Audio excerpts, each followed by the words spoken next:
We're live. Hi, everyone. Good morning. Hello. Good morning, Chatty House. Warren gets the bell today because we are up in here. What's up, Warren?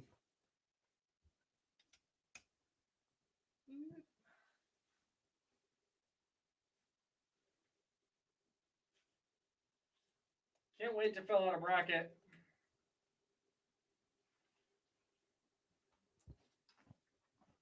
Just flipping coins on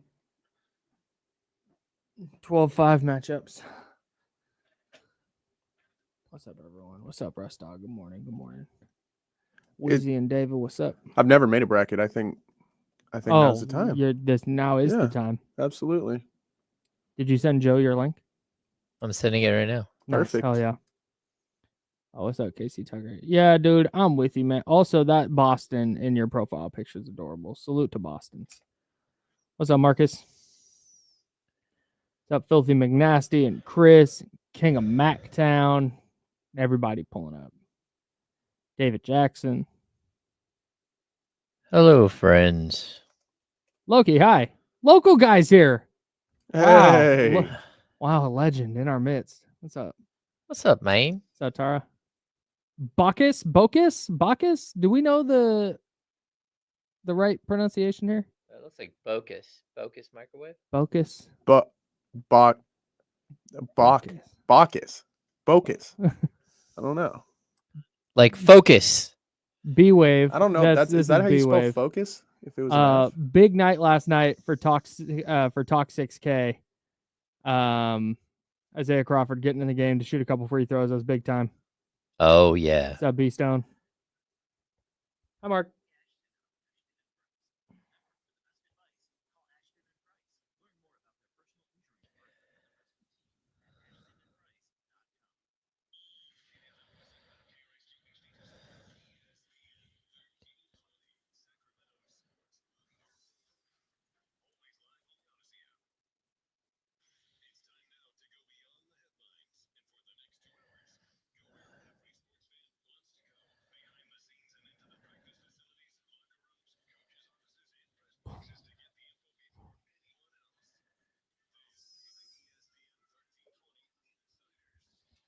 All right, this is nice.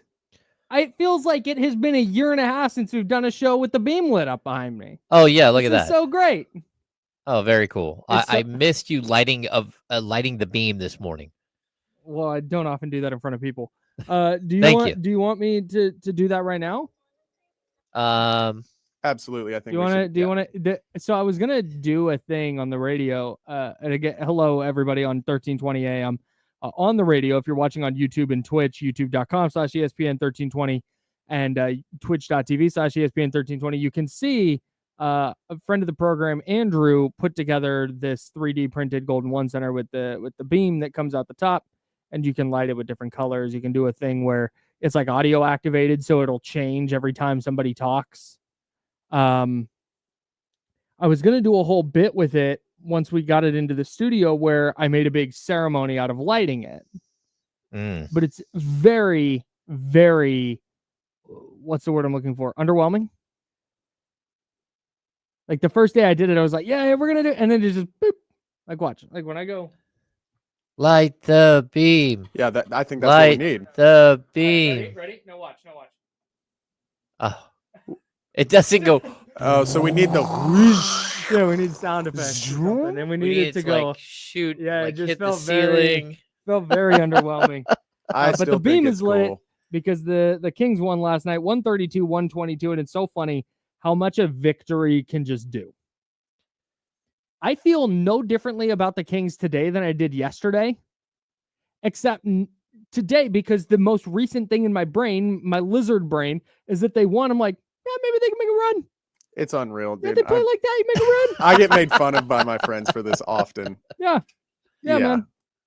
Just again, They keep dragging you back in. Do. No, but they do. And I told you. I hope you were listening to this program yesterday because I told you Kings were favored by 3.5. They're winning. They're playing a team that's won 5 out of 6. They've lost 4 in a row, and they're favored. That means they're winning. Vegas knows they're winning. Mm-hmm. So I'm struggling a little bit today because you watch them play last night and you see LaVine and Monk and DeRozan each go for 20 plus. You see Jake LaRavia just making an impact as it feels he does. Like he is good for 3 to 6 plays a game. Yes. Where he just does a thing that nobody else on the roster really does. Sometimes it's a bad thing, but either way, he does a thing. He does something. Sure. Yeah, where you're like, oh, I did not expect that. Yeah. We did not account going into yesterday's game. We did not account for the Jake LaRavia revenge game. Yeah, that was a total miscalculation on our part. Yeah, swing and a miss by us. Yeah, what are you gonna do? I talked to him before the game, and we asked him, like the style of player that Memphis has. Like, do they teach that there, or do you think that that's something that they go out and search for in the draft? And LaRavia said, both?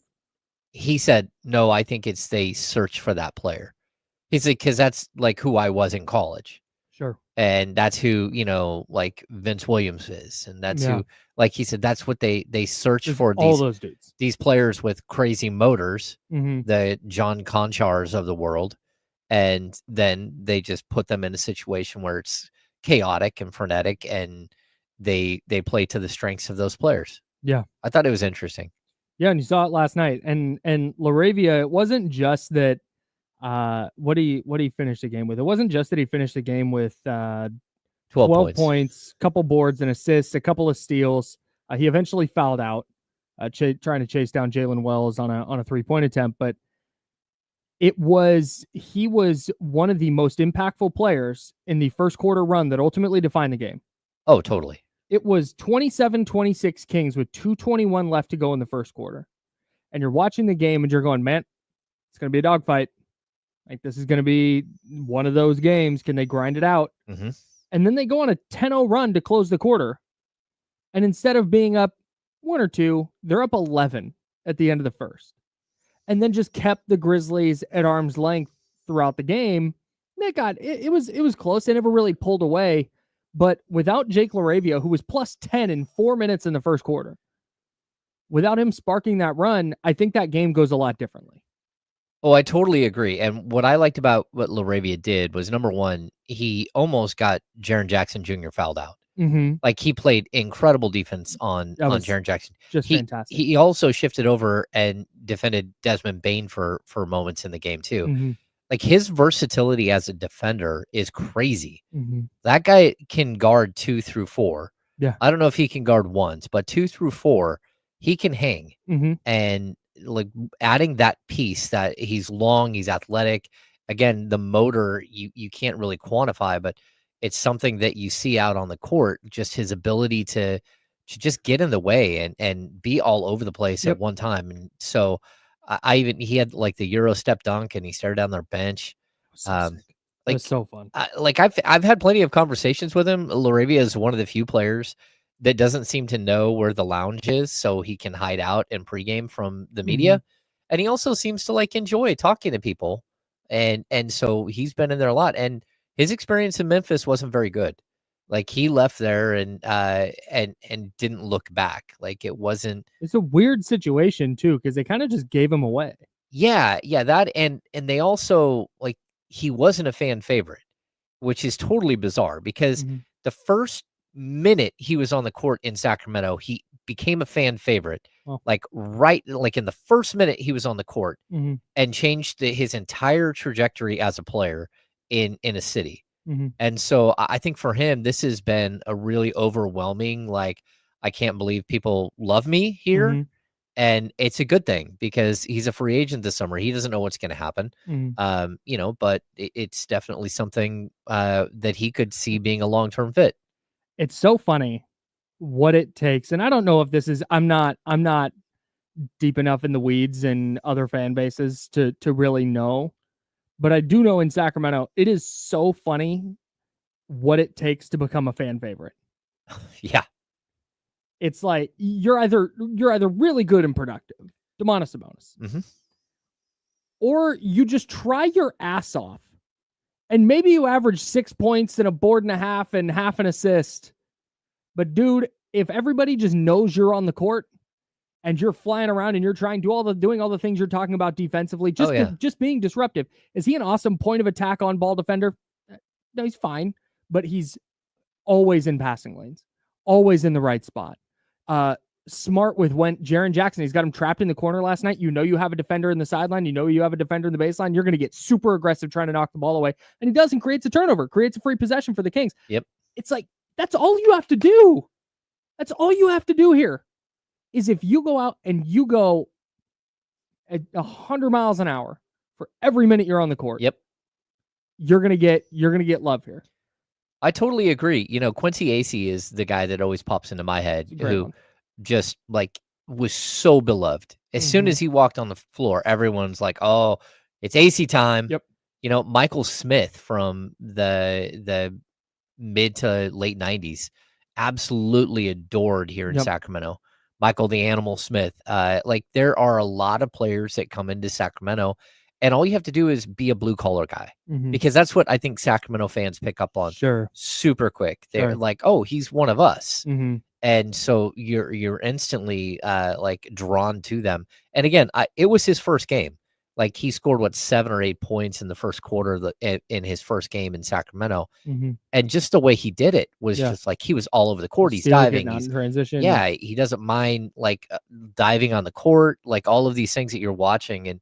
And I think it's funny how Sacramento fans, they can be fickle though.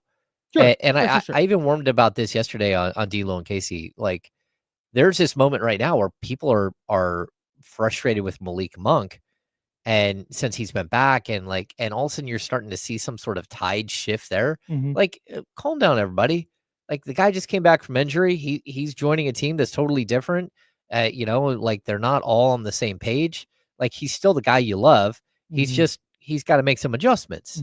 And so I really do think that there's an interesting thing with fans, specifically in Sacramento, where they're either all in or they're all out. Yeah. And it happens very quickly. Extremely quickly. Yeah. I mean, Marvin Bagley was in the building last night. I don't think he played, but just so no tribute video. Wow. No tribute video, no nothing. Marvin Bagley was the only player on their bench that did not play, and he was healthy. He was, as healthy as Marvin Bagley ever is, but he definitely was there. And that's a guy who the fans turned on very quickly. Yeah. I want you to know that the 3.5 minutes that Jay Huff played were my favorite 3.5 minutes of the night. I had a moment last night, Kyle. What a star. I had a moment with Jay Huff last night. Did you? I did. Okay, well, let's put a pin in that. I would love to hear about it because we've got stuff to give away. Oh, we're gonna give away 2 chances to enter for a $50 Jiffy Lube gift certificate and an exclusive Insiders hoodie you can only get through this giveaway. Neither of us wearing it today. Joe, you're not wearing yours. None of us wearing it today. But it's an exclusive hoodie from Jiffy Lube. Super nice, high quality hoodie that you can only get through this giveaway. Your first chance to enter at ESPN1320.com. You'll find the Jiffy Lube contest page front and center. You can't miss it at ESPN1320.com. The first word today is revenge, because that's what it felt like Jake LaRavia was out for last night. He's staring down the bench. He's getting an and one. He's screaming on the floor. He's getting steals from Jaren Jackson late in the game. And he was the guy who set the tone for the Kings last night. We always talk about it's got to be Malik Monk. We need Keegan Murray to do more. We need Domas to be more aggressive offensively. We need DeMar to pass him. Nope. It was Jake LaRavia last night. Yeah. He set that tone early. He sparked that 10-0 run, and the Kings never really looked back. So revenge. It was a revenge game for Jake LaRavia. REVENGE. There you go. LaRavia's revenge. Yeah, I thought he was absolutely phenomenal. Something out of a Pirates of the Caribbean movie. Or there's a video game I used to play years ago, Monkey Island. Sure. Yeah. I don't know what that is. I do. What console is it on? PS1. Well, yeah. It was like a proper PlayStation. I played it on I totally date myself here. Like a Nintendo? Like an OG? No. On a PC, but oh yeah. Like a 386 or 486, not like a Mac. No, well before the Mac and all that stuff. I was thinking, did I have it on the Commodore 64? And the answer is no, I did not. Yeah. All right. Yeah. LaRavia's revenge. But yeah, revenge is our keyword. Get a $50 Jiffy Lube gift certificate and a exclusive Insiders hoodie courtesy of Jiffy Lube and her at ESPN1320.com. Real quick, and those jackets are Champion too, so they're nice. The hoodies? sweatshirts. Their name brand, the sweatshirts, they're the good. nicest They're pretty hoodies sick. ever. They yeah, are for a giveaway. They're the nicest, and I hit home runs in them often while I'm wearing Wow. it, so if you're a slow pitch softball player, They need one of instantly these. make Gotta you get in better. here. Yeah, absolutely, for sure. Yeah, that's all. That's funny. It's like the movie with Michael Jordan's shoes where it turned him into Michael Jordan. With Yeah, little Bow Wow. it's just way more except scuffed. Except it's a hoodie and it Just makes slow you as pitch good softball. at slow pitch as Yeah. me and James. Yeah, Yeah. that makes sense. Not so good news from last night. There's a bunch of stuff to get into from the Kings' win over the Grizzlies, but Domantas Sabonis got hurt again, driving down the lane, rolled the ankle. The most concerning thing for me is that he did not even do the thing where he shot the free throws so he could stay in the game if he was able to come back. Because that's what you see. So Kyrie Irving, when he tore his ACL against the Kings, hobbled over to the free throw line. You shoot the free throws just in case it's a tweak. And you get a painkiller and you're good to go. Obviously, that wasn't the case with Kyrie. But the fact that Domas hit the floor last night and got up and immediately beelined it for the locker room feels like bad news to me. Have you seen the footage? Additional footage, or I saw what they showed on television. They showed him walk into the tunnel and then he fell. Yeah, fell down in the tunnel. Yeah, it does not look good at all. And like 3 minutes into the game, he got hit and had a gigantic cut. He had four stitches above his eye, and then he comes back, and that was like inadvertent. I don't think Luke Kennard. They banged heads. Yeah. So he just got hit in just like the exact wrong spot. Yeah, totally. Brutal. Then he rolls the ankle not even a minute into the third quarter. He barely played it all, and he was so good when he did play. Yeah. But just really a unlucky sequence, and now he faces a problem that he needs 7 more games out of the final 15 in order to get to 65 and to be eligible for All-NBA. I had not even considered that. There's a possibility he will not make it back for 7 games. And I like the 8 games here, like he's got 8 games to get back on the court, but there's no guarantee that he'll make it back. Well, the hamstring cost him 6. Yeah. And they got because their schedule's super condensed here too. Oh, it's super, super condensed. So if he's out, let's call it a week from yesterday. That's 3 games if he only misses this week. Yeah. This is 3 games. There's a 4th game next Monday. That's day 7. I'm going to guess at a minimum he's out 2 weeks. That's when I saw it, it looked like at a minimum a grade 2 ankle sprain. That's so 2 weeks from yesterday is game number 8. Yeah. So he needs 7 more games. Absolutely wild. Just brutal, man. And 2 weeks from yesterday is the middle of a road trip. Okay. Yeah, people are asking we don't have an update yet, right? Sabonis, no, we don't have an update. Yeah, Sabonis might be a second-team All-NBA player this year. Just because of the sheer volume of players that are gone. Let's run through that when we get back. We got to step aside real quick. Let's run through that. Okay. And we'll just kind of talk about what this Domantas Sabonis ankle injury means. We got a little bit of Kings roster news to get to. James, you had a fascinating theory about Zach LaVine, and I've got mock draft takes. It's NFL mock draft season, and I have thoughts. We're confirming priors today, and I'm really excited about it. That's James Ham. I'm Kyle Mads, and Joe Brazil's pushing buttons. We're the Insider, sponsored by Jiffy Lube, and this is ESPN 1320 at Sacramento Sports Leader. Yeah, you are.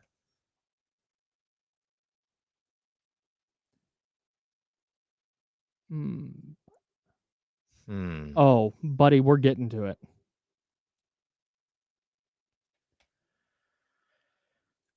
Ooh, no, I think you have to actually get into the game, right? Also, if he dresses and he's healthy, he'll be active. Yeah. Right. He would be active. And then if he's not playing, there'd probably incur penalties for that. What do you mean? If he's unable to play, because he can't, if they make him active, so Yeah. he can get to 65 games, but he's not playing. No, he has to actually play. Right. Yeah, it's not active. He has to Yeah, actually play. Right. Yeah.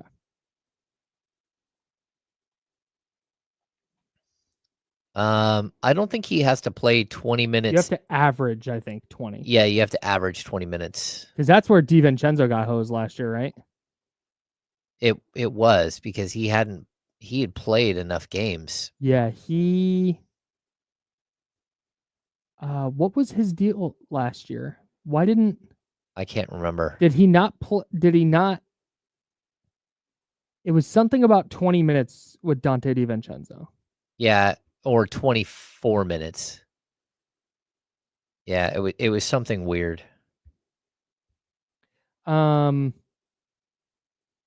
Ineligible due to a caveat in the league's rules. DiVincenzo won't end up factoring into the most improved player award voting. It turns out he's ineligible, blah, blah, blah. It's been well established. However, for a game to count toward that total, players have to log at least 20 minutes of playing time. So he had, I believe it was 62 games where he played 20 or more minutes. But because he didn't have 65 games of 20 or more minutes, well, that's he a problem. Was ineligible, even though he averaged 29 minutes a night. Okay, so that's a problem because Sabonis has now played 2 games where he's only got 12 minutes, and last night, the other game was a minute 16. Man, so do those games not count? It seems like if you get injured in the game, yeah, but I don't know how deep the NBA goes into it. That's wild.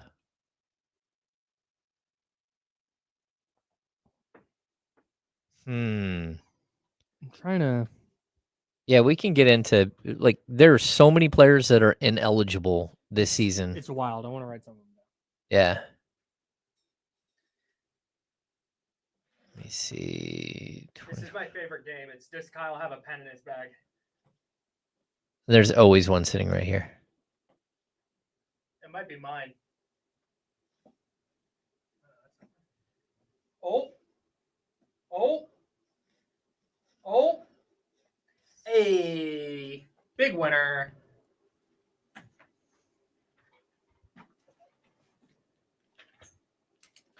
All right, let's go. Team season summary. No players. I think Durant is eligible. He's played 56 games, so he needs 9 more. Yeah, I'm just gonna go to. I don't think there's any way that Tyrese Maxey is an All-NBA player this year. Maybe, but they're so bad, and he's only played 52 games.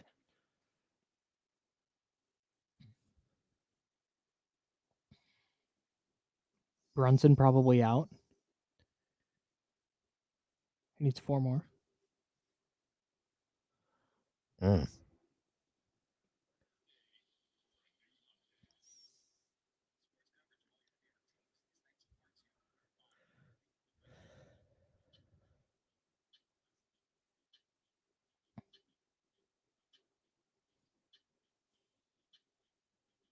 Now, back to the Insiders with James Ham and Kyle Madsen, brought to you by Jiffy Lube on ESPN 1320. All NBA teams are going to be weird this year. It is going to be weird. We might get some all-time strange names. So like Anthony Edwards is already in. He's at 67 games. Yeah. Cat's in. Cat will be in for sure. Yeah. Bam Adebayo is at 65 games already. Yeah. Who else do we got in here? Well, I mean, Jokic is already in. Shea's already in. Giannis is. Yeah, there's a bunch of. James Harden is already at 65. Yeah, but James Harden's not an All-NBA player. His stats He might be this year. Sure, his stats aren't very good. Giannis is at 55 games. He needs 10 more games to be eligible.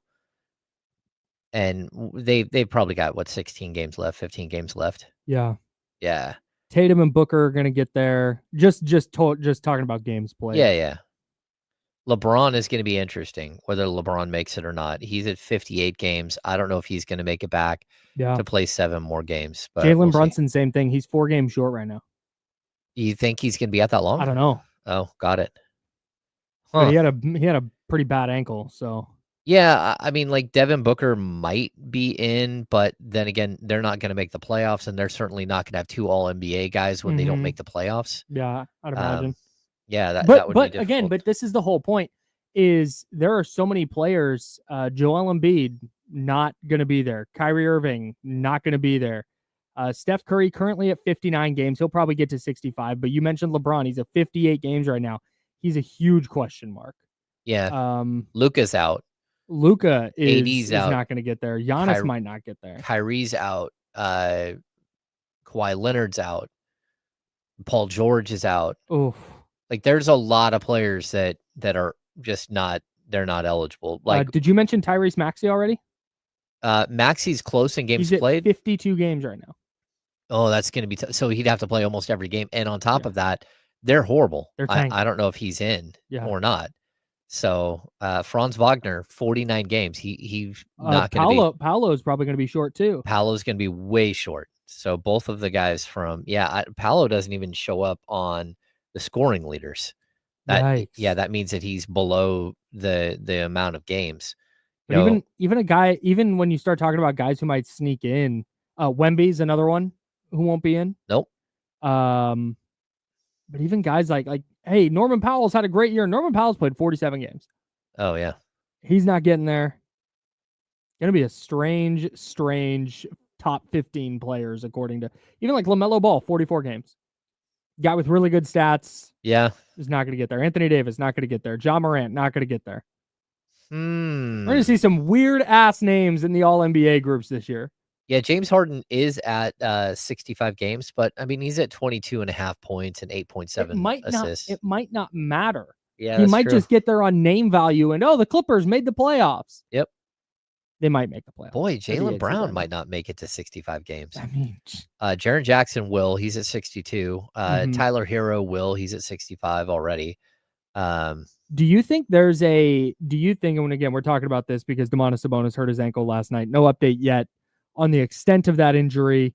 Hopefully get something on that today. Yeah, we should get something this afternoon, I would assume. So hopefully get something today.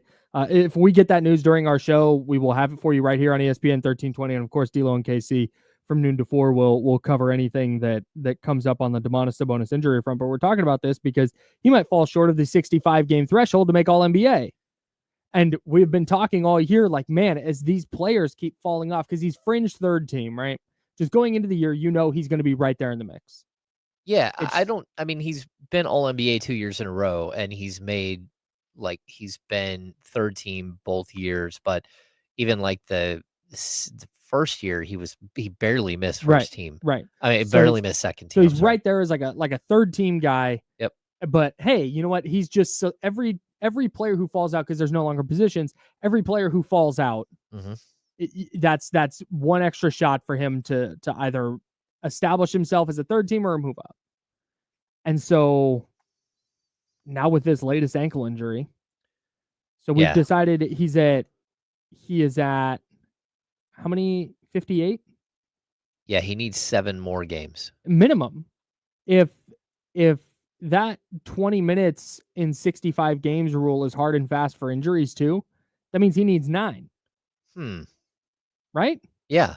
So, man, I wonder how weird the All-NBA teams would have to get to make the NBA soften the 65 game rule. Like, how weird would it have to get? Yeah, I don't. If we're talking like, because Jokic will get to 65, he'll get there. Jaren Jackson's probably going to get to 65. I imagine he gets there. Yeah, Shea. Yeah, Shea Gilgeous-Alexander will get there. But if you wind up getting like, I don't know, I'm just picking a name here. Mikal Bridges, third team All NBA. That'd be weird. Well, he never misses a game. He's never missed a game in his career. He actually, in 2 seasons, he's played more than the 82, which is totally bizarre. That's really hard to do. I think he's got 83 in one season and 73 in another. In a season where there were 72 games. Yeah, in a season where there's 72. Jared Allen, All NBA guy? No. No, and neither is Evan Mobley. Maybe. And neither is Bam. I mean, Bam has fallen off as far as like statistical stuff. He's not an all NBA player. I mean, maybe Alperen Şengün. Cade Cunningham? Yeah, Cade Cunningham's all NBA. He'll be there. I mean, he's averaging 9.3 assists per Cade game. is awesome, dude. Yeah, he's been very good. He's so good. Shout out to my Pistons. Either way, it's a mess, and I feel bad for Domas because you could see him going out of that game, and like he was so upset, like hopping down the tunnel, and then it looked like he fully fell. Yeah, that was what it looked like on TV. Yeah. I don't know if that was there was a chair there but it looked like he just fell down. Yeah, and the fact that he did not even try to stay in to shoot the free throws leads me to believe it's something significant. Oh yeah. Right when you saw it too, you know what it kind of looked like? The Cooper Flag injury. A little bit like that. Yeah, a little bit. It wasn't as much on the toe as Flag's injury. It was more like just going sideways. Wow. Yeah. Not a thing I want to deal with. Nope. We had some Kings roster news today. What was that? Yeah, the Kings have signed Terry Taylor to a 10-day contract. So the deal is the Kings had until Wednesday to get to 14 players on the main roster. They will have to maintain 14 players the rest of the way. So Terry Taylor signed a 10-day contract. And the reason why you give a guy like Terry Taylor, please make this make sense to me, because for me, it seems really easy to just take Isaac Jones or one of your two-way guys, make him a standard contract, and move on with your life instead of having to do this 10-day for Terry Taylor. Yeah, it's very similar to the Scal Labissiere 10-day, right? So basically what you're doing is you're rewarding a player who's been in your system and saying, hey, look, we know you're making like $42,000 this year, but we're going to pull you up for 10 days. And in those 10 days, Terry Taylor's going to make $124,000. And so basically you're tripling his salary. You're giving him 3 times what he's already making to say thank you and to reward players that are in your system. Okay. So this is a really good way for teams that, who are trying to build a G League system and a system for players that want to sign like free agent deals or undrafted free agents. Like, hey, Sacramento is a place where Keon Ellis didn't just, get a standard NBA contract off of undrafted free agent status, but he's now in the rotation. And this is something that, you want to reward players that are in your system, that are sitting there fighting and trying to get as far as they can in the G League playoffs and all that stuff. I would assume that eventually the Kings will sign Isaac Jones to a rest of the season contract, but maybe they won't. Like he's on a 2-way deal. As long as they extend a qualifying offer, they still have his rights this summer, so they could wait until the summer. But it almost feels like there's really no reason. The other cool thing for Terry Taylor is I believe he has to make an appearance, but if he steps foot on an NBA court for even, like what we saw last night with Isaiah Crawford, then he gets another year of service. And in order for you to be fully vetted in the NBA, I believe you need 4 years of service. And he's right now at 3 years of service. So if he steps on a court, he'll get his 4th year for just 1 game played. And that means he's fully vested in the retirement plan. And I think when he hits 50, nice. He gets, I think it's $800 a month for every year that he was in the league. And that's forever. So there will be like a concerted effort to get him on the court. Yeah. If they're making all this effort to give him the 10-day. Yeah. I imagine at some point he'll check into the last 2 seconds of a half or whatever. Yeah. Or garbage time. I mean, we saw it with Scal. Scal got on the court. And like, look, there's a possibility that one of these games in the next week and a half are going to go sideways and either good or bad. And you're going to want someone just to throw in on the court. So Terry Taylor, 6'5", like super, super physical forward, averages 8.3 rebounds per game in the G League. This is something that, we've seen in past stops for him. I think he played for the Bulls, and I think he played for Indiana. He does have a relationship with like Domas. They played together in Indiana. and probably with Zach LaVine and DeMar DeRozan from their time in Chicago last year. So this is a player that I would not be surprised it steps on the court, and he just gives you another like rangy, athletic, like super physical player. Whether he's a true NBA player or like a 4A player, he's probably more the 4A type guy. Sure, but still, he's a guy that you wouldn't mind having on the end of your bench for a game or two, especially when you play Chicago. Yeah. Shout out Terry Taylor. Bulls West continues. Yeah. All right. Speaking of Bulls West, this is the Insiders. We're sponsored by Jiffy Lube. He's James Ham. I'm Kyle Madsen. Joe Brazil's over there. You had a theory about Zach LaVine and his lack of aggressiveness on offense. And even last night, 23 points, super efficient night, shot it 11 times. Yeah. It looked different because I think he made 5 threes. So it looked a little different, but I was envisioning Zach LaVine getting here and shooting it between 18 and 25 times a night. Yeah.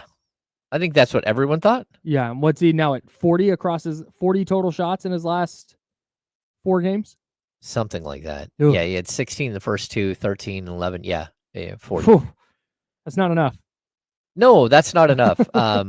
Yeah, I don't know. Like, I was taken aback when we talked to him the other day, and he acted so strange when I asked him about like not shooting very much.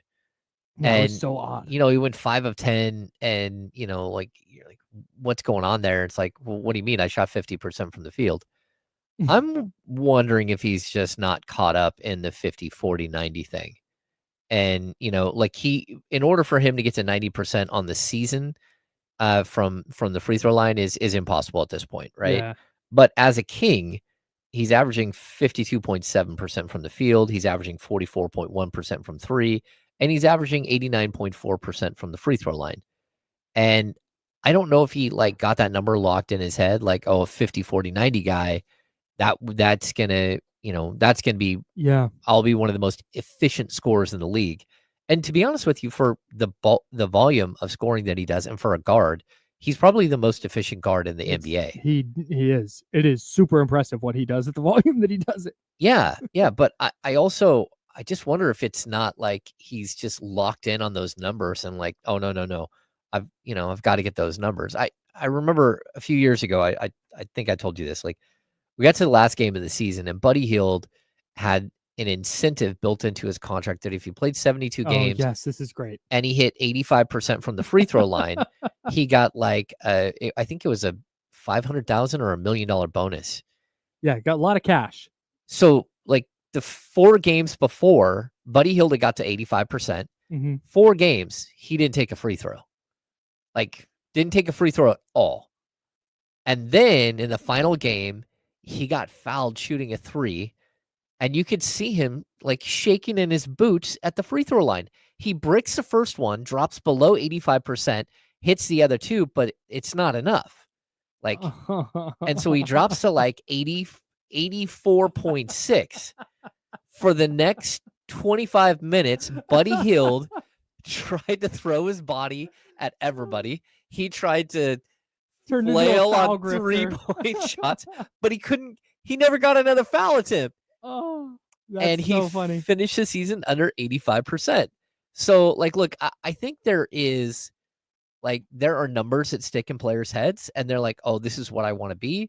And some people are tracking it like in their heads during games. And I don't think he's intentionally not scoring and like saying, I'm not scoring because I'm trying to get this, but it's almost like he's going to be very selective. He's being super selective, and to be honest, too selective. Yeah. And I know at some point in his career, he's been accused of just being a mad chucker and just, you know, like he shoots like the worst shots ever. And it's a reputation that's tracked with him. And now all of a sudden it's not who he is as a player. Like, he's grown up. He's very mature in the way he approaches a game. But I also think that like some of those things might be in the back of his head saying, oh man, I'm having a really, really good shooting game. That's unfortunate because his entire season, this is not some nice little run he's on. It's not like he was shooting 33% and now he's in Sacramento, he's shooting 40 plus, and he's going to come crashing back down to earth. Like, no, after a brief downturn when he first got to Sacramento, and Malik Monk's joking about how his jumper's broken and all this stuff. Mm-hmm. He's back. He's fully back. And I don't, the impressive part is not the percentages, it's the volume. It's the number of shots he takes. And I don't have any reason to believe that if Zach LaVine just plays his game and does Zach LaVine stuff and averages 17, 18, 19 shots a night, that he won't be very close to 50, 40, 90. Yeah. That's the disappointing part. Is this isn't some rookie who's trying to make his name in the league. Like, no, bro, the Kings acquired you because you were super efficient on the volume that you're efficient on. That's part of it. Oh, totally. I mean, like his numbers, it's not just that he's shooting like 44.4% from three right now. I said he's shooting 44.4% from three on major volume, on over 7 attempts per game, but also off the dribble, off the catch and shoot. Like he can shoot the three ball in so many different ways, and his 3-point percentage stays up regardless of how he's shooting it.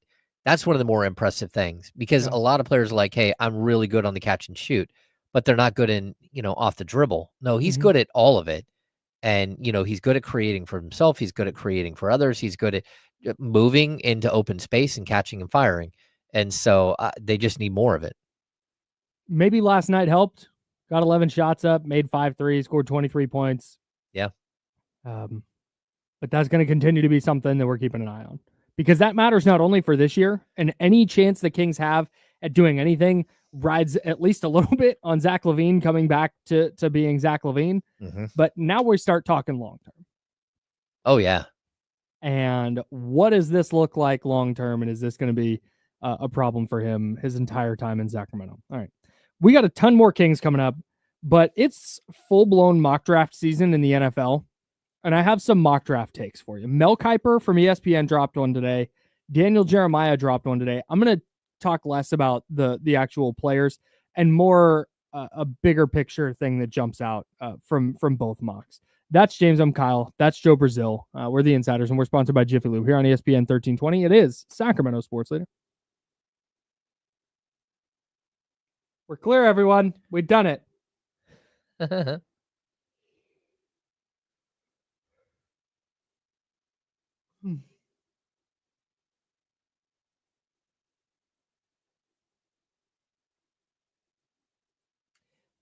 We were talking about this a little bit before the show, but that Yankees Dodgers World Series documentary looks unreal.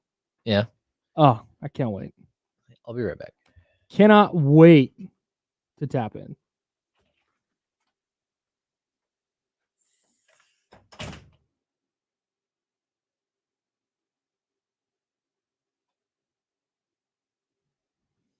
Yeah, seriously. Yeah, it's a funny ass story, bro. What do you want from me? Can a man not giggle? I giggle all the time, dog. I know, that's what I'm saying. I can get behind it. I'll say it, he stinks. Thanks, Joe. As long as I have your support. Yeah, Draymond. Whimsical, Draymond and Steph were both ass last night. Stay as whimsical as possible. Oh. Well, did they win or lose? They lost. No Jamal Murray, no Nikola Jokic, no who's the other guy? Christian Brown. Oh yeah, Aaron Gordon went nuts. Just got mollywopped. It was never close. One of those games, it was a 9-point game, but it felt like 20. I caught the Kings game ended, and there was like 5 minutes left, 4.5 minutes left in the Warriors game. You should have just gone on NBA Guru's podcast. Damn.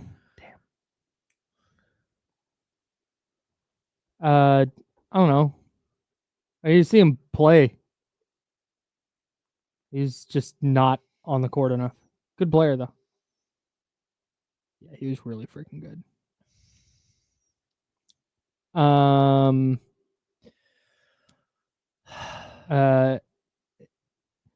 What's the word I'm looking for?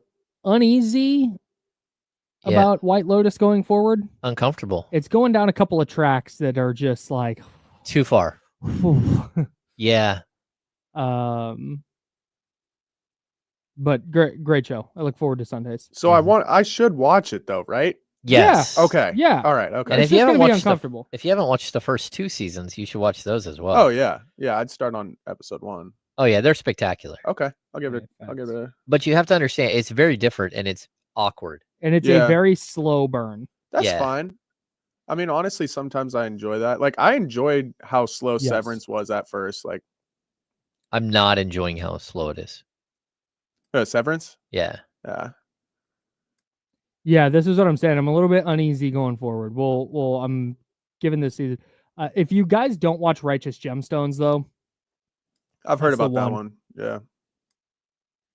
it doesn't get counted as prestige TV because it's Danny McBride and it's a silly show. Oh, come on. But that is prestige TV. And it's I love finest. Danny It McBride. is such good.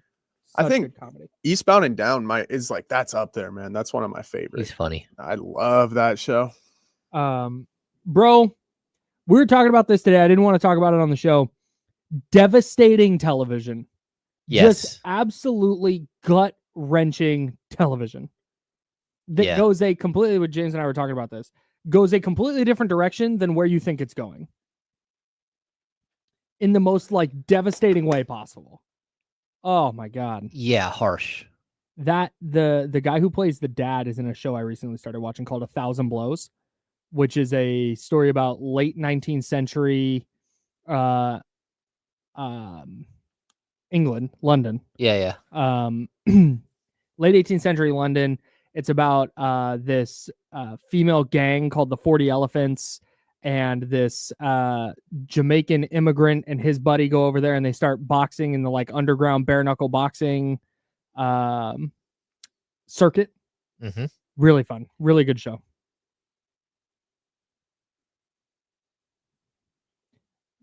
Yeah, I'll do it. I'll make it obvious. No. I'll do it in this segment. Yeah, really good. Really good.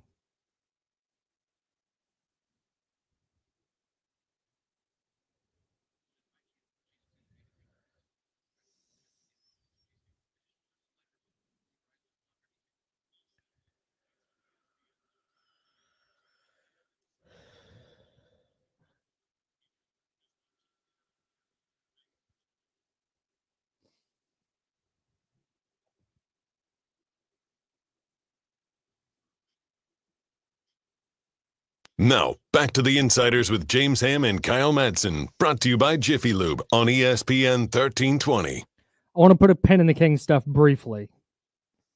They won last night, still in the number 9 seed.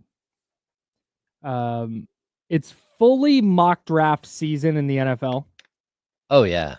There have been mock drafts start around December.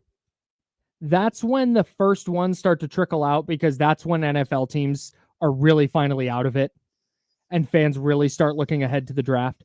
So that's when you see them. But a mock draft from December 12th and a mock draft on March 18th are going to be so dramatically different. But this is the time of year where like Daniel Jeremiah gets involved, one of the best draft analysts doing it. Dane Brugler from The Athletic, one of the best analysts doing it. He drops his mock drafts. Mel Kiper Jr. from ESPN put one out today. I have thoughts. Daniel Jeremiah in his last 2 mock drafts, and again, Jeremiah is I think a really, really smart analyst, and B, he's pretty plugged in. Typically kind of has a good idea of what's happening in the league. Mm-hmm. I started connecting some dots, and I'm fully acknowledging that this might just be me confirming priors. But I had a thought last season that the 49ers might be building their defense differently moving forward. Okay. They've been so pass rush oriented, right? So defensive line oriented. And then it was just, okay, can you get a 31-year-old Richard Sherman in here to play well? Can you get a 5th round draft pick in here or a cheap free agent signing to come in here and play well? And you fit and you make their lives easier. You lower the bar for cornerback play by having a really good pass rush. The problem is the 49ers have not been able to generate a really, really consistently awesome pass rush since 2019. Yeah. It's been an issue for them. And they've had some individually really good players, but they've not been able to just have the depth that they had in 19. And I kind of wonder if they looked at their assets and they went, all right, we used a second-round pick on Renardo Green, the earliest they've ever taken a corner. He's a player. He looks like he can play. You have Diamador Lenore in the building already. Mm-hmm. You get him on a super affordable contract. Daniel Jeremiah, in his last 2 mocks, has had the 49ers selecting cornerback Will Johnson from Michigan. And then in his latest one had Jahdae Barron, the cornerback from Texas, as the 2 49ers picks. I don't think DJ is necessarily like plugged in with the Niners, but I do kind of wonder if that's what's happening here. Is maybe he knows something or maybe he heard something, and that's San Francisco's plan. At number 11, they're saying, hey, you know what? We like this defensive line class a lot. We think we can fill out a defensive line in rounds 2 through 7. We're going to go with a corner who we think is going to be a day 1 starter. We can put him in the slot. Renardo Green kicks outside, back to his natural position. Diamador Lenore's outside. We have this awesome secondary, and then we'll figure it out on the defensive line. It'd be a pretty dramatic shift, but I kind of wonder if that's what's happening. It's interesting because defensive backs are so expensive. You know, I think that's one of the reasons why you don't spend a lot of money and you don't draft high. You know, if you're drafting a second, third round defensive back, that's not going to cost you what it's going to cost for like the number 11 pick. But then that second contract defensive backs make almost like wide receiver money. It's a little less, but not that much less, where defensive line or, you know, like other positions, linebacker, they don't make nearly as much money. So it's easier to build with those players. You know, you get a guard, you get a middle linebacker, a safety, you're not going to spend nearly as much. So I don't know. I actually think the opposite. Here are the top paid defensive ends in the sport right now. Myles Garrett is making $40 million annually. Max Crosby, 35.5. Nick Bosa at 34. Josh Hines-Allen from the Jags. Really smart by Jags outside linebacker Josh Allen to change his name to Josh Hines-Allen. Oh, okay. That's very smart. Yeah. Because there's another really good player in the league, the MVP of the league, who has your name. You got to change it up a little bit. That's very good by him. He's making 28.25. Brian Burns in that same range. TJ Watt's making $28 million. He might get a new deal that bumps him up closer to 35 or 40. Yeah, but most of these are defensive ends, not defensive tackles. All right, let's go to defensive tackle.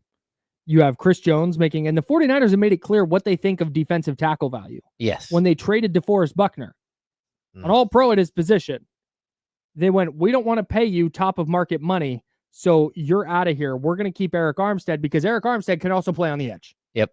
He's more versatile. You're going to just play tackle, so we don't. You have Chris Jones making 31.7. Christian Wilkins for the Raiders making 27.5. Milton Williams, Eagles defensive lineman who signed with the Patriots, making 26. Nnamdi Madubuike for the Ravens making 24.5. Like, if you want to build a defensive line through free agency and you're going to have to pay the players you draft, you're paying 25 to 30 million at all 4 spots. Yeah, that's crazy. Whereas now you would have 2 rookie corners, so 2 corners on rookie contracts, and Diamador Lenore at a very, very affordable rate. Lenore is making annually $17.9 million on his deal. He only has 15.4 guaranteed, which is crazy. But that is like 1, 2, 3, 4, 5, 6, 7, like outside the top 15. Oh yeah, that's nice. An average annual value. Well, I mean, I get what you're saying. It's very possible that if you are going to pay, you know, again, a rookie scale, just the first 3 to 4 years, you're paying a bargain basement price for a cornerback. That makes sense. But then they go up in rate like crazy. So, but I think every position does at this point. I mean, the NFL salary cap is what? $279.2 million hairs. Yeah, that's a lot. So much. Yeah. San Francisco's up to $86 million in dead money, by the way. Oof. 31% of the salary cap just being eaten by players who aren't on the team anymore. I wonder what next year looks like. A lot easier than that. Yeah. Their only 2 dead money hits right now are Malik Collins and Javon Hargrave. That was the post June 1 designation they got. So that's what that is. instead of, if you cut a player before June 1st, all of the dead money left on their deal, you pay it out. Got it. This year. If you designate him a post June 1 cut, that dead cap hit gets spread over 2 years. So Javon Hargrave had 24 million, 7 this year, 17 next year. And then it's done. Okay. So those are their only 2 dead cap hits right now. So that's why they're doing it this way this year, but that's a whole other thing. I have the name from Mel Kiper's mock draft that Niner fans need to start being obsessed with. Okay. And that's Armand Membu, offensive lineman from Missouri. If you know any offensive lineman in this class, know that name. That's a good-ass NFL player. Okay. I think he's going to be a good-ass NFL player. And he's projected in Daniel Jeremiah's draft at number 20. Yes. So do you think that there's all over the place? Do you think there's a possibility they'll move down to select him? No. Or I don't know that he'll make it to 11. Oh, I think I'm looking at the wrong. I think he is a just really excellent player. Okay. Who doesn't have a lot of the question marks that some of the other offensive linemen in this class have, not the injury question marks, not the really the size question marks, the athleticism stuff. He's just going to be a really good player. And I think that's the exact piece. I don't think San Francisco is going to prioritize their offensive line. Got it. I actually was looking at the wrong dude. They have him at number 7. Daniel Jeremiah. Yes. Yeah. He might just go that early. But that's why if he falls to 11, I think that's the offensive lineman the 49ers would take. If you think that you want San Francisco to call an offensive lineman's name in the first round, that's a guy you should be hoping for. Because that's a player he's a career right tackle at Mizzou. Played a little left tackle, but he was primarily a starter on the right side. He can upgrade at right tackle. You take Colton McKivitz, your super mid right tackle from this year. You make him your swing tackle. He replaces Jalen Moore, who left for the Chiefs. Yep. So now you've added some depth because Colton McKivitz in a swing tackle spot, you feel good. Like that's a quality swing. Starting right tackle, it's like, you can upgrade. So I think he'd be an upgrade there. And then I think he's a skilled enough player that he can flip to the left side once Trent Williams hangs up his pads, which is a key if you're drafting an offensive lineman in the first round. Well, it's super key right now. Mm-hmm. I mean, you're still going to need to find a guard in like the second, third round to replace. I disagree. You think so? Yeah. But go on. Finish your thought. Well, who's going to be their left tackle at this point? Buddy, get ready to learn Ben Barch. Okay. I think but I think that maybe they do. Maybe they do find somebody in the second or third round that they're like, you know what, this guy rocks. Yeah. We think this guy might be able to play left tackle even someday. Then definitely it's on the board. But I think they're paying. Ben Barch is making like $1.1 million. Oh yeah. I think they're hoping that that's their left guard. That's crazy. He was the backup last year. Played well when he came in. Yeah. High ankle sprain. Ended up missing the rest of the year. And Banks was good, but it's not like he was good over the course of his career. I mean, it took him forever to get there, and then when he got there, it was like he was a little mid. Super replaceable. Yeah. Super replaceable. Yeah. But if they use the third round pick and they find a player on the left side who's as good as Dominic Mooney was on the right side, that's a big thumbs up. Yep.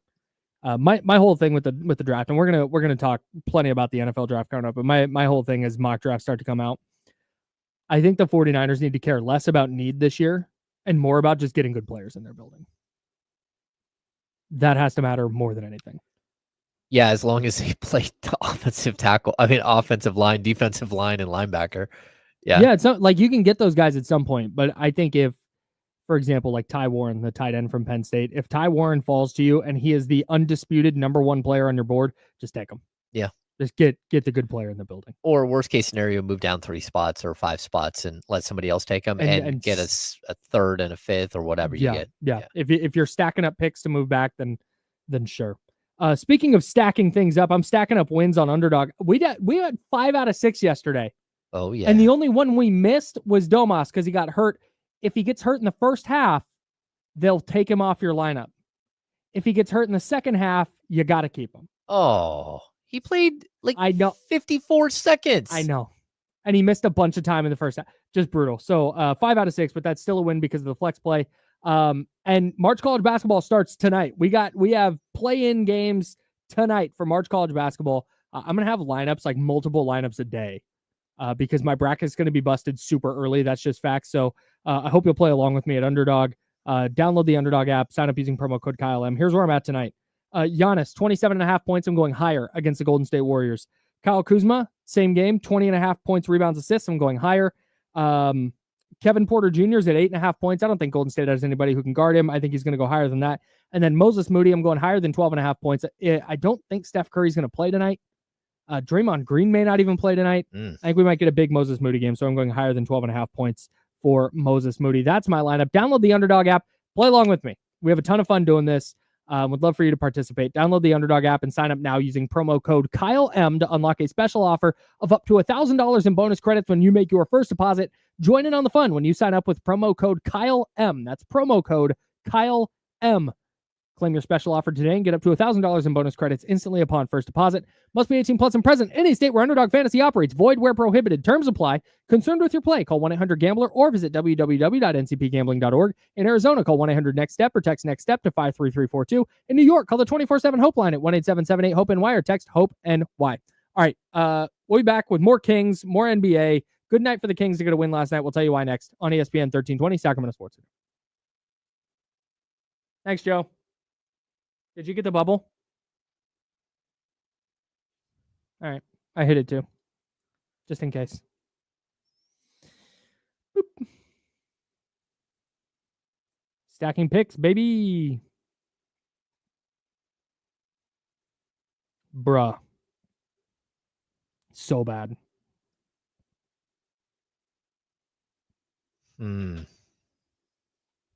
Yeah, they needed that one really bad. Yes, they did. When it never felt like... Oh, real quick, I wanted to say this on the Domas All-NBA thing. So I sorted by PER. Of the top 15 players in PER, 6 of them, if we include LeBron and Domas, aren't going to make 65 games. Whew. If we go to box plus minus, of the top 15... 5 of them are not going to make 65 games. That's not good. Do you know Jimmy Butler is 16th in the league in box plus minus, tied with Anthony Edwards? That's crazy. That's he's really ineligible, though. He is super ineligible. You know, the one thing about DeMar DeRozan. Well, I'm trying to find, he's available as hell. The dude just here plays. We go. Here's win shares. There we go. Hey, don't look. Can you name the top 5 players in the NBA this year in win shares? We could sit here all day and I would not have gotten these players. Okay, Jokic and Shea. Yeah, those are the top 2. Shea 1, Jokic 2. Yep. I'm going to say Domas is in the top 5. Domas is number 7. Oh, very, very close. He's down a little bit this year off his normal. I mean, Luka? Nope. Oh, Luka he's usually really high. Is he not even? Who the hell's Luka? How about? It's got to be someone on the Cavs, but it's probably not Donovan. It's probably, Jared. Jared Allen is number 3. Yeah. Oh boy. Cat's number 5. I'll be super impressed if you get 4. If you get number 4, I'm gonna accuse you of cheating. Well, I'm not cheating. I'm looking at DeMar DeRozan here. It's not DeMar. Okay, let me think.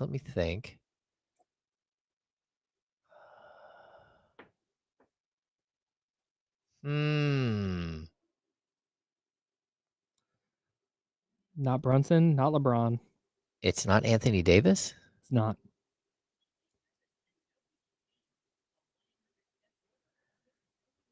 Zubats? Huh? Zubats?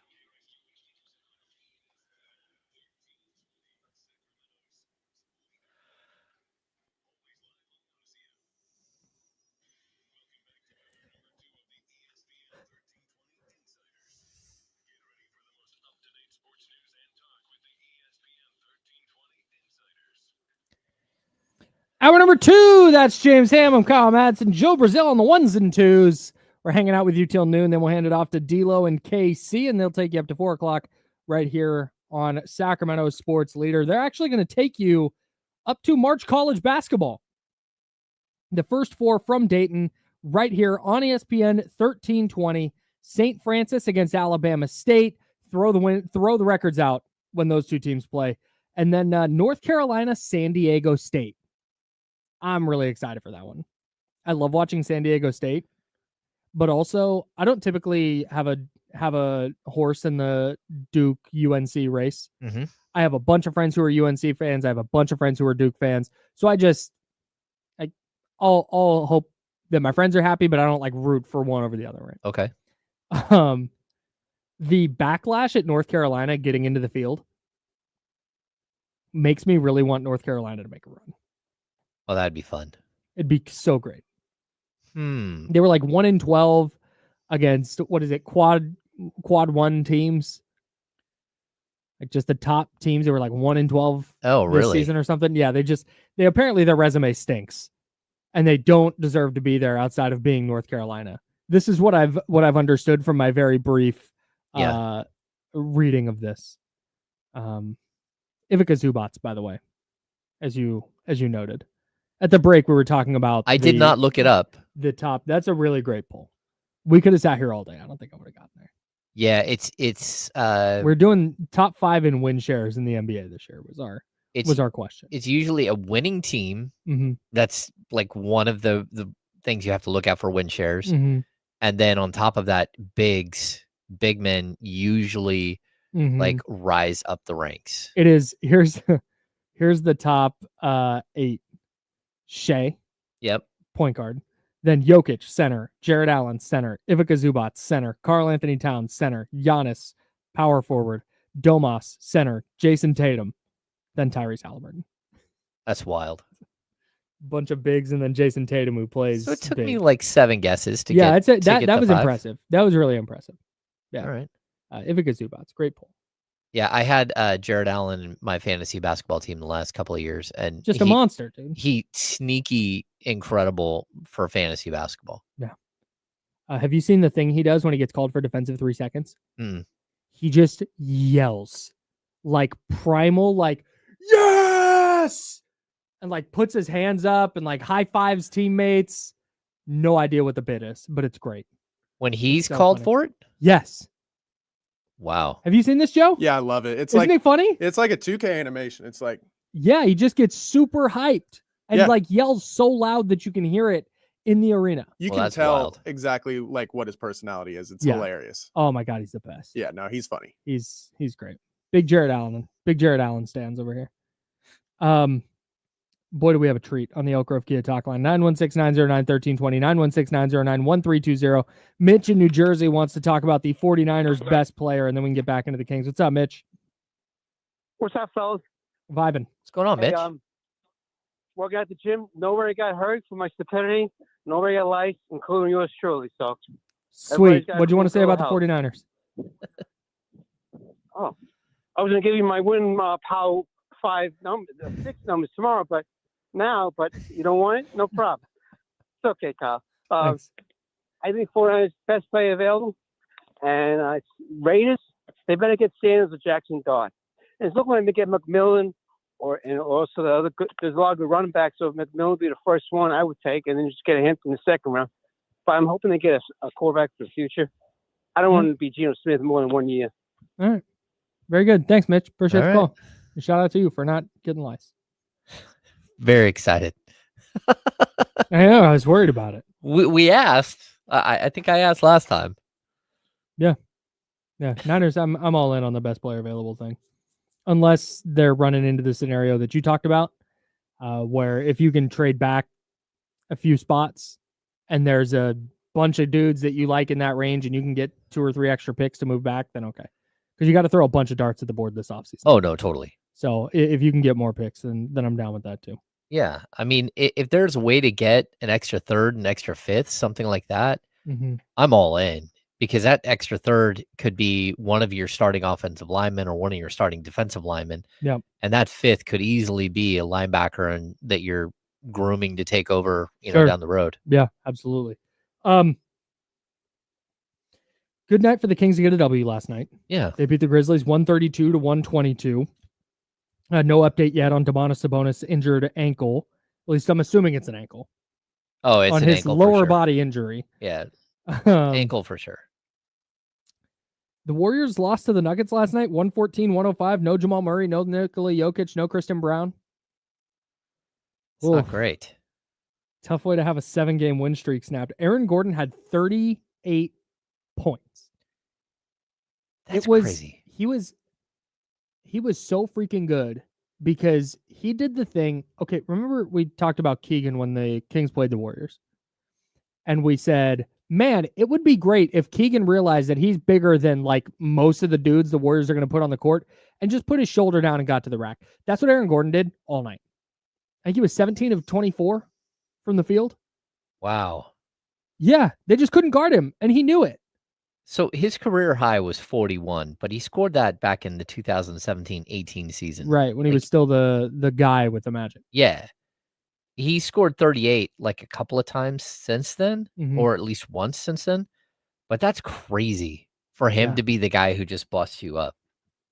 Yeah, man, he just cooked last night. And then Steph was terrible. And now we were hearing all this stuff about how exhausted he is. And Draymond was terrible. And now they have to play the Bucks tonight. Uh-oh. Also, Russell Westbrook, freaking awesome, too. 12, 12, and 16 for him. Well, of course, he's going to have a triple-double when Jokic is out. Just gonna put up triple-doubles forever, apparently. I believe that's his plan. He's what, 36? Something like that. It's super impressive. Late career Russell Westbrook. Yeah, he's 36. Turns 37 in November. He's still carving out a role in the league, doing what he was doing. I don't think he's ever going to quit. I think, yeah. He's not as explosive as he was as an athlete, but he's still just super high IQ player. And just figures out a way to put up triple doubles in a game where they need one. How many career triple doubles does he have? 1 million. Yeah. 1 million, I think is he has 203. That's incredible. He had the one season where he had 42 triple doubles. That's outrageous. He led the league in triple doubles 5 consecutive seasons and 6 out of 7 years. That's just crazy. Really good player. Yep. More good news for the Kings last night if they are trying to make this desperation run into a 7 or 8 seed or possibly 6. The Timberwolves lost to the Pacers last night, 132-130 in overtime. Oh. Obi Toppin hit a big 3. Rudy Gobert got ejected so I said the Mason Plumlee flagrant 2 on Domas was one of the most flagrant 2s I've ever seen. Yeah, just weird. Yeah, just as he went to box him out, just throws the elbow, right? So Andrew Nembhard dribbling on Mike Conley.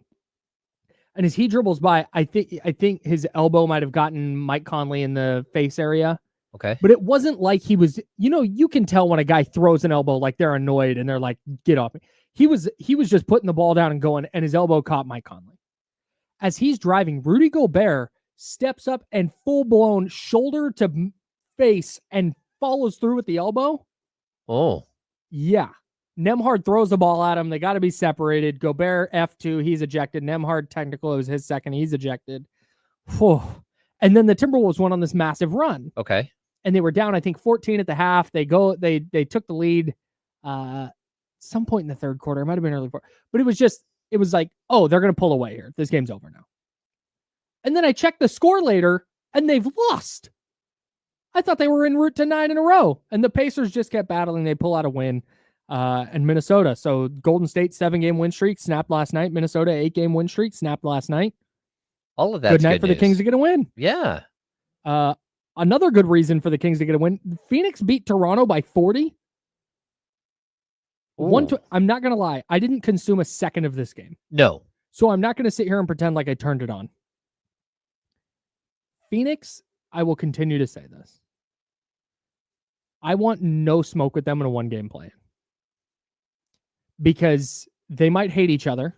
Yeah. They may be destined to be blown up this offseason, but they still have Kevin Durant, and they still have Devin Booker, and they still have Brad Beal, and Royce O'Neal, and Tyus Jones, and Mason Plumlee, and Nick Richards, and like, holy crap. Grayson Allen. If that team comes into Golden One Center in the 9-10 matchup and goes, hey, let's just rally here and see what kind of run we can do. We know this is done, but let's just kind of let's see what happens. That's a scary ass team.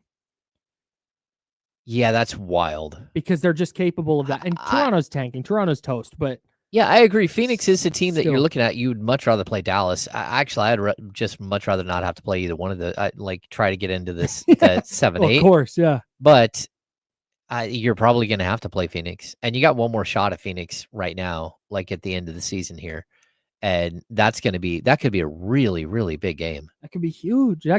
That game might literally be the difference between you host Phoenix in the play-in game or you host Dallas in the play-in game. Yeah, it's even possible that you get to that last game of the season, and let's say the Kings are a game below Phoenix in the standings. Oof. But if they win that game, they would tie and have the tiebreaker, and they would host versus, the other way around. Man. Having to go to Phoenix. Yeah, it's wild. And the game before that, so it's Sunday, April 13th is that game against Phoenix. The game before that is Friday, April 11th against the Clippers at Golden One Center. In what may be a game that decides whether the Kings are playing in the 7-8 or the 9-10. If they can kind of hang around here. Now we'll see. They have the Cavaliers on Wednesday. They have the Bulls on Thursday. And then the Bucks on Saturday. And then the Celtics on Monday. And the Thunder on Tuesday. Yeah, their schedule is ridiculous. I'm caught up in this the Pacers win. The Pacers were playing without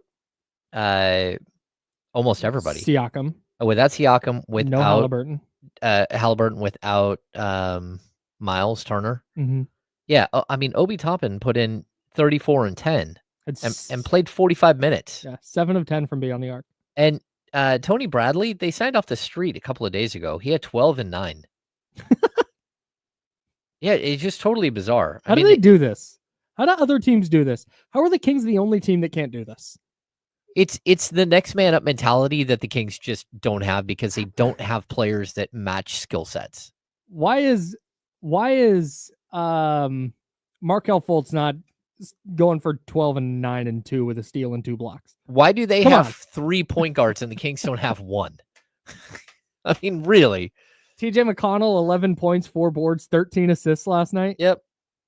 Yeah, man. They just they've got all kinds of point guards. Yeah, Minnesota. Won the third quarter by 12, forced OT. A 15-13 overtime is crazy. Yeah. This is no defense for 5 minutes. No. There was not a lot of defense played in the Kings game. The Kings played defense. I did not think that Memphis played defense. I thought the Kings did a really nice job defensively last night. Yeah. For stretches. It wasn't perfect all game. No. But when they needed to ratchet it up, I thought they did. I thought they did a nice job. Yeah. This Pacers loss makes me buy what D'Lo was saying. Because I was in on what Minnesota was doing. Mm-hmm. And he was kind of like, their schedule and this and that. They lost to a Pacers team, to your point, whose starting lineup was Andrew Nembhard, Obi Toppin, Benedict Mathurin, Thomas Bryant, and Jarris Walker, with Ben Shepherd, Tony Bradley, and Quentin Jackson coming off the bench. Yeah, that's crazy. Hey, it's a good battle. Good for them. I love TJ McConnell. I would take that guy on my team anytime. Dog, bro. Yeah, I totally agree. Yeah. All right. We'll have more Kings coming up. I had an epiphany about the Kings last night. Uh-oh. Yeah, and I can't wait to talk about it. He's Joe. That's James. I'm Kyle. We're the Insiders. We're sponsored by Jiffy Lube. It's ESPN 1320, Sacramento Sports Center. Hey, the Jackson Dart hype is such good news. Not for the Raiders, too. Not just for the Niners, but... Oh, really? Mm-hmm. Oof. The more quarterbacks that go in the top 3 to 5, the better. That just means good players are sliding. Okay, so the Kings are... they're 3 games back in the loss column of the Clippers and Minnesota. 4 games back in the loss column of the Warriors. I mean, you're going to have to see how they play without Sabonis, but... Iowa Kings fan TJ. Iowa Kings fan TJ, if you're listening, jump in the chatty house and answer this question for me because I'm fascinated. Are you a person from Iowa who just happened to be a Kings fan? or did you follow Harrison Barnes to the Kings? Did you follow Keegan to the Kings? I would love to know how you are in Iowa and a Kings fan.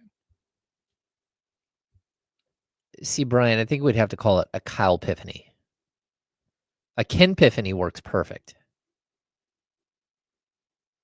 Yeah, it doesn't have to have a name. I'm not going to have an epiphany often enough to have a name. Yeah. I just had a thought. A player played in at least 65 regular season games. A player played in at least 62 regular season games, suffered a season-ending injury, and played in at least 85% of the regular season games played by his team prior to the player suffering said injury. My God. That means barring a season-ending injury late in the year, players are allowed to miss a maximum of 17 out of 82 games. The player, however, must log at least 20 minutes of action in a game for it to be counted toward their games played total. Players are allowed up to 2 instances where they play between 15 and 20 minutes and for the game to still count. Oh, so he needs to play 10 more games. No, 9. 9. Oh, kidding me? That's brutal. Because he hasn't gotten to 62 games yet. Oof. Yeah, I don't think that's going to happen. So, for example, if a player exits a game due to injury after logging 12 minutes and doesn't return, that game does not count toward the player's total. Oof. Wow. So the 12 minutes he played does not count. Yeah. High Times KG, you're in Omaha, Nebraska. How'd you become a Kings fan? And so help me God, if you say you're from Sacramento and moved to Omaha, I'm going to be so mad.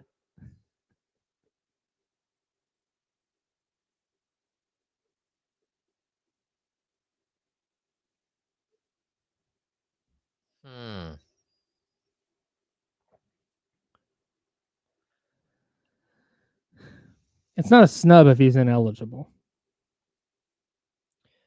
Yeah, that's different.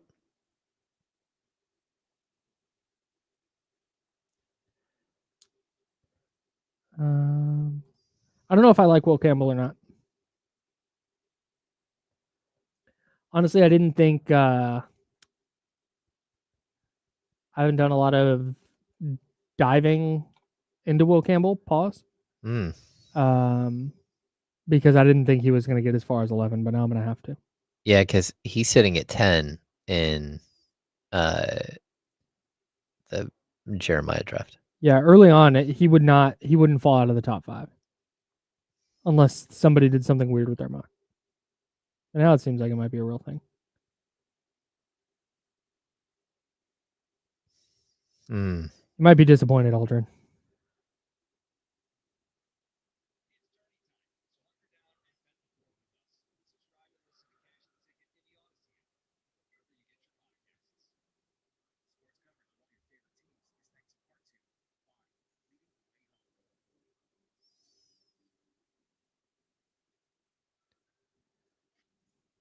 Now, back to the Insiders with James Ham and Kyle Madsen, brought to you by Jiffy Lube on ESPN 1320. I have a question before I get to my epiphany about the Kings. Of all the possible inconveniences in the morning, and I mean this as like minor inconvenience. Obviously, flat tire on the way to work that's going to make you like late for work goes a little bit above what I'm talking about. I'm talking about like sometimes I'll forget my lunch and realize it like right as I'm getting out of my neighborhood. So like just far enough that I have to decide whether I'm going to turn around or not. Or you get in your car and you realize you forgot your keys. Yeah, you gotta go back inside. It's like, God. Does spilling your coffee sit at the top of the list of inconveniences in the morning? Spilling your coffee in your car, especially in the car. Okay, so like I grew up in an era where they hadn't figured out how to put cup holders in cars. Brutal. When I was a kid. Okay. And not only that, they didn't have like travel cups yet. So I remember like Quick Stop was one of the first to have like the thermos travel cups, like the orange travel cup. Okay. Right. But there was, even at that point, there wasn't a cup holder, not just a cup holder big enough to take to fit that cup. Right. But, like, there wasn't a There cup was holder no in cup your holder, car. period. Okay. So I grew up in an era where my dad would, every time we went anywhere, would grab a cup of coffee and a regular coffee cup, put it between his legs. My dad, like, he might be listening. I will just say this right now. My dad is one of the all-time worst drivers ever. Oh, no. He drives an automatic with 2 feet. He always has.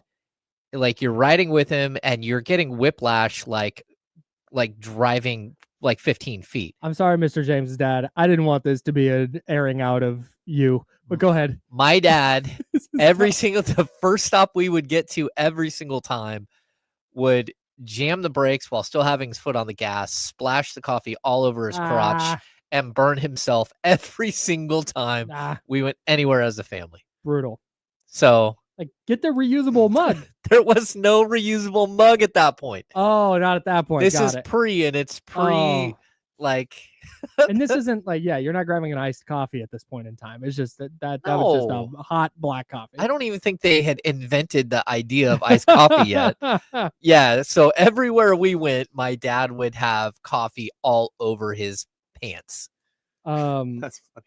Sorry, Dad. It's a top 5 most inconvenient thing. Maybe top 3, maybe top 1. Oh yeah. Here's the dumb thing that happened to me this morning. And then we'll get to my King's Epiphany. So I have not to brag, I have a Yeti water bottle. This one. It is too many ounces to fit in a normal cup holder. So I got one of those cup holder extenders that pops up out of your cup holder, and it's a big round cup holder that fits like a Yeti. Okay. Super convenient because I don't have to worry about where to set my water bottle anymore.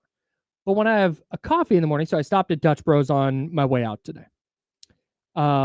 When I have a coffee in the morning, I set it in the big cup holder and I just put my water bottle in the front seat because that's less of an inconvenience than when I'm driving with somebody, right? Mm-hmm. So I have my water bottle in the front seat. I have my plastic coffee cup in the big cup holder. I have to slam on the brakes at one point. And I reach over to grab my water bottle so it doesn't fly forward. And I kid you not, smack my coffee cup. Keep in mind, we're talking plastic coffee cup. With the big opening so you don't have to use a straw. Yeah. I smack that and knock it over. I'm like, gosh darn it, shucks. It's exactly what I said. That's right. Because again, I'm on the freeway. I'm on 80 near between like Antelope and Douglas. Oof. So we're in the stop and go portion of my drive. So I can't just like, I'm doing 70 with nobody ahead of me. I can look up every once in a while just to make sure I'm good. No, I'm in bumper to bumper. My coffee is spilled. I pick it back up. The side of the cup has been split open. Oh. And coffee is gushing out the side of the cup. In your new car. In my brand new car that I have gotten. Quick Quack Car Wash salute. I'm a member, bro. I go like twice a week to keep my car clean. I keep it smelling nice in there. So now I have to turn my coffee cup like sideways so it no longer gushes out. I finally get to work. And I wasn't far enough away that I could just pull over early because I was too close as I get to. Yep. I got to go.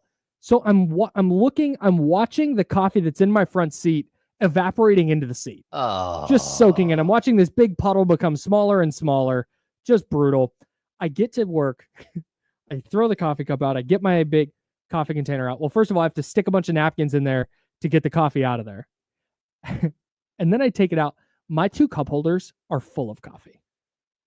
I did not realize I ordered a 97-ounce coffee that comes in a 24-ounce cup. It was so much coffee. So I'm like, so now this is a $7 coffee. I still operate at times under the college student mindset. Uh-oh. Oh, no. Oh, I know where this is going. Did you put a straw on that thing? I thought about it. Is it waiting for you when you get back? It might be. Are you gonna?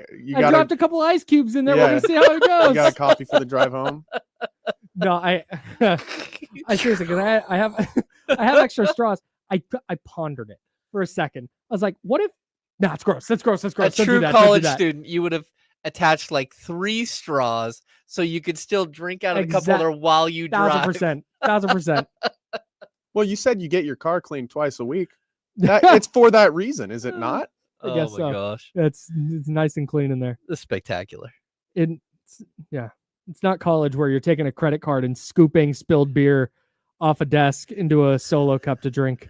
Which I've done. No shame. But no yeah, shame. I ended up just I think I got everything out. I think I got everything. So fingers crossed now that my car doesn't stink to high heaven. I don't get dairy creamer, which I'm hoping helps me. Yeah. And I don't get sugared flavoring, which I'm hoping helps me in my quest to keep my car from stinking like ass. Okay. We'll see how it goes. I'm really sorry this happened to you. We'll see. It's all good. Very minor inconvenience in the list of things that can happen in life. But man, what a pain. What a way to start the day. I did have because we're laughing here, I'll tell you my Please. moment with Jay Huff. Oh yeah. Oh yes. Get us back into basketball this way. So I'm standing courtside As you do. with Mark Jones and Sean Cunningham. Great. And Jay Huff comes over to say hello to Mark Jones, and he says he greets all three of us. Mm-hmm.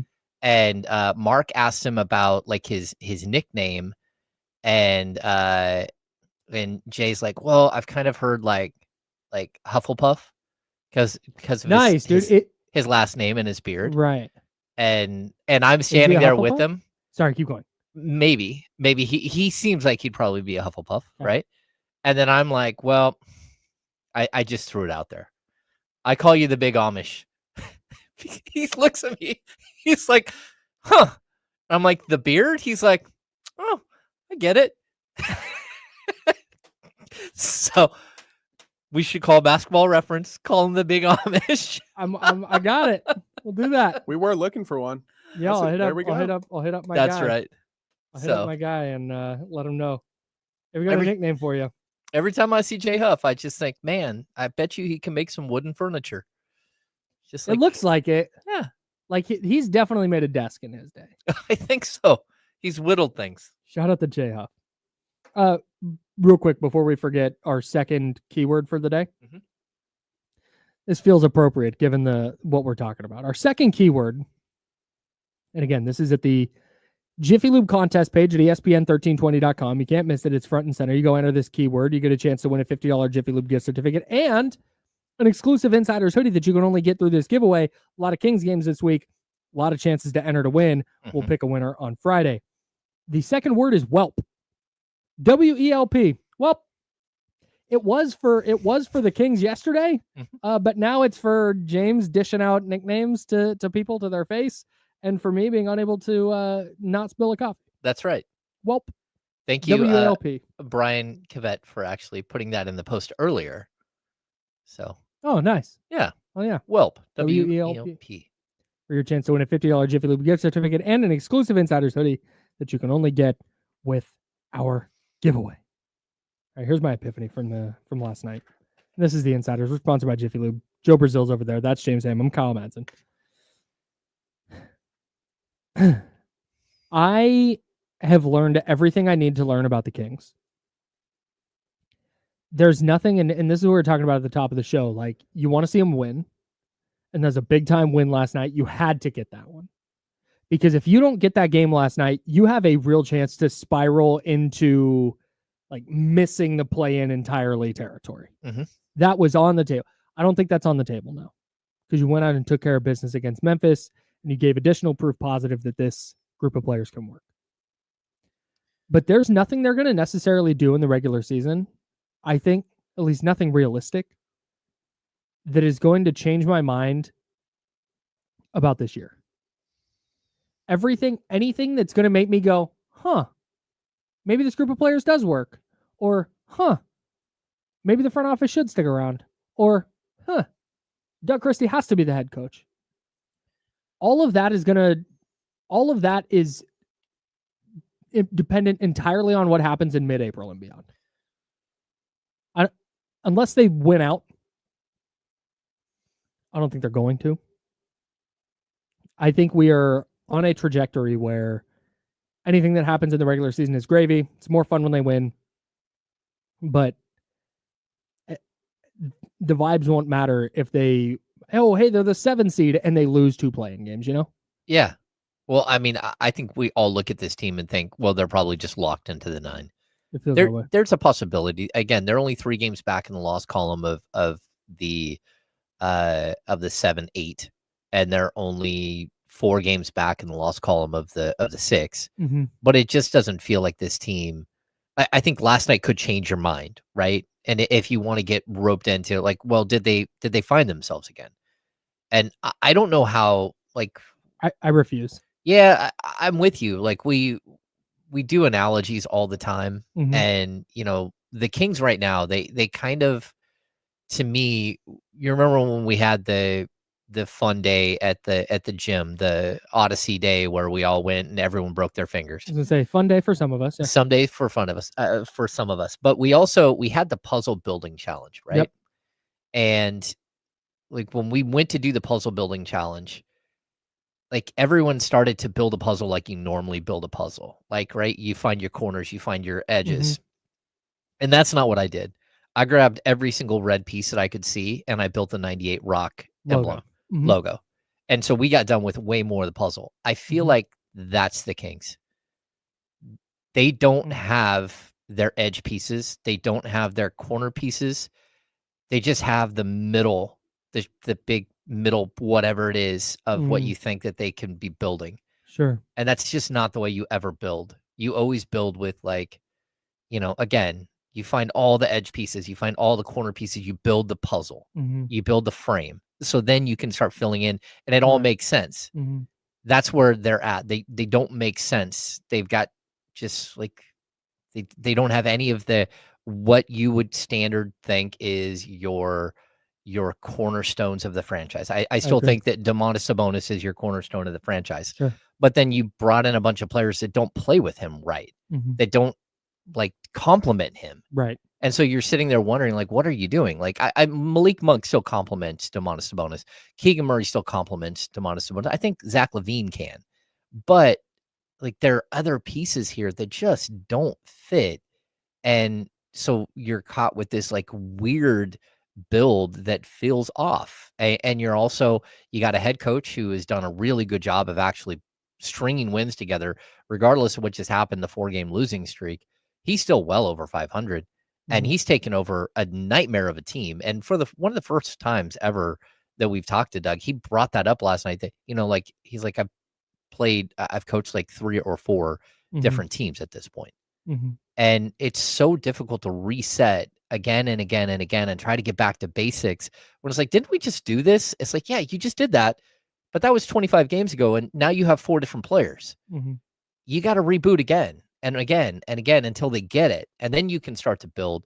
And I thought last night was the first time we saw like a true reboot for this team. And then of course, Sabonis goes down. And again, it's just, now you're trying to put together a puzzle and you're missing the biggest piece. Yeah. Like, it doesn't matter if you get the whole thing done, you're still going to be missing a piece until Sabonis is back.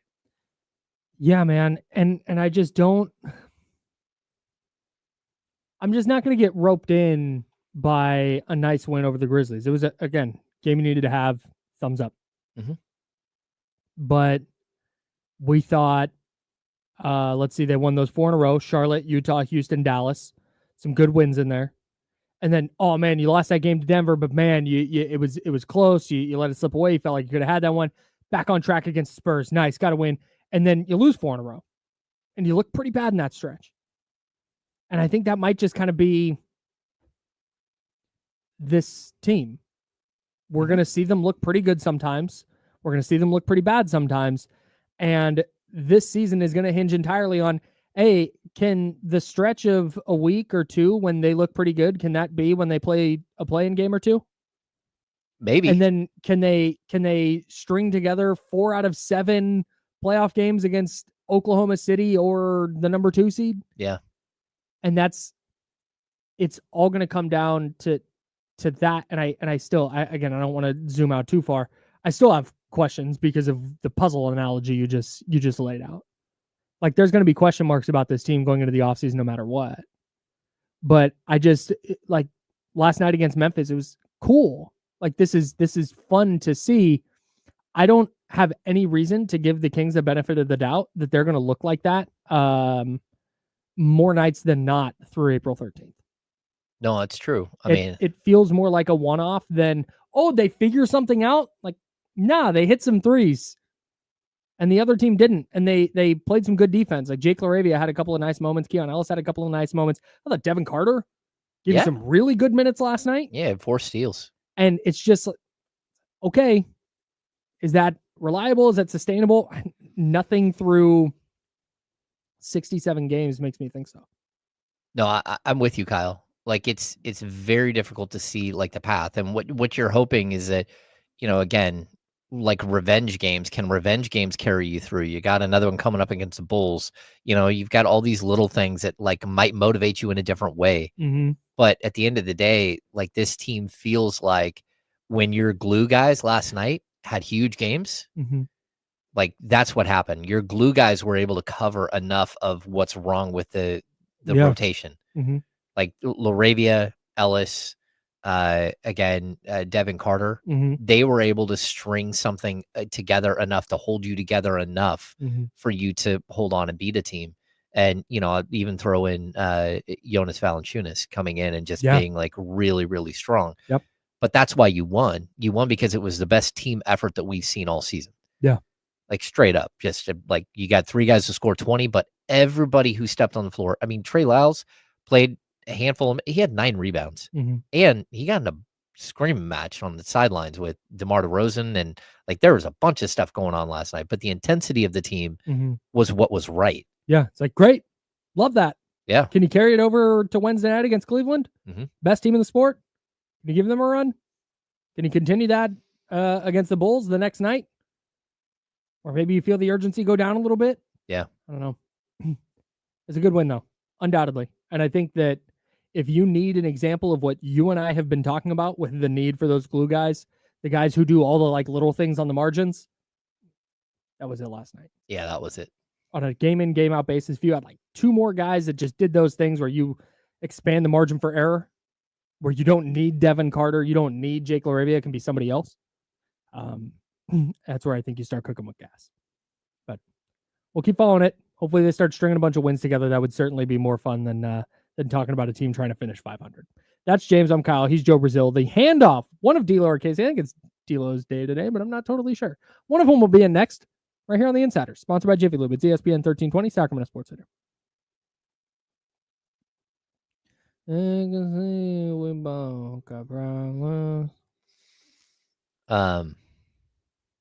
Yeah, we didn't really get to the situation down. Like Trey Lyles heated.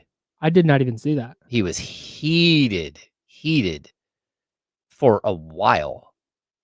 Like it felt like what it really felt like? It felt like an accountability moment.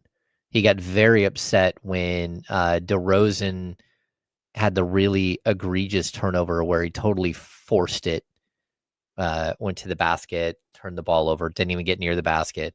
And it came on the heels when he had been the heels of when he had been blocked once or twice, trying to again go to the basket.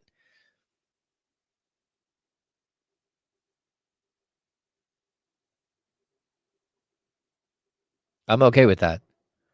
Everyone needs to be held accountable. Yep. And I don't hate DeMar DeRozan, but just because I don't believe that DeMar DeRozan and like Domantas Sabonis are the building blocks of a franchise together, like, yeah, he just is a very specific, very different type of player.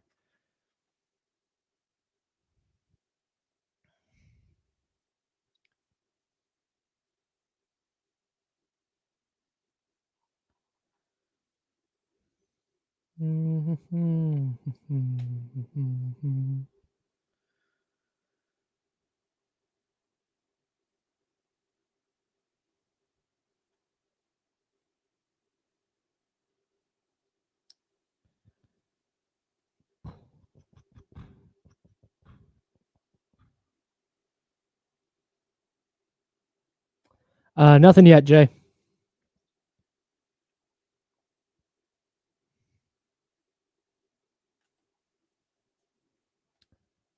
This is for your boy. This is Sore subject. I don't know who that is. He is a rapper who, when I was in college, I resembled. Oh. And I walked into class late one day, and some kid said something to the effect of like, "About time, Bubba Sparks," and everybody laughed. So,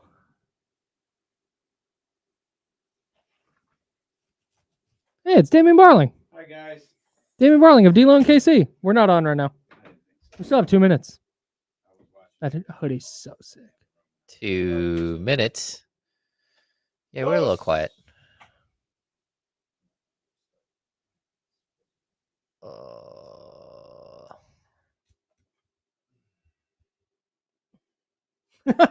Zabo said hello in the chat. Hello, Zabo.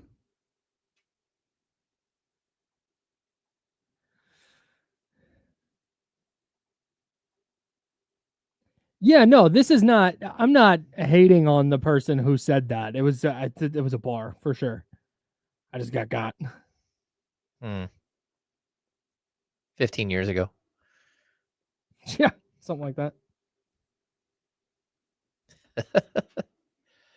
It does sound like your villain origin story.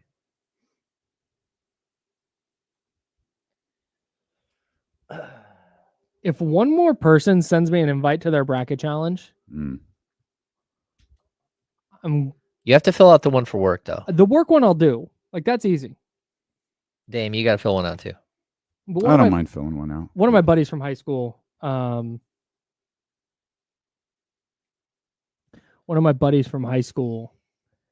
hits me up to do like fantasy football every now and then and stuff. And he texts me his bracket challenge. And I was like, all right, I'll jump in. $100 buy-in? Like, I'm sorry, no. No, bro. What do you think this is? You're not going to get money from me for a fucking absolutely no chance, dude. I'm okay with like a $20 buy-in. Thumbs down. I know it seems like I spend money on a bunch of bullshit. I assure you I do not. And I will not spend money on a bracket challenge. I barely want that to spend I'm not $20. going to win. I barely want to spend $20 on.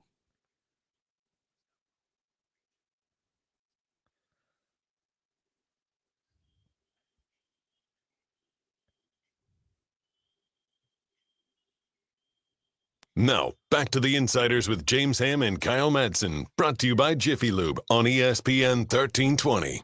I will barely spend $20 on fantasy football. And that's a thing that I feel like I know something about. Mm-hmm. You want me to pay to do a bracket? No. Absolutely not. No, I will not pay to do a bracket. I will not pay to do. I do Prize Picks because Prize Picks pays me. Sure. Sorry. Shout I out forgot. To we have well. conflicting. That's fine. I completely forgot. That's fine. Hit the dump button.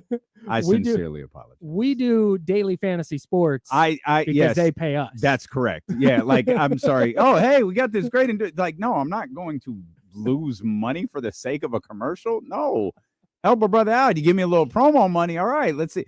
I have stretched that promo money as far as a human being could possibly stretch it. I hit big on Tyrese one Halliburton lineup. Under. Bruh, less man, lower. Every time. But I hit big on a lineup that I'm still eating off of. I haven't spent a penny of my own winnings. That's awesome. That's the only way I do it. Like I love going to Las Vegas. I do not gamble in Las Vegas. Really? I go to eat and I go to shows. I do not gamble. If I do, I set a limit. Like I might gamble twice, and I'm gonna maybe my cap is like $200, but usually more like I'll like if I'm gonna gamble twice, I'll just gamble with 100 twice. I'll spend $700 on a concert ticket and be as happy as can be. I'll lose $20 at the blackjack table and be pissed because that competitiveness kicks in. No, it also feels stupid. It was like, fair. why did I like for what? Like what was I trying to prove by sitting at this table with a trained professional and losing in 30 seconds? Last time I went to Vegas, I was bragging to one of my friends I was with. I was like, dude, just take $100. You play craps. You can stand there with $100 and play craps for like 3 hours. Yeah. Like it's just light work. I got on the worst run of craps that I've ever seen in my life. I was at that table for like 12 minutes. My buddy, after a couple of minutes, walked away. He wasn't even back to the room yet. Oh. By the time I got up the elevator. See, that's a life that I'm not going to live ever. Just brutal. Just I could have, it would have been more productive for me to film myself flushing $100 down the toilet and be like, hey, content for the internet, than whatever I did at that craps table. You could have reversed and played the don't pass line, and like you can reverse your betting. Yeah, no, You don't know how to do that no, part? I do. Okay. I just didn't. Yeah. And it's 10 years ago now, so what are you going to do? This can't end well. I can see you're over it. Yeah, I don't want to turn this into a discussion about crap strategies. Yeah, well, okay. No, there you go. What? Well, okay. Kings got a win last night. They did. That's big time. Yeah, that was that reminded me of the Houston game. Oh. I thought Yeah. I thought they played really well versus Houston. I thought Houston, the game was never out of reach. Mm-hmm. Houston kept like clawing and scratching and fighting, and like they were in it, and they were in it late. And I thought Sacramento did a great job in that game of just kind of stiff arming. Like, no, I see you. Yep. Single digits. I see you. Mm-hmm. Stiff arm. Domas goes down. Whatever. I see you. I think Domas went down in the first minute of that game, right? No, in the Houston game. Wasn't that the game he went down in? Yeah, like first play. Get out. I got you. Stay away from me. That's what I thought that they did last night. They just kept putting the stiff arm out. We saw that lead get down. I think it was I don't remember if it got as high as 20 or 20 something, but step back, and they fought them off, all the way until the fourth quarter, till the buzzer went off, and it was a good win for Sacramento, a desperately needed win, but one where I thought they played well on both ends of the floor. You had a lot of things go well, and I think with hamstrings, you never really know what you're dealing with on a day-to-day basis. But we saw Domas's ankle turn in a direction it wasn't going to turn. I think they're pretty comfortable knowing they're not going to play with him tomorrow. They're not going to play with. I can't imagine that they have any thoughts of him playing, maybe even the rest of the homestand. Certainly not anytime soon. So you start to adjust your strategy and say, okay, we've done this before. We just did this. We're going to have to do it again. And I've got full faith in Valanciunas. And if this team can put together just a couple of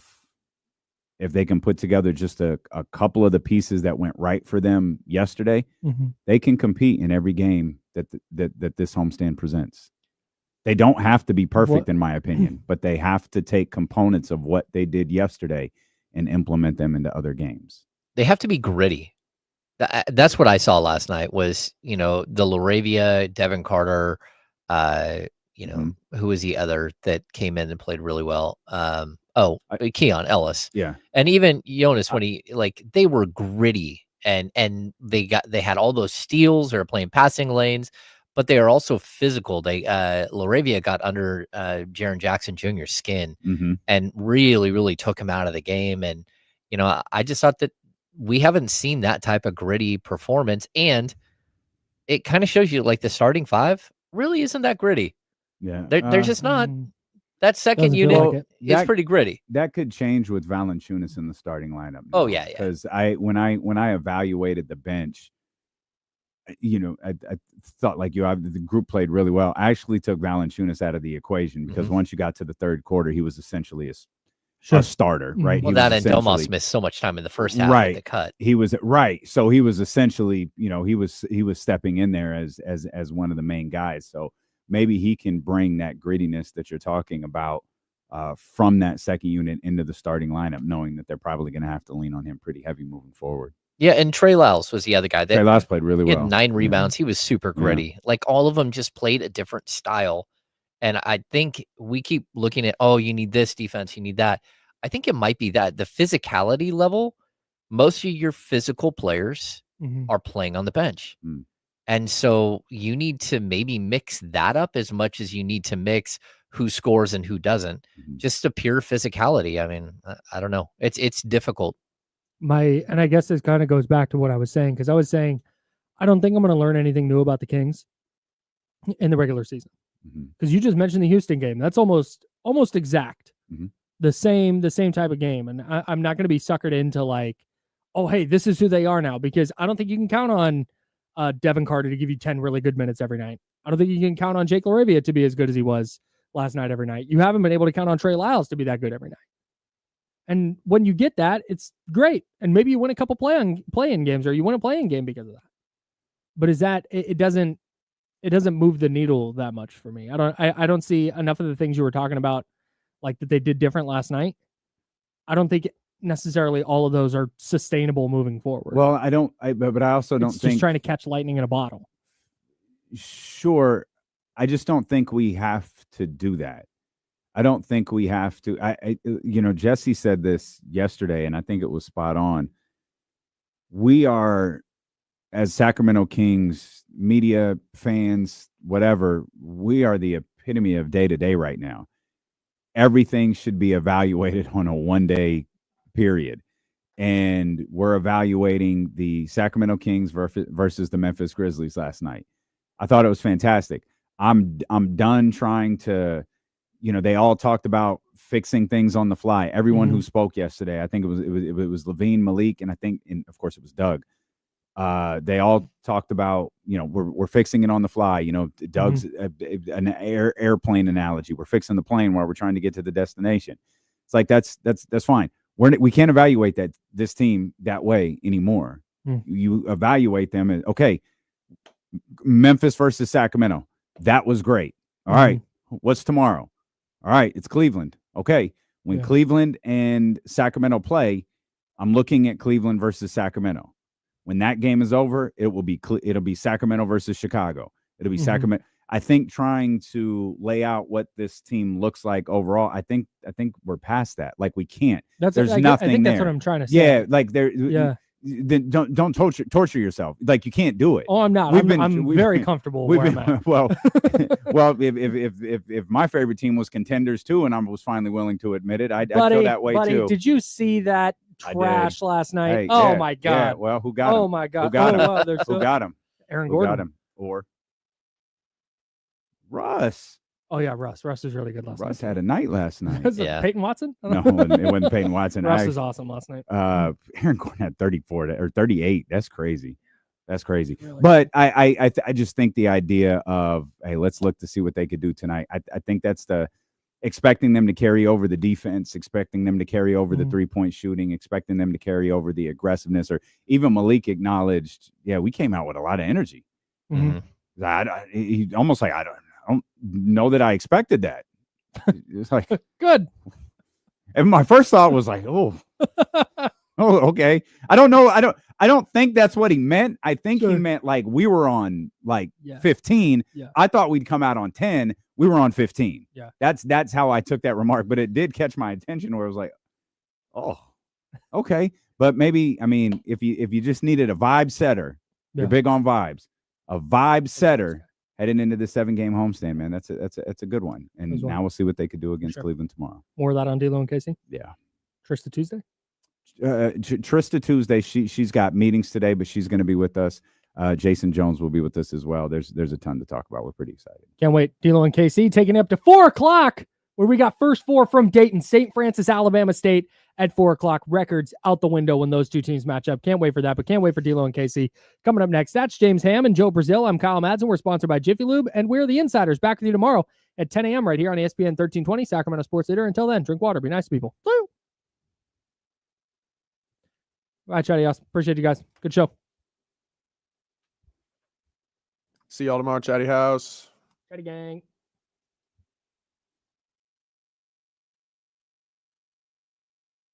I was hoping you'd say until then, be nice, drink cup holder coffee. I don't know.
We got them screaming D-Lo, KC, D-Lo, KC, D-Lo, KC, D-Lo. We got them screaming D-Lo, KC, D-Lo, KC, D-Lo, D-Lo.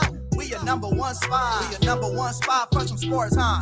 Got the city going crazy when we work, huh? We top two, but we ain't two, we in first, huh? And when you need the real, we is who you search, huh?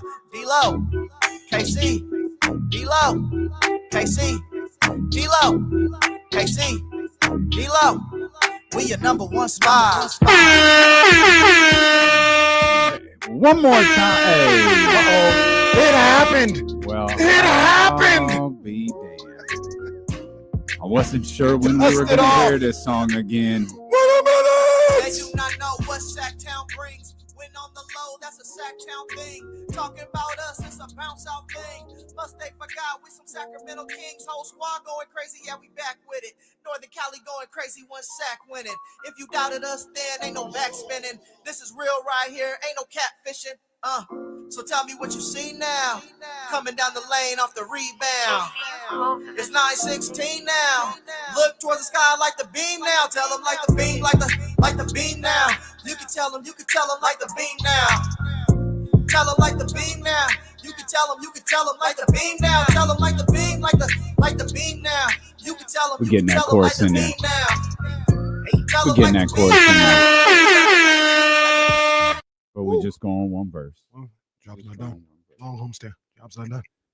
I don't even know what the job is, man. But stay alive for the rest of the season. Man, that's it. You were right. It's go 1-0 every day. Stay your ass in that playing spot for about however many games left. Russell Wilson vibes. Wait a minute. 1-0 every day. I'm glad. I was about to say something. I'm glad I did, man. I was gonna get a flag, man. Now you want to be an adult? I was gonna get a flag, man. But we don't know that. Go ahead. All right. Look, if I say it, are we gonna ignore any flags, brother? The game just kicked off right now. It's first down. We're about 14 minutes and 55 seconds left in this first quarter. Well, I was gonna Russell Wilson go 1-0 every day. And what did he say? Bronco up. That's what was it? Yeah, let's ride. Like maybe that. It was let's ride or something like that for the Broncos. So I was gonna say 1-0 every day. Beam up. Feels like a play on, but I know it's wrong. This is a play on, man. I'm just saying now that I say that. Yeah, it's a play on. It's a play on. Beam up. We didn't catch that false start on the left tackle. Beam up. They did the left tackle did the kick out right before. Yeah. It should be a flag, but no, he's allowed that 0.1. Beam up. Beam up is crazy. I think they sell that at the gas station. Beam up. Oh man. So you don't throw a flag, and now we're just celebrating it. Well, Kings won. Kings won. The vibes are up. Just repeating it over and over and over again, and they're showing Domas's ankle turn. That was tough. On NBA today. More Kings highlights. Well, what's amazing? They show the ankle turn, and as Domas is hopping off the floor, you see the gigantic boxer bandage on the side of his eyebrow from the elbow that he took earlier in the game. Yeah. Goodness gracious. Kings highlights before Lakers highlights. That's crazy. Well, LeBron didn't play. Okay. It's still they were showing Laker highlights when Smush Parker was out there. Why is Smush Parker always the barometer for awfulness? It's him and Chris Smush. Oh man. Poor Smush Parker. Smush could play too. I thought Smush was a good ball player. Like talented ball player. Smush and Booby together could form an all-star nickname something team. I don't know. Smush, Booby, and Boogie. Oh, Boogie, man, that's our guy. Yeah, well, I was thinking Boogie Ellis too. No, you can do that Boogie too. I don't like there being multiple Boogies. That doesn't feel appropriate. There is this young lady at Etowanda who is the truth. She's actually Jason Jones knows her. I'll talk about it later. But her nickname is Puff. Well, I bet she didn't bitch out and change it. She didn't. It's her Instagram and everything. Oh, Puff. Yeah, she took ownership of it. Unlike other cowards I know. Took ownership of it. Now you got to do some underscore. Doesn't even sound good in promos. Can't figure out how to find it. King Always forget. KC underscore 916. Was the underscore needed? Was King KC Yeah, 916 taken? Yeah. Who is King I gotta KC pay that. 916? Yeah. Like, who Also, are if you're you, brother? listening, Yeah. King KC 916, you a bitch. Give it No. up. Oh man, damn. I didn't you have to do all that, Yeah, but Oh, give up the I mean, handle. we're all a team, so yeah, King KC 916. Yeah, give up the handle, Give up the bro. handle. Like, what are we doing? I'm gonna send you guys after this dude. King. Let's see who King KC 916. Send him after, send my goons after him. King. I don't. They said it wasn't available last time. Maybe it's changed. Got King James 916. I don't know. I don't see it, man. I don't know, man. What? Anyways, Kings win last night, 132 to 122. The ironic thing is, I'm in the when you push like the search, there's a couple of different posts from me, but that's not my Are handle. you telling me you're King KC 916? Yeah, no underscore. You just don't remember it? No, I'm not. But Did we just diss Kenny? I don't know what happened. Did you create this profile and forget? No, because I'm not tagged as that. When you click on one like this one, for instance, the underscore is there, so it's not the at isn't there. Oh, I don't know. I'll check with these guys again. Maybe they're gaslighting me. maybe. I don't know. Kings win last night, 132 to 122. They're doing better Needed than that. KC's Twitter handles are. Needed that, man. Needed that. Yeah. Hey, shout out to the 16,205. That arena was on point from the beginning of the game. When it was like, I think it was Keegan that scored the first basket.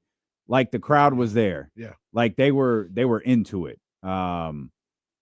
They never I don't feel like that crowd ever wavered until that Light the Beam chant started with, 90 seconds left or whatever it was. Like that crowd was into it. And given the circumstances of the season, given what's ahead, the fact that they responded the way that Malik asked them to the other day, I thought that was terrific, man. If I'm giving a game ball out for yesterday, it's going to that crowd at the Golden One Center, man. They were into that game from jump, and I think they lifted that squad up yesterday. The Kings fans, the Kings fan base, the people that attend those games, even the people who don't, they're the epitome of, the meme. It's like it's a picture. It's an old man, and he's looking they're sitting on a park bench, and he's real grumpy, and it's raining, but he puts the umbrella over the wife, and it says, something like, I may be angry, but I still love you, type stuff. And that's the epitome of Kings fans. Mm-hmm. Like they may be angry, upset, disappointed, just furious with this ball club and with this organization, but they still love them. They still show up at the Golden One Center. And when it's tip off, it's time to get behind the team. It's time to root for these guys. And they do that time and time again. And it like you noticed it never gets lost on me. How when it's tip off time, yep, they're ready to go for this squad. Yeah. Always. Yeah, man. So shout out to the Golden One Center last night. Thank you, AD. It's just because I'm angry doesn't mean I don't care. And he's putting the umbrella over his wife or something like that. Okay. Yeah. All right. Well, that's Kings fans holding the umbrella over their team, even though they're angry at him. So shout out to the G1C. We'll break into the intricacies of the game, the goods, the bads, the uglies. But the worst was what we just saw in NBA today, just a heartbeat ago, and that is Domantas Sabonis rolling his ankle. Of course, he had just come back from the hamstring injury. He had taken an elbow to the eye in the first quarter and comes back in the third quarter after halftime and rolls his ankle. And that was a bad one. The crowd saw it. They reacted to it. He got carried off the floor, was screaming and hollering, obvious discomfort. And it's hard to believe that Domantas Sabonis will be anything other than out for a while as it pertains to Sacramento. First person play that came to my mind was Jalen Brunson. It looked about the same as when he rolled his ankle a couple weeks ago against the Lakers. And hence a couple weeks ago. Like he's been out for a couple weeks. Mm-hmm. So they're all different. Just because it looks one way when it happens doesn't mean the severity is the same, or they're just different. But that one and his reaction looked at least a week, maybe 2, maybe 3. Yeah, I mean, you're right about the ankles, and correct me if I'm wrong. So is it the more you sprain your ankle, the worse it is? Like, isn't there something about like if you sprain your ankle regularly, it's better? Build up like some scar tissue around it or something like that. They say that. Okay. I don't know if that's actually just something they say. Yeah, they just that's just talking. Say that. I think I don't know. Someone stayed at a Holiday Inn Express. Well, maybe it was a real doctor who said it. I don't know. I don't. AI says no. It's not better to sprain your ankle regularly. I don't know. Have you ever looked up D'Lo and KC to see what AI says about it? No, why? Look it up. All right. Look up D'Lo and KC, and just for fun, put in Reddit because that was in the description. I did that the other day, and then we'll let Jesse look that up and see what happened. But something always pops up when you put in D'Lo and KC. Oh, nice. D'Angelo Wrestling, Casey Johnson hosts this show. Yeah, that's sick. Yeah, that's artificial. That is the thing that people tell us is the future. Casey Johnson, who I think if you look up Casey Johnson, he's like a history professor or something like that. Well, I did want to be a history teacher when I was.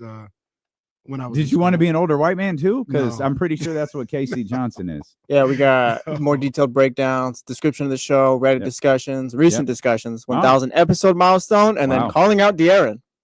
Well, okay. One of our bullet points there. Well, the one thing that's what we're known for, huh? Well, the other thing that always comes up when you Google D'Lo and KC is, why does D'Lo hate Carmichael Davis? I haven't gotten to that thread yet on Reddit. Every time. That's funny. Here it is right here. Oh, y'all need to delete that thread. I do not hate that, man. It is like 4 years ago, too. It's not even recent.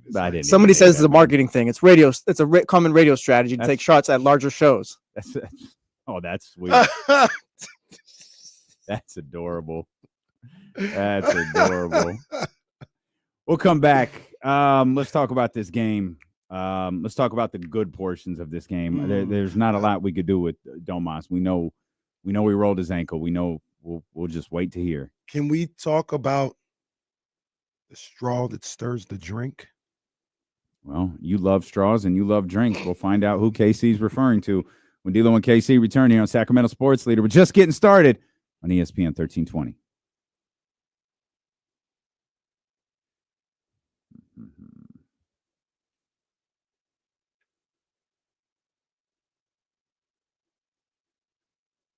What's going on, everybody?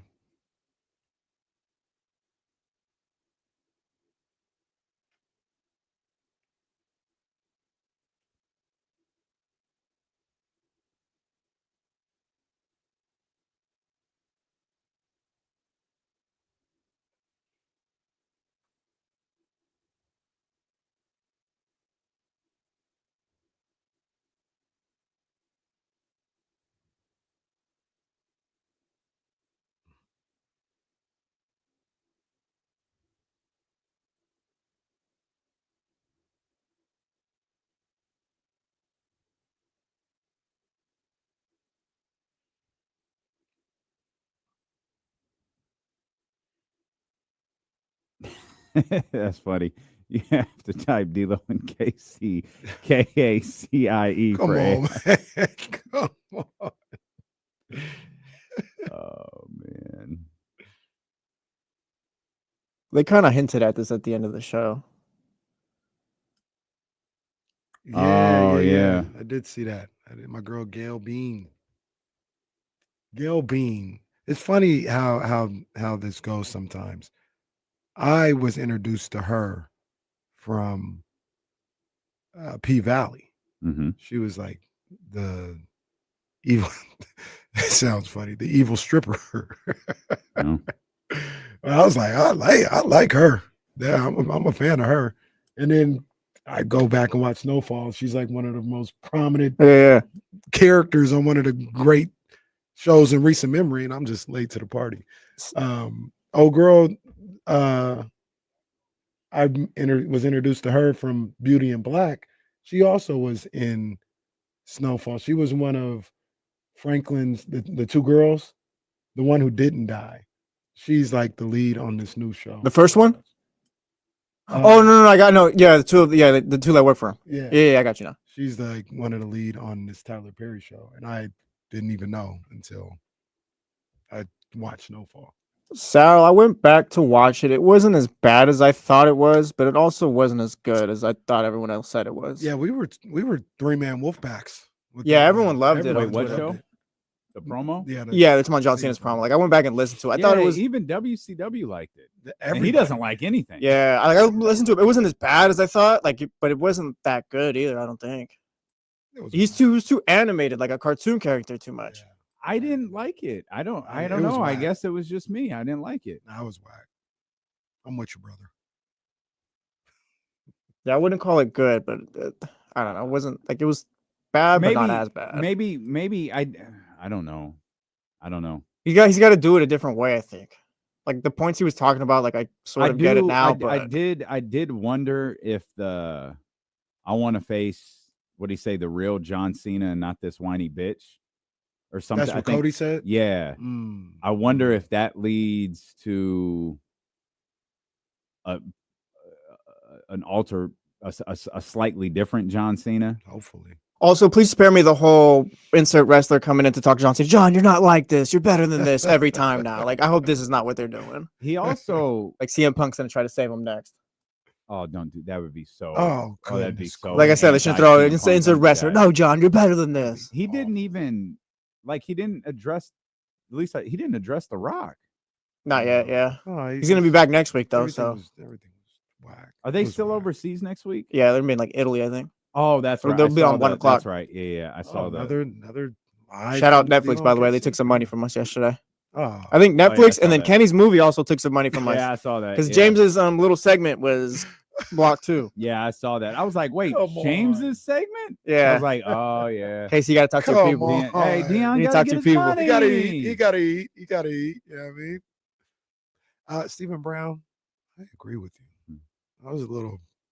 I'm not gonna say she looked like anything. Don't do that. But I was distracted with her. It's like, oh, all right. She looked better the 6th season. The first time we were introduced to her, I was like, oh.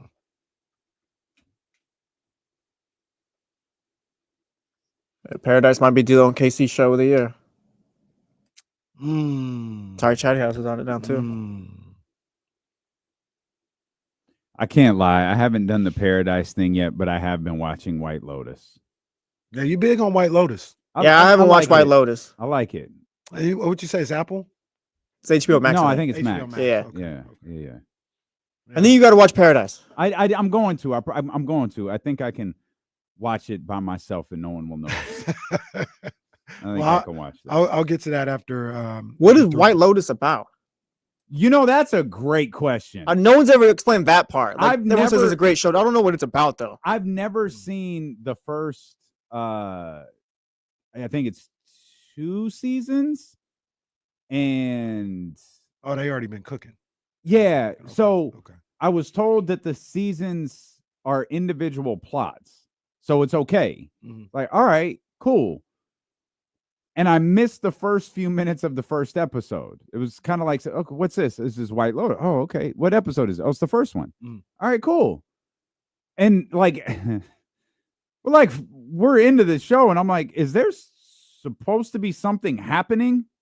So what happens is, I missed it. Something happens at the beginning, and then it like goes back and leads you to like how, what's happening, how we got here, all of this stuff. So our White Lotus insider Colin Matson says it's a deconstructed murder mystery, basically.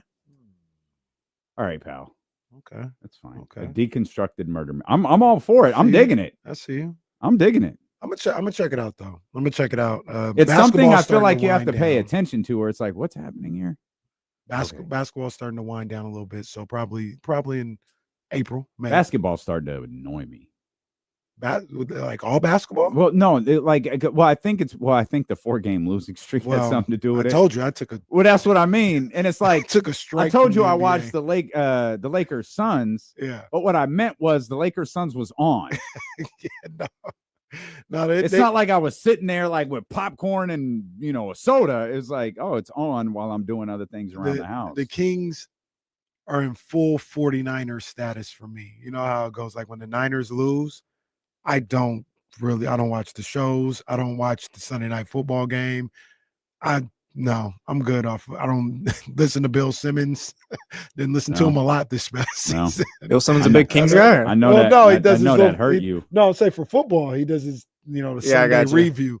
No, we ain't listening. Did you miss him? Because I know that's hard for you to not listen. No, to Bill it's Simmons. fine. It's fine. That is the worst when your team loses and the next morning it's like, I can't watch SportsCenter and none of this. So I'm just gonna have a miserable morning as well. Yeah, no, it's just I'm Joe Budden. That's what I'm listening to and watching. And the Kings have gotten to that. I told you all week I boycotted the NBA after Friday night. I said this is whack. Oh, why I could barely enjoy college. I haven't caught a Monday morning SportsCenter in 25 years. Shout out to the Dolphins. Well, we feel better today. We do feel better. We got NBA Today on, and they were running Kings highlights. Everybody's got on blue today for some reason. They got the memo, I guess. Yeah, they got the memo. And we got a Kings win last night. Was yesterday surprising at all? Just in the sense they kind of just were in control the whole way. And personally, I'm not gonna lie, I was kind of waiting for the Grizzlies to make a run and kind of come back and all that. They did make a run, but the Kings they held them. So I made the comparison to the Rockets game.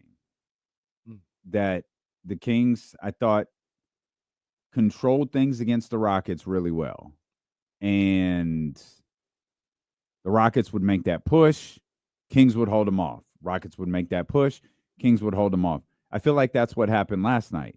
Obviously, they got up. The Kings got up, like 20-21, something like that. Mm-hmm. Rockets got it down. Excuse me, the Grizzlies got it down to single digits, and the Kings like, not so fast. Mm-hmm. Slow down. It felt. I don't know. I don't think. Maybe they did. I don't remember. I don't remember the Kings having a lead like that against the Rockets. I don't feel like it got as high as 20 or 21. 15, something yeah, like that. but point being the same is every time the Rockets, you thought, oh, here we go. Kings were able to hold them off. I thought that was. They hit big time shots. A variety of guys hit big time shots. A variety of guys had big time plays. I'm not going to look down at what they did yesterday at all. Surprised. I'm not. I'm happy they won. Like I did think, like, you guys have, like, if you're not desperate now, like, I don't know when you're gonna be. But the fact that they did so many things so well, yeah, I was a little surprised by that. Yeah, I wasn't surprised. This was more of the team that I believe and have believed that they are. You know what I mean? Like I've been a believer in the last month and a half that, no, this is a good team, man. It's a good team. They're pretty tough. They're pretty tough mentally, physically, and emotionally. And they bounce back from a tough loss or something like that. And that's who I've kind of known them to be in the last month and a half. And I thought last week was out of character. That was a team that I didn't recognize. And when I say that they're a pretty good team, tough and all this other stuff, that doesn't mean they're without flaws. They got flaws. They're a little unbalanced. Like they're going to lose games because they're not this top team. So them losing games isn't the thing. They could have played more like I thought they could last night and still lost. And I would be like, I recognize that team. But I didn't recognize what I saw all of last week. And they got back to more of who I think they are, who I believe them to be. So I wasn't surprised by it. I was happy to see it though. You love the straw that stirs the drink analogy. You referenced it before the commercial break. Do you remember who the original straw that stirs the drink was? Fred Warner. Well, the original in life, not on the show. Where it came from. Oh, I do not. Reggie Jackson. He called himself the straw. Of course he did. The drink. Jesus Christ. I learned that in the Bronx is Burning. Okay. I was watching that, and he's sitting down with a reporter. Yeah, I'm the guy. I'm the straw that stirs the drink. He wasn't wrong. What a guy. It's just an interesting thing to say about yourself. Like imagine I sit down in a staff meeting and go, look, I'm the straw that stirs the drink around here. What? Well, to be fair, it was in an interview. So he didn't say it in the clubhouse. Is that any better? He probably would have. I'm sorry. Okay, I'm gonna go tell Jason Anderson. Hey, Jason, come here. Hey, come here, man. Let me tell you something. I'm the straw that stirs the drink around here. Hey, all right, get away from me, jackass. I got to go back and watch Raising Cain and leave me alone. Get away from me. I got to go ask a question that's inevitably going to piss somebody off. Shout out Jason because he will ask it. Yeah, man. Big ups to my guy Jay, man. Big ups to him. The straw that stirs the drink for, at the very least, the 2024-2025 Sacramento Kings is Malik Monk. He's the one. This team, they live or die on how he's playing, how productive he is. And to a certain degree, like I love Malik Monk as a player, but I also recognize the type of player he is. If he's the straw that stirs the drink, if you live and die on him, that's a little scary because Malik is erratic. Malik is erratic. Like that's part of the reason why we love him, part of the reason why he's not an all-NBA player, because he has that type of talent, but he's just erratic. Like I was watching last night and I was like, man, he could be a point guard, but he just turns the ball over too much. It was just like simple, just bad passes, right? It's like it just does that too much. But for better or for worse, it's him. It's him. And I try not to simplify the game too much because we have a job to do and there's different things that we need to break down and look at and lineups and all this other stuff. But to me, sometimes it really is as simple as making or missing shots. And if you look at Malik Monk's shot chart, it looks no different than Friday night. He shot 8 threes again. They were all over the court and all this other stuff. The difference was that, last night he made those shots. He was 0 of 8 on Friday from beyond the arc. He was 4 of 8 tonight, last night. And I really believe when he's playing at a high level, this team plays at a high level. Very rarely, like somebody maybe can point some moments out for me, but very rarely do you see Malik Monk play really well and this team is playing bad. You know what I mean? I hear you. And on the flip side, RIP. Damn shame what happened to the flip side. Tragic. It's not often that you see him struggle and the team still play well. I think it happens more than the previous thing that I said, but it's not often. If he's playing well, the team's probably playing well and vice versa. So I think that's what we saw last night. We saw Malik play a really good game, hit his shots, and that's the main thing that this team fed off of. Jake LaRavia, the way he played, Trey Lyles did some good stuff on the boards, and in his minute that helped as well. Even Devin Carter had some good Devin Carter moments did as well. play well. So there were other positive components, but the thing that's needed is Malik Monk for this particular group. So what was it that was different for Malik yesterday? Was it the shots were falling? Was it the aggressiveness? Was it his confidence? Was it the energy level? Like what did something in particular besides the shot dropping, and maybe that's not a fair way to do this, was there something other than the shot dropping that stood out regarding Malik yesterday that makes you? I want to say his activity.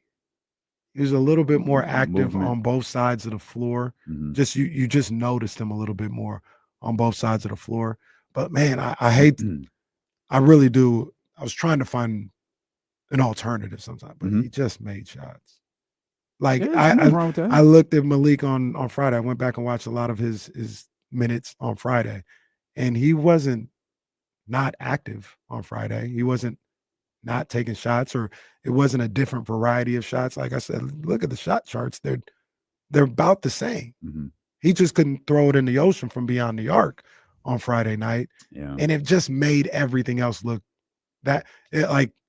it made him look selfish, or it made him look unaware of, like, you're not having a good game, like stop shooting or something like that. When in actuality, he took the same shots last night in the same type of moments. I think with the same level of confidence. He hit him yesterday. So it looks different. It looks like, oh man, Malik was engaged and he was leading the charge. He just made the shots. You know what I mean? And that's one of the things I look at sometimes with basketball. I told Colin and them about this the other day. Sometimes, like in the fourth quarter of games, sometimes, not all the time, but people are like, oh, the Kings defense, they turned up the defense in the fourth quarter. Other team just got to miss shots. Like, they got some open looks and bricked them. I did think the Kings were playing well defensively. I thought they played pretty good defensively, like overall. There was a couple of, I thought they contested the three a little bit stronger yesterday without fouling. And there was a few that they didn't, and they really stood out to me. Desmond Bane hit like 4 of them. But if you go back and you look at like Desmond Bane, Desmond Bane had a couple of shots where even in the first, I don't remember if it was the first quarter or just the first half, they're in transition. At this moment, the Kings are playing really well. They don't pick up Desmond. Desmond stutter steps at the line, clean look, hits it. And I think he hit. He did. He was 7 of 7. I guarantee all of those shots were open. They look like that shot that is sticking out to me in the first half. And that was kind of the theme, at least with him, where when the Kings were aggressive on the defensive end, he hit 7 of their 13 threes. They were doing something right. Now they did miss shots. It's not like every 3-pointer they missed was contested and every one that they hit was wide open. Right. But I thought they contested different, and especially with Desmond Bane, but particularly in the first half, if you look at the ones where the Grizzlies just kind of seeped out, like those shots that they hit, they were wide open, and the Kings they didn't close out. They just missed them. Yeah, one of the things that sticks out to me is like, I don't know if you remember this moment, but I remember it because it was a real tense moment. The Grizzlies were starting to, I guess the game was just kind of close. I don't know if they closed the lead or what, but it got to an 8-point game. And there was back-to-back possessions where Vince Williams Jr., the lefty, the dark-skinned lefty, had 2 wide open looks at a 3 and just bricked them. Kings defense, they allowed 2 wide open looks. Like, these are shots, catch and shoot. He's stepping into them, knock them down. He just missed them. And sometimes that's the way the game goes. Now, you can have kind of the reverse. I don't know if you this sticks out in my head as well. I don't know if you remember last year against the Pistons. I think Jaden Ivey was the one going off. And I don't know if maybe it's just me, but remember, he was just hitting every 3. Yeah. And it wasn't even like he was open. Like, he was off the bounce. They do the high five, get the hand up. It didn't matter. He was splashing. Like, they weren't playing bad defense. And he was knocking them down. So sometimes you have those moments, right? Sure. Where it looks bad because they're just raining threes left and right. But Jaden Ivey had 37 in that game. Oh my God. What do you have, like 7 threes? He was 5 of 7. The Pistons overall were 17 of 31 in that game. 54.8% of their threes. They beat the Kings 133 to 120 in that one. So, and I'm not trying to sell out the Kings 3-point defense, because sometimes it is bad, but sometimes it is like you're actually playing good 3-point defense and they're hitting. And sometimes like that, those Vince Williams shots, defense wasn't that good, but he missed. You know what I mean? And nobody's going to think about it because they missed the shot. So the whole point is getting back to Malik Monk. I think he's the same player that he has been in the past. He might have just had a rough week. He was battling back from an injury. Maybe it took him a couple of games to get used to the flow of things again as well. And I'm hoping that's what it was, because I'm hoping we see more of what we saw last night for the rest of this homestand. Yeah. But he hit his shots last night. And I think when he hits his shots and he's playing at a high level, I think it's a trickle-down effect for this particular team. And that's where the the conversations of the last couple of days come into play since the losing streak kicked, since 2 became 3, 3 became 4. You take that into the weekend. We're doing TV. You've got podcasts. You've got radio shows, and the conversation of should Malik Monk be out of the starting lineup, because it was Malik Monk's turn to be out of the starting lineup, because once it was DeMar DeRozan's time to be out of the starting lineup. Then it was Zach LaVine. Zach LaVine should have never started for Sacramento. It was always like a case for why I guess Keon Ellis should have been in the starting lineup and none of these other 3 guys. But then you have a game like this where Malik has 28, Zach LaVine has 23. We're going to talk more about Zach LaVine in a second. DeMar DeRozan has 22. Maybe more importantly, you talk about shots falling for these guys. Malik, 7 assists. Zach LaVine, 6 assists. If you had any balls whatsoever and played a demon lineup yesterday on Prize Picks, you got paid out of the assist category. Me, just like Michael Malone said, no balls. Didn't set the lineup. Could have been rich today. Had nothing. DeMar DeRozan, 8 assists. That probably would have been the double demon, the red demon right there. That, in addition to the 20 plus for all of those guys, are we talking about changing the starting lineup today or no? Some people are. I've heard that. And you know what they want to. Well, you're going to get a starting lineup change. Jonas Valanciunas is going to be in the starting lineup on Wednesday. You know what they point to, which I disagree with. I shouldn't say I disagree. I just don't see it the same way. Maybe that's a little softer way of saying it. But they look at the end of the first quarter and they look at Jacob LaRavia and Keon Ellis and how they created those turnovers on the defensive end to widen the gap. Now, all right, that's cool. That's fine. Like they did a good job. I want you hoes with a straight face to tell me Jake LaRavia should be starting for Sacramento. Go ahead. I want y'all to say that to me with a straight face. I saw it a lot on Twitter last night. Like the man who went games without making a shot. Scoring. Hey, shout out. When he gets a couple, he's electric. Yeah, he is. But no. Please say that to me with a straight face. I was saying last night, King's Twitter. That was see, he played that lineup, and that's what. All right, man. Okay. So like, here's the other thing about that though is I like what those guys did, and this is kind of a little bit like what James Ham used to say when we would talk about starting Malik Monk. Like he would always say, like, you don't start your 5 best players, and that's cool. That's debatable. But the other thing he would talk about would be a change of pace, a different energy that you get sometimes from the bench guys. And I look at Keon and Devin Carter. We'll talk about him a little bit more too. And LaRavia and the way they played off the bench and the spark that they gave off the bench. Just because somebody gives you a nice little spark out of it, that's why they should be starting. Like, no, actually, I like that. Like I like that coming off the bench. You know what I mean? A change of pace, a jolt of energy. We go back to classic Kings times. Was Vernon Maxwell and John Barry better than Tariq Abdul-Wahad? Yes, but the bench mob was the bench mob for a reason.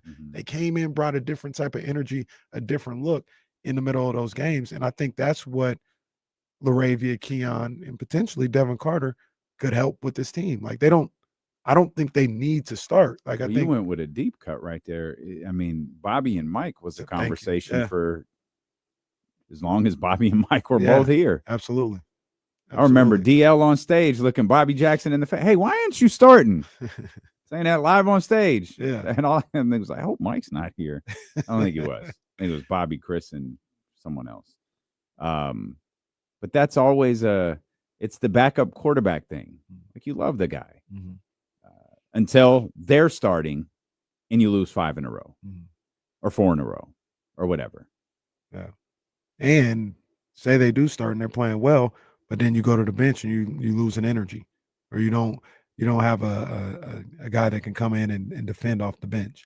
Now you're going to be complaining about that. So once again, I think it's just maybe different philosophies, but I'm fine with the starting lineup as is. And I think if you can get those guys coming off the bench to perform like they did yesterday, that doesn't mean start them. That means keep bringing that same energy off the bench. Like, we need that. We need that change of pace. And that's where I would have those guys like Keon, LaRavia, and Devin, and even Trey Lyles. He 9 rebounds last night for Trey Lyles. Mm-hmm. That's good stuff. Find a way to do something. Mm-hmm. Devin Carter, if you didn't watch the game and you just looked at the box score, you wouldn't think anything about Devin Carter last night. If you watch the game, you feel entirely different about the way that he played. Mm-hmm. The box score says he was invisible. The game tells you otherwise. Like, he was out there. He was working. Yeah. And you talk about that energy. You talk about that second unit. You talk about what they bring. And this is what I was saying with Kyle and James a second ago is, we're going with the Jesse Tapia, Russell Wilson 1-0 every day type thing. You're going to have to replicate some of what you did yesterday tomorrow. You're probably not going to be able to replicate all of it. But if you can recreate, if you can carry over, if you can make a consistent habit, that aggressiveness on the defensive end, the aggressiveness for those 50-50 plays with that second unit, man, you could wind up being in really good shape. Yeah. And I think I will feel good about the Kings if they have nights where LaVine, Monk, and DeMar aren't all off at the same time. If one of the 3 is off, you could survive that. 2 of the 3 is going to be a little tougher, but you can. But when all 3 are off, man, go home. Right. You don't have anyone there to pick that up. 100%. Especially with Domas out now, probably, almost certainly, you're going to be playing a little bit different with Jonas Valanciunas. The good news is you just did this. You just did this with Jonas Valanciunas. Trysta Krick's going to be with us today. I forgot to tell you guys this. She's not going to be with us exactly at 2 o'clock. She has a business meeting. She is moving and shaking, but she will be with us at some point. And then Jason Jones, final hour of the show. We got a lot of Kings basketball. We're going to open up the phone lines for the first time today. Elk Grove Kia Talk Line, 916-909-1320. Steeler 1 KC, brought to you by Sky River Casino and Sacramento Sports Leader, ESPN 1320.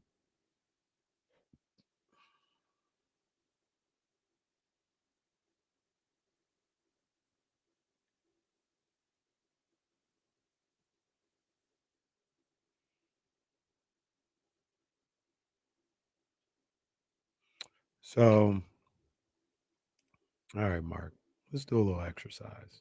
Because I haven't looked at this. Maybe you're correct. Since the trade, Orlando, can't remember what they did in that game. They might have started off slow. They got blown out, so just for argument's sake, we'll say that. Portland, they didn't start off slow. New Orleans, they did start off slow. Dallas, they did not. New Orleans, both times, they did not. Golden State, they did. Charlotte, they didn't. Utah, they didn't. Houston, they didn't. Dallas, they didn't. Denver, they didn't. San Antonio, LA. San Antonio, they did. LA, they didn't. Knicks, Golden State. So they don't always start halves off poorly. That's the whole point of all this. Like, they have. They've also had moments where you go to the bench and the lead balloons. Like the Knicks game, for instance. The Knicks game wasn't always a 30-point game. It was close. They go to that bench, things balloon. Does that mean those guys shouldn't come in? No.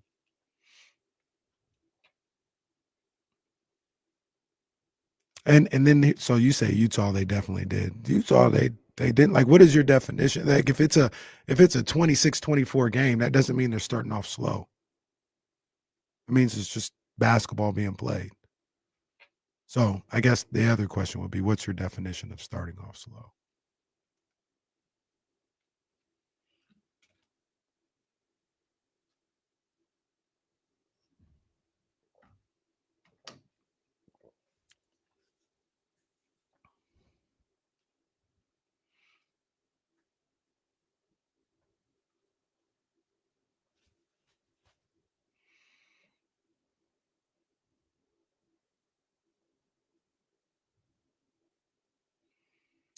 Securing the Bagley, you worry about minus 25 and all that other stuff and net rating and things of that nature. That's cool. That's cool. I'm not here to say it's where, but there's context that goes into that stuff. So.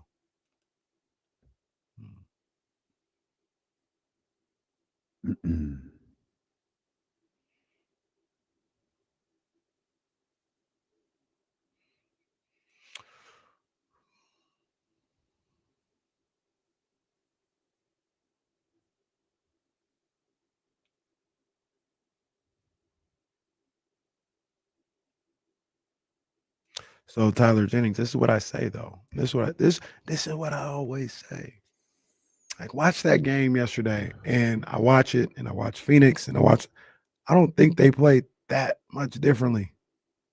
They made shots. Sometimes it is that simple. I'm not saying all the time that's the case, but people are like, oh man, they look great yesterday. They were moving the ball around and all. Well, same shots. One thing that I do look at, and Wilsey does a good job of this, is possible assists, right? So if the possible assists are drastically different, then yeah, that's an argument towards the ball wasn't moving or whatever's going on. But if they're about the same and you get two different outcomes, they weren't playing that much different. Like, assists they could have a low assist number and be moving the ball great. Guys just ain't making shots.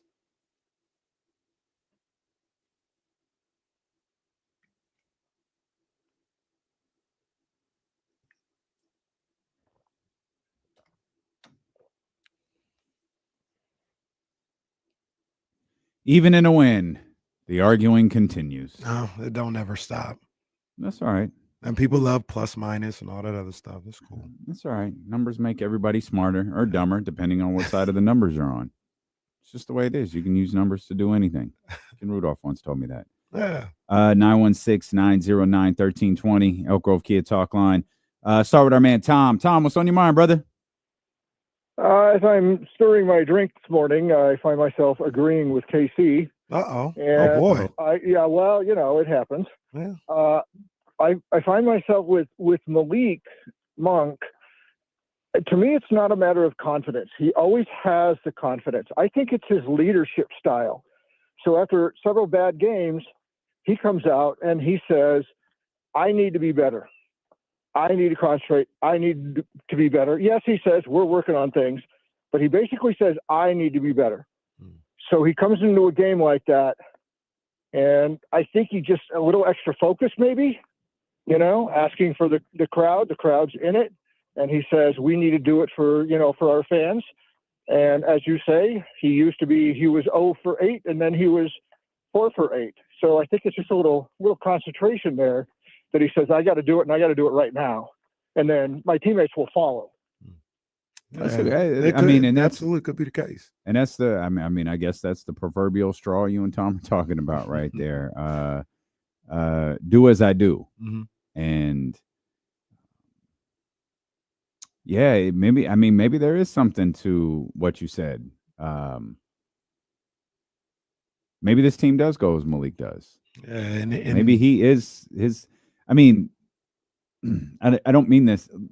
We never thought it was Domas, right? Like maybe this team does go as Malik goes. Yeah, and you look at Malik Monk, and I heard him after the game yesterday, and this is one of the things that when somebody's just not playing well, it's okay to say they're not playing well. It's okay to say, hey, he's got to pick it up here, or he's not hitting shots, or he's turning the ball over too much, or whatever. We see it. We see what it is. Like there's no way to disguise it. But sometimes with some of these guys, you have a little empathy with what's going on. And you heard Malik yesterday after the game. We're talking to Drapes and Mo. And it's like, man, I ain't been playing good. Mm-hmm. And I had some sleepless nights. I'm not happy with how I've been playing and my production, and really frustrated with it. And it was good to come out here and play well, because I know lately I haven't been playing. He knows this. Like, he knows he's not playing well. Him not playing well isn't a virtue of him not trying to play well. And it's not just him, it's a lot of these guys. Nobody's out there trying to make mistakes, or they don't care. I don't listen to these guys talk, hear about this team, and think that they don't care about the outcome, or they don't care about poor play or anything else like that. They just hadn't been playing up to par as of late. And it's up to them to go back and figure out some of the things they need to do. And Malik talked about, sitting down with coach and looking for spots where, hey, maybe this is where you take your shot, or maybe this is where you make the extra pass, and working to get better. And he was able to execute that last night. Mm-hmm. That's one night. We'll see, if he's able to extend that good play into Wednesday and Thursday and all this other stuff. But, these guys, I do believe these guys are out here, they're trying to get after it. They're trying to get to the playoffs. They're trying to play better basketball. And sometimes when it's looked at as they don't care, or they're just out there doing whatever, I think that's, in some cases, it's accurate for some players and some teams. But these guys, I don't think that's fair with these guys. They're out there, they're busting it, and they're trying to fight through everything they can to get to their goal that they're trying to reach. Yeah, I mean, maybe Kings fans do. I don't feel like, maybe they do question their effort or question that. I think what's frustrating for some Kings fans, or maybe frustrating is the wrong word, what's curious for Kings fans, what leaves them scratching their head a little bit, is what was so different about last night versus any of the last 3 games. 4 games is unfair. They did play really well against the Clippers. Like, they were in a fist fight with the Clippers. Mm-hmm. Blew that game late. You can't have those type of moments. It happened. You lost, and you kind of spiraled afterwards. Mm-hmm. But I don't remember the numbers. It was like 29, 26, and 16. Those are massive deficits. One of those is to the Warriors. Right. And I think in the, you light the beam, you celebrate, you're excited, you're happy. It's like, yo, why did they look so different last night? And how is it, if it really is a case of the shot falling versus not falling, why did it seem so seamless last night? Why did it look like everyone is pointing out their energy? Why did it look like they had so much energy? What's the line that I don't remember if it's Katie or Morgan likes to use, but the ball has zip. Ball zipping around. Does the ball have zip because of what the players are doing? Or does the ball have zip because once they shoot it, it goes in? Is the ball moving the same way? Is the offense moving the same way and the shot isn't dropping? Or is the ball moving different? The offense is moving differently, and that's why the shot is dropping. The league is simplified, and we used to hear this all of the time. It was a catchphrase on a show. It's a make or miss league. So what happens before those makes or misses? Was there something different prior to the shot going up yesterday for Sacramento? Because I think most Kings fans, if you were to ask, did the offense look different? I think most people would say, yeah, it did. But that's because we know the result. The ball went in. Mm-hmm. Was the ball moving differently against New York? Was it moving different? I'd argue against New York, it was a disaster. They looked at against New York. The Warriors, I felt like they just rather quickly got hit and couldn't really recover. What game am I leaving out? Oh, Phoenix. Yeah. So, well, there's a common denominator between these games that we're talking about. The war, and I can, maybe I'm wrong, or people can disagree. That's fine. But I think you kind of just said it. The Warriors game, I didn't think they looked lifeless. Mm-hmm. They got blitzed. Yeah. Post, DeSantos, Draymond hitting 10 threes. Draymond Green. Hitting 10 threes. The strategy was we're going to take Steph away. Mm-hmm. And we're going to make these other guys shoot.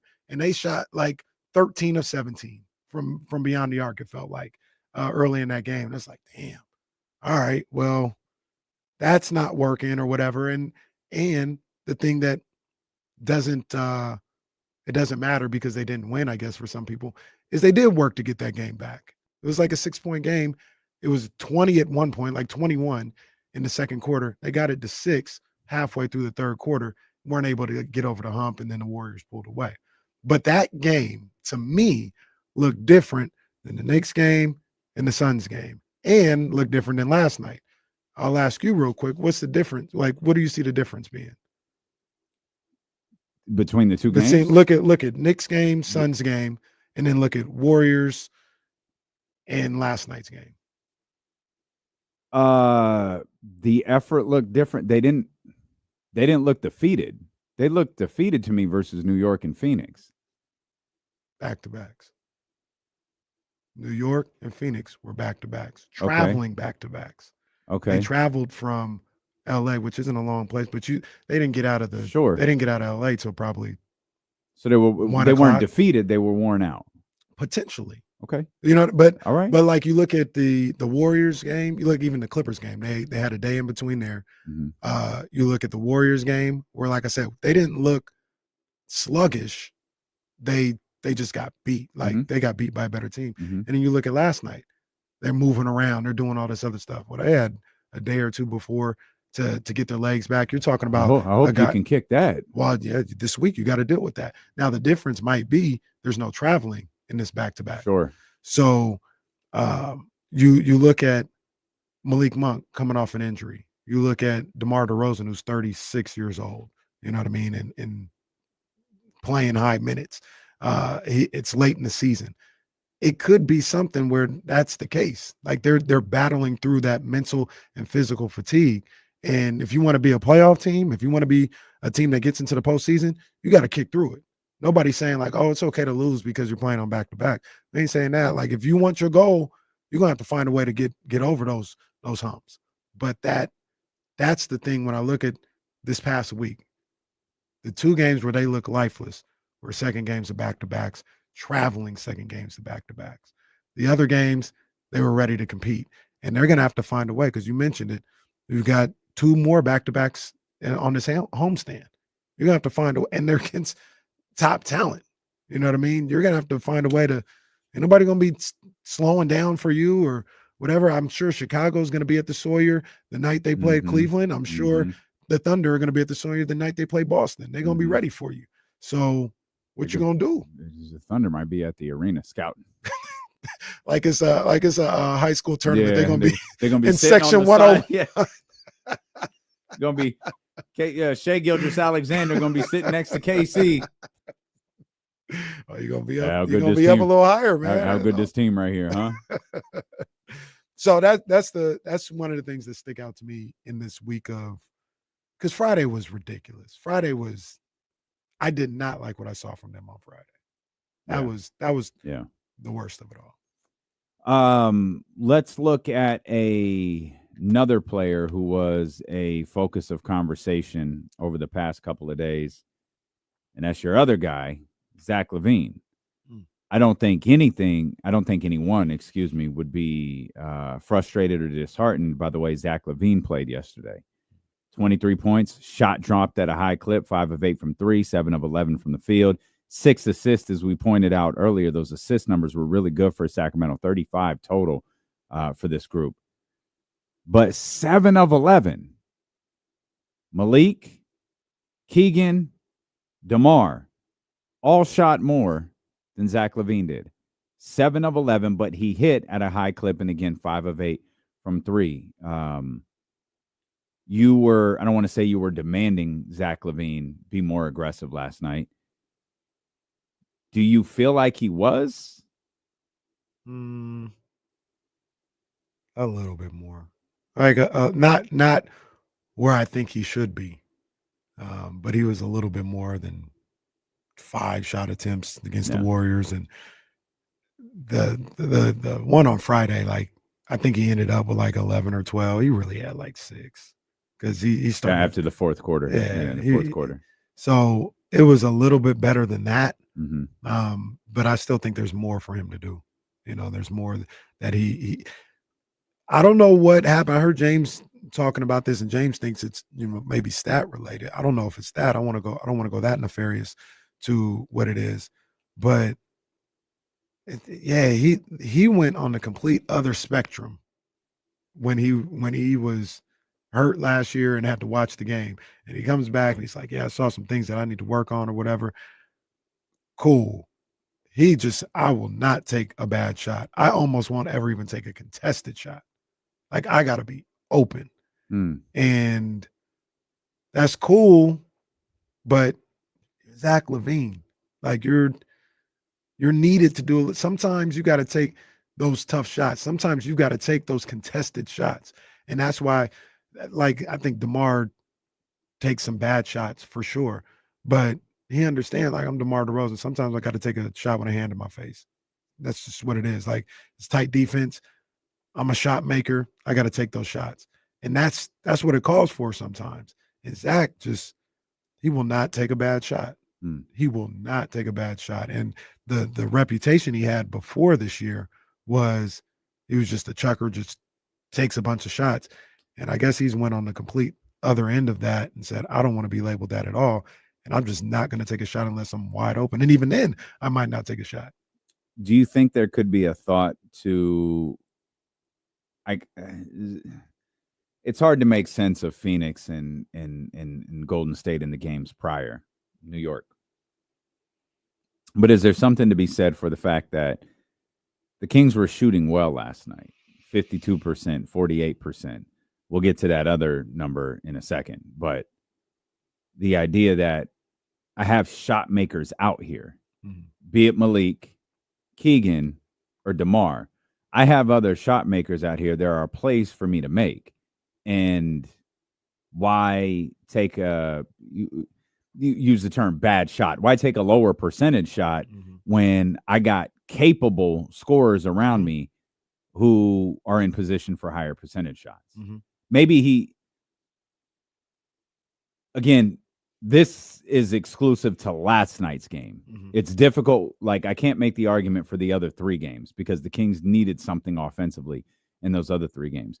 But I'm trying to make the argument that last night, maybe he was attempting to make the right basketball play. Maybe he was attempting to make the high IQ basketball play. Maybe he was attempting to shed that label that people like James Ham, Trysta, Krick have given him. That 100% that could have been the case last night. And even with that, with wanting to shoot more, he's still, what do you have, 7 assists last night? Or 6 assists? Zach had 6, Malik had 7. Yeah, okay, 6 assists last night. And there was one specifically during the run that he had to Valanciunas where he's attacking the basket, looking at nice little dump off, really nice pass to Valanciunas for a bucket. So his level of aggression was still there, even if the shots he wasn't taking 17 shot attempts.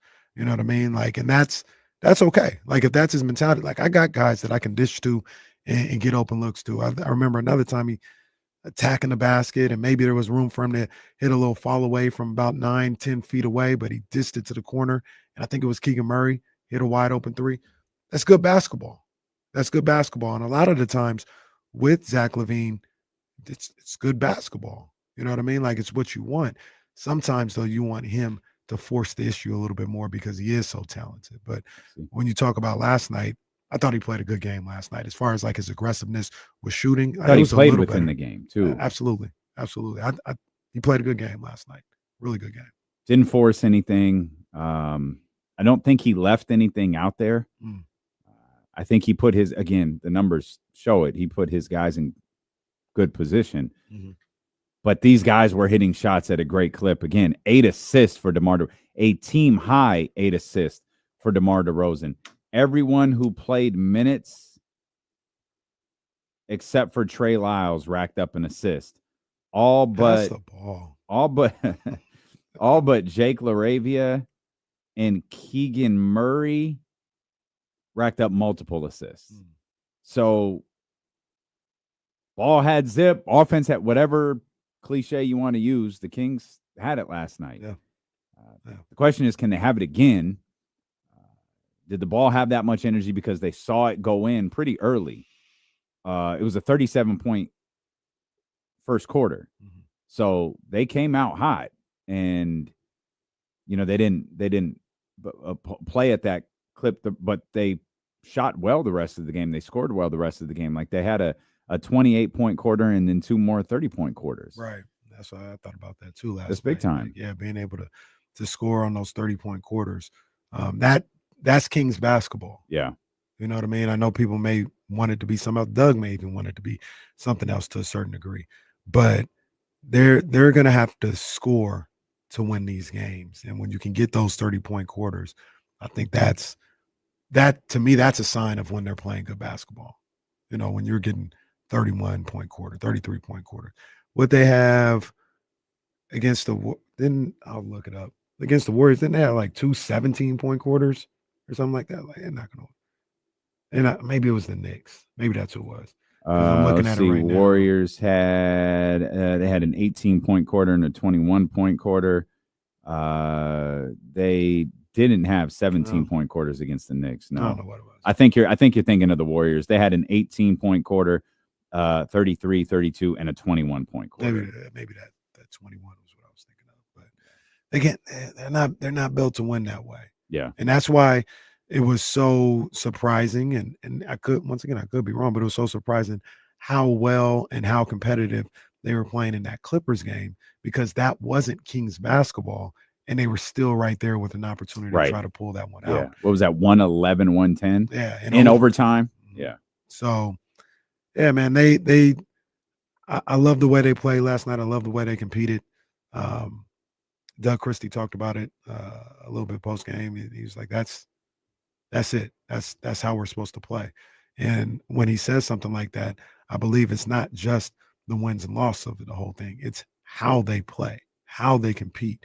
And sometimes that's going to lead to a victory. I think more times than not it will. But sometimes you play well and it'll lead to a loss, like they did against the Clippers. But you always want to have the same approach to how they play. And last night, that was more so of what, like I said earlier, I'm more familiar with that particular team than what I saw last week.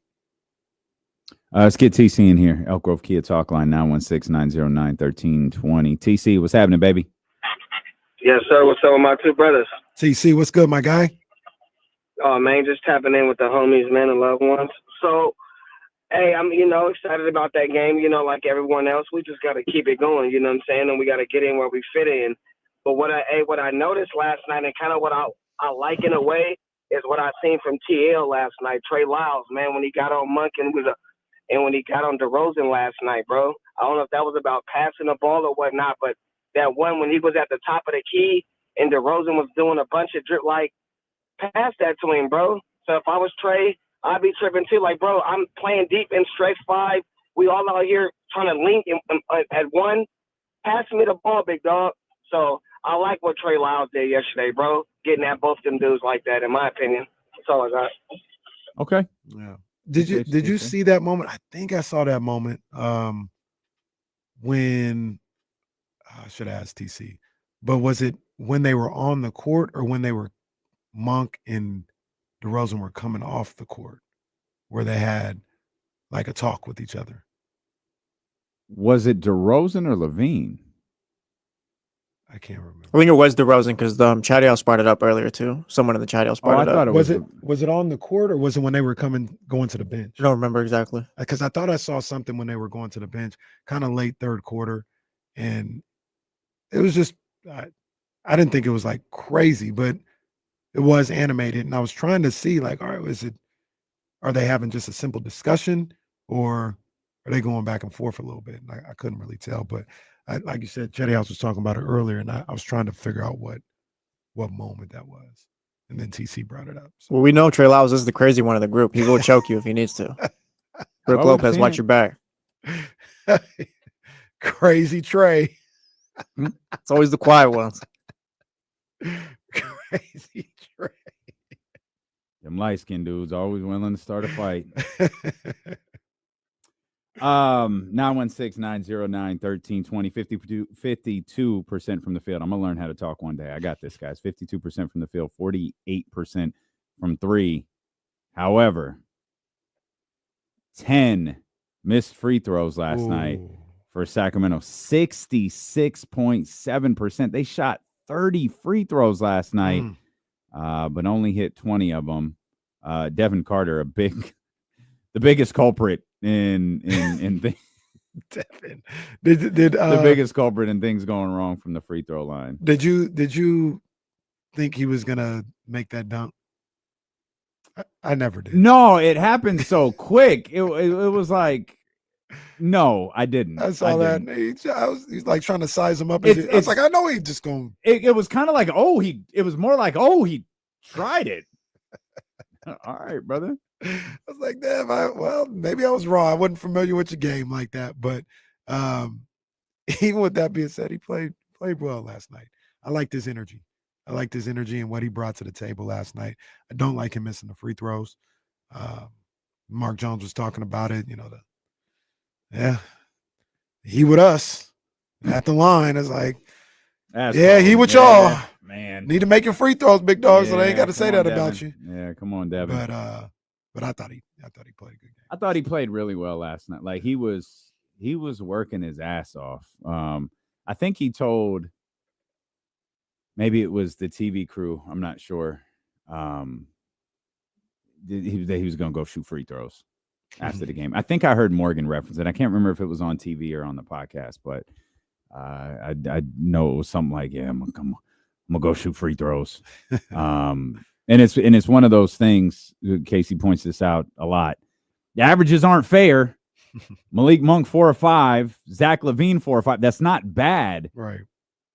But when you add them all up, when you add up 10 guys missing a free throw, and then Devin missing 4 of them, you wind up with a 66.7% free throw percentage. And Pops was in the building, man. So I know they might have been nervous. He heard from it after the game. Oh yeah, if Pops might have been out there with him, like, hey kid, get these free throws. Make a free throw, son. What are we doing? But it's a positive the way we've seen Devin Carter play as of late. You know what I mean? Like he's having an impact on the game, and the numbers don't have to be gaudy or anything else like that. But I do like that when he's out there, he's making some things happen.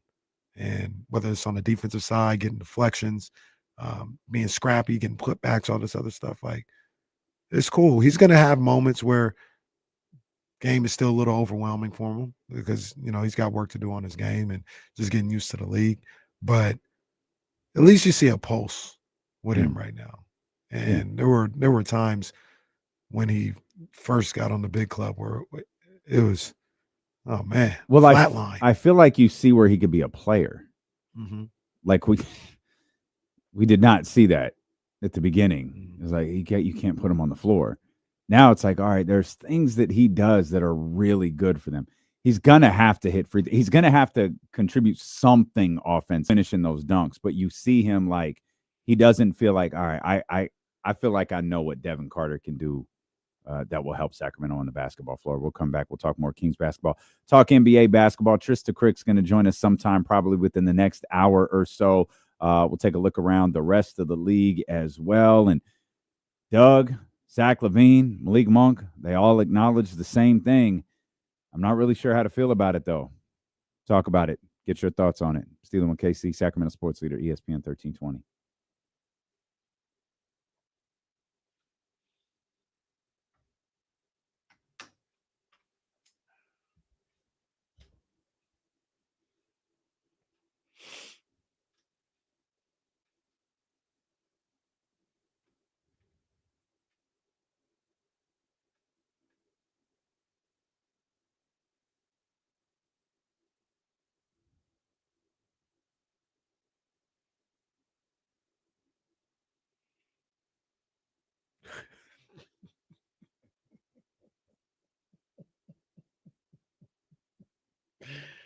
Oh man, once again, I ain't gonna put this on the screen, man. It's just, come on, Kyle. That was unnecessary, though, dog. That was unnecessary.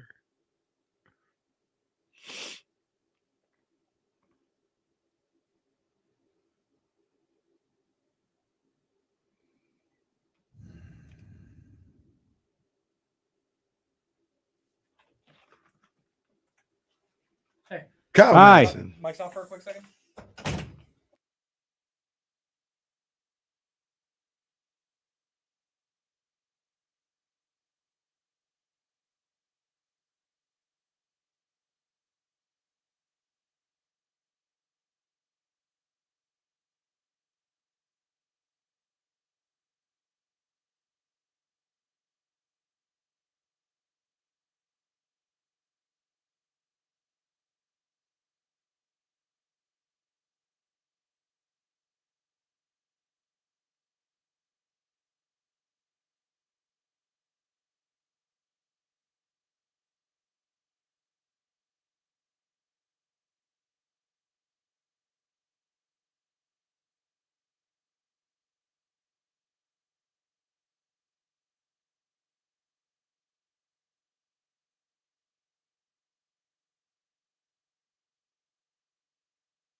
Media picture.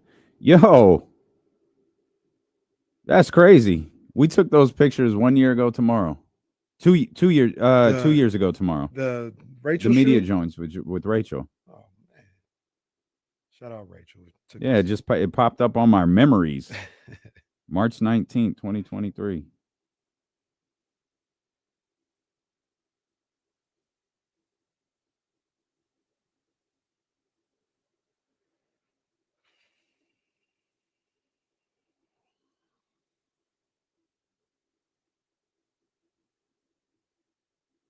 Hairline cold in these pictures, boys.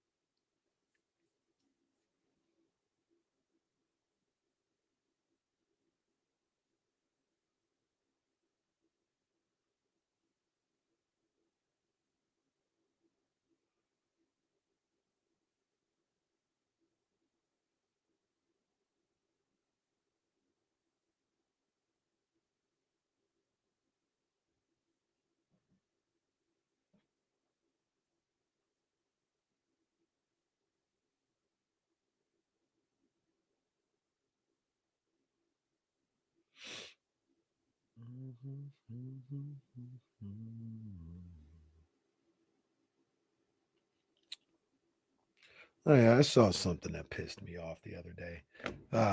If there's one thing you don't want to do, That's piss me off. Don't piss me off. Southwest Airlines, after their new policy of charging for bags, want to put out a little tweet. Somehow, at least it's not like we traded Luka or something. Like out here trying to crack jokes and everything. Nah, motherfucker, this ain't funny. Really mad.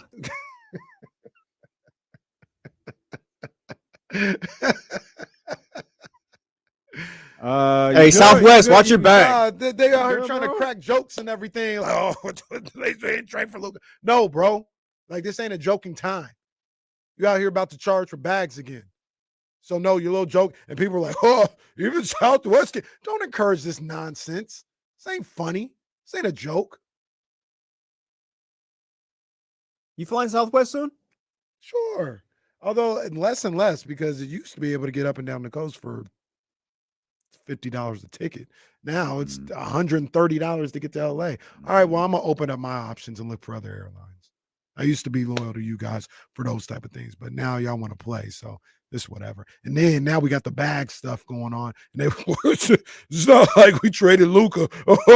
Man, take that down. Take that post down. So I'm going to report you. Because there ain't nothing funny about y'all charging for bags now. Who you going to report them to? The Instagram, that old damn account. You're going to. This is your Warren's moment right here. You're gonna tell Mark Zuckerberg on Southwest. Yeah, they want out here crack jokes in a serious time like this. Crazy? I understand why you're upset. Ain't nothing funny about that.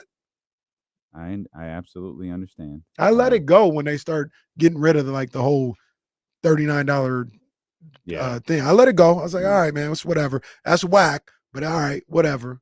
Now they want to crack jokes and they're like it's a funny time when you charge them for bags now. All right, B. Shut the hell up and go over there in the corner. So now Southwest is on timeout. Yes. Okay. I understand. Cost me $300 to get to LA. What? You for real?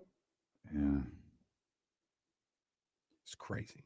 Yeah, those were yeah. That's tough. That's tough.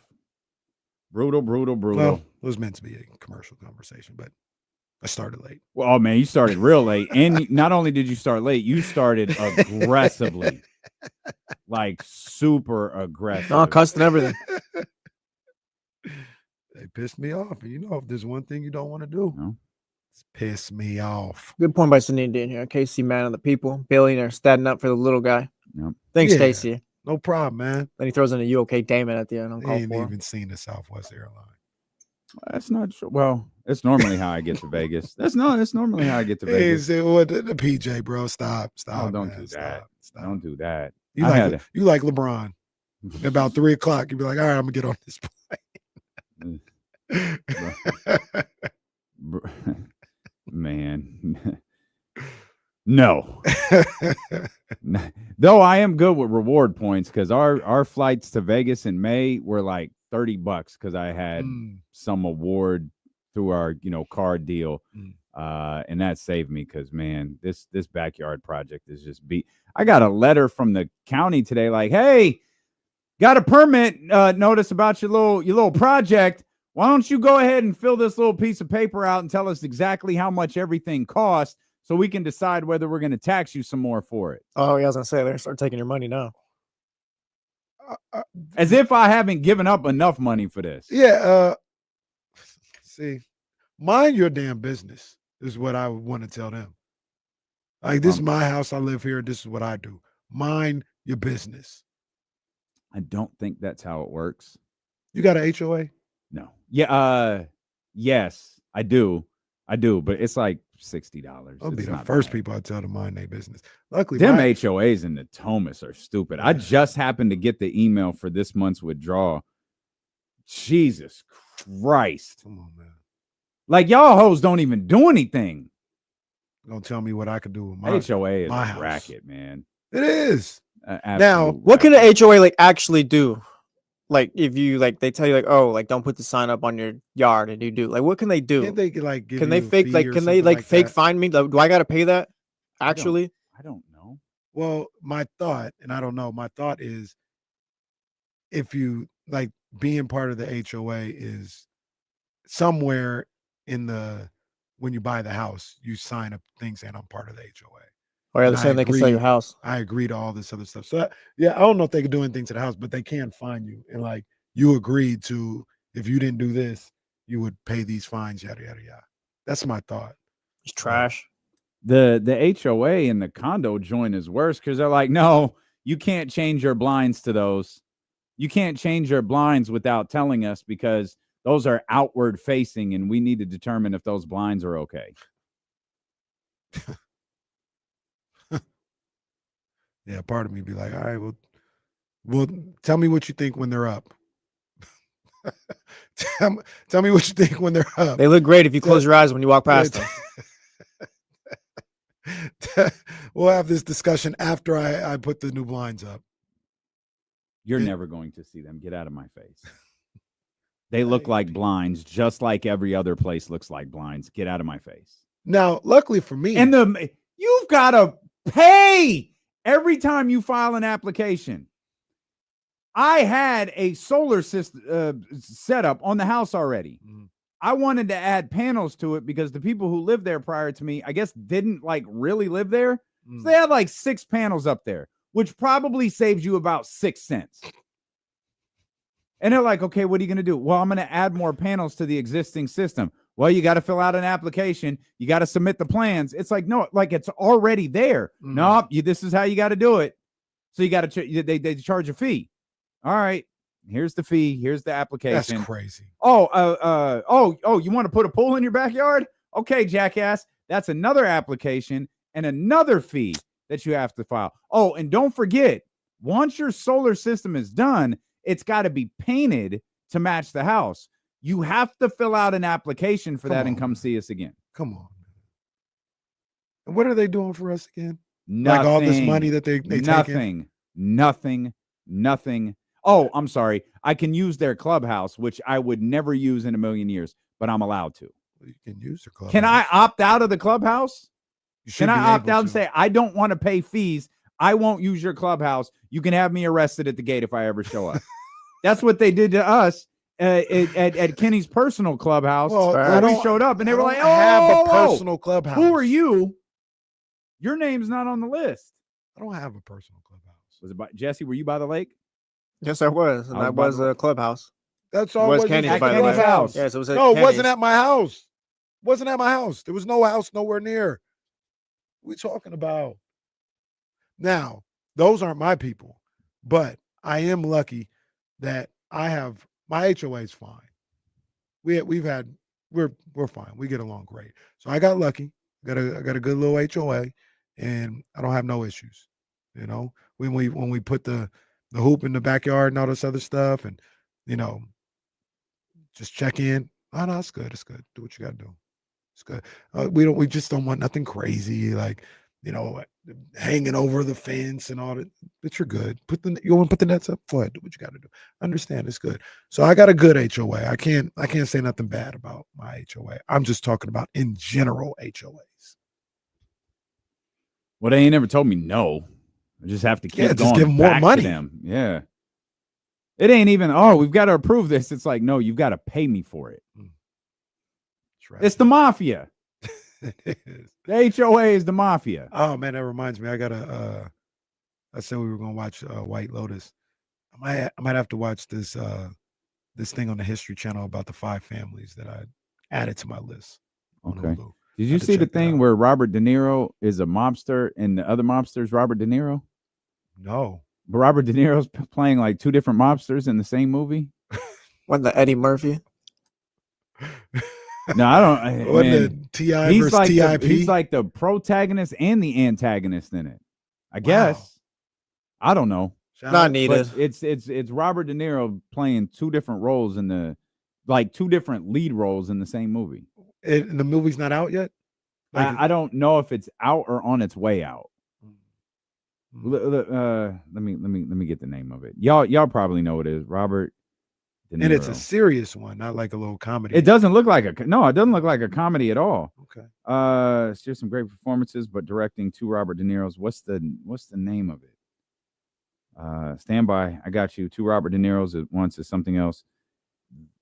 Of course, there's an ad for the new AirBuds. I got that. I can tell you all about that. Is it called the Alto Knights? Is that what it's called? I think that's what it's called. The Alto Knights. Shout out Robert De Niro. Robert De Niro portrays 2 real-life mob bosses in Goodfellas Reunion. That's what Barry Levinson, the director. Okay. Yeah, I gotta add that to the list because I like my boy Robert De Niro. This might be a theater movie. Not like Netflix or HBO. Or I ain't been to the movie. That's a lie. I was about to say I ain't been to the movie theaters in a while, but I did go for Reese's birthday in November. Saw Captain America in the theaters. But didn't you rent out the movie theater?